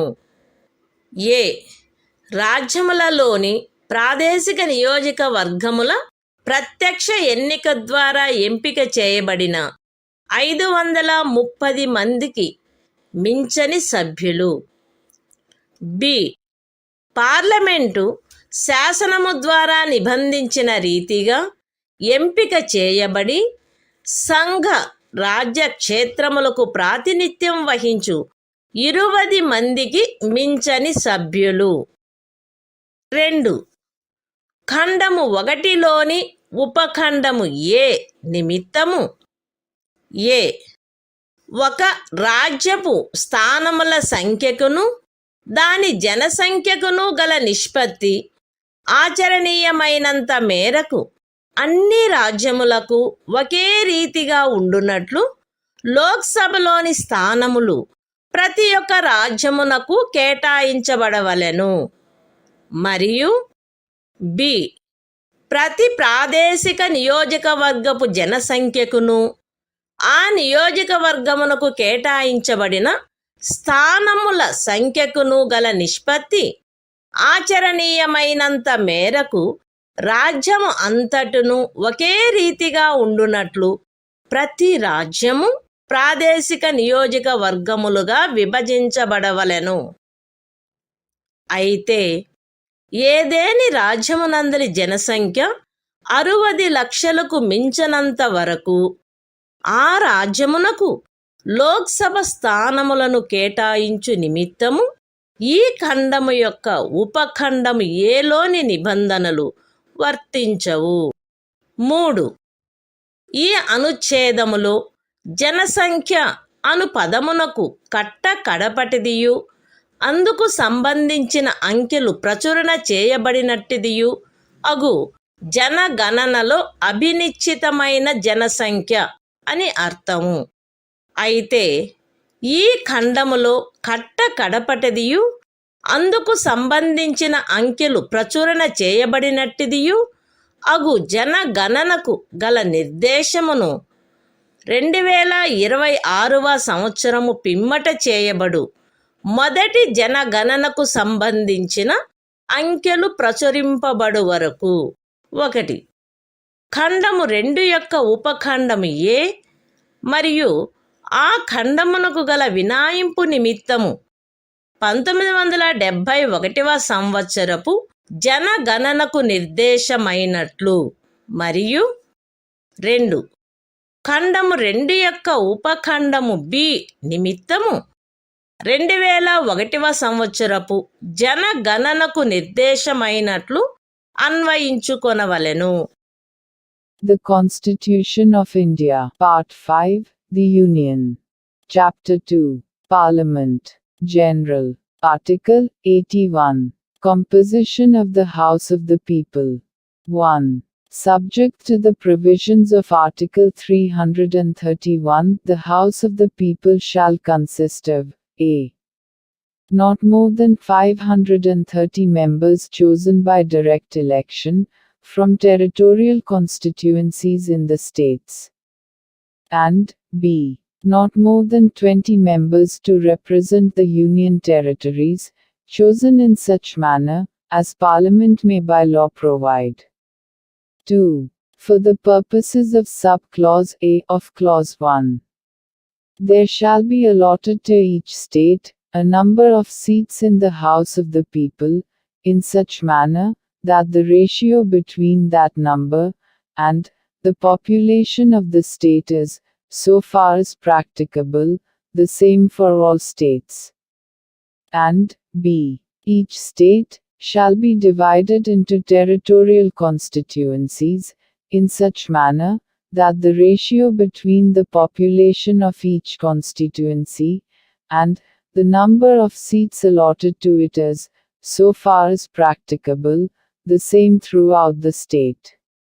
Provided that the provisions of subclause A of this clause shall not be applicable for the purpose of allotment of seats in the House of the People to any state, so long as the population of that state does not exceed 6 millions. 3. In this article, the expression population means the population is ascertained at the last preceding census, of which the relevant figures have been published.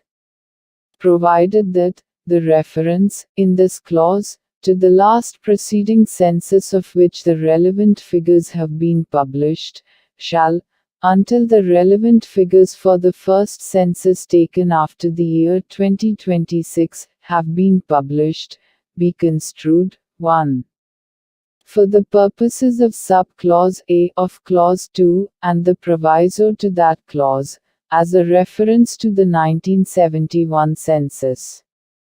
And 2. For the purposes of subclause B of clause 2, as a reference to the 2001 census.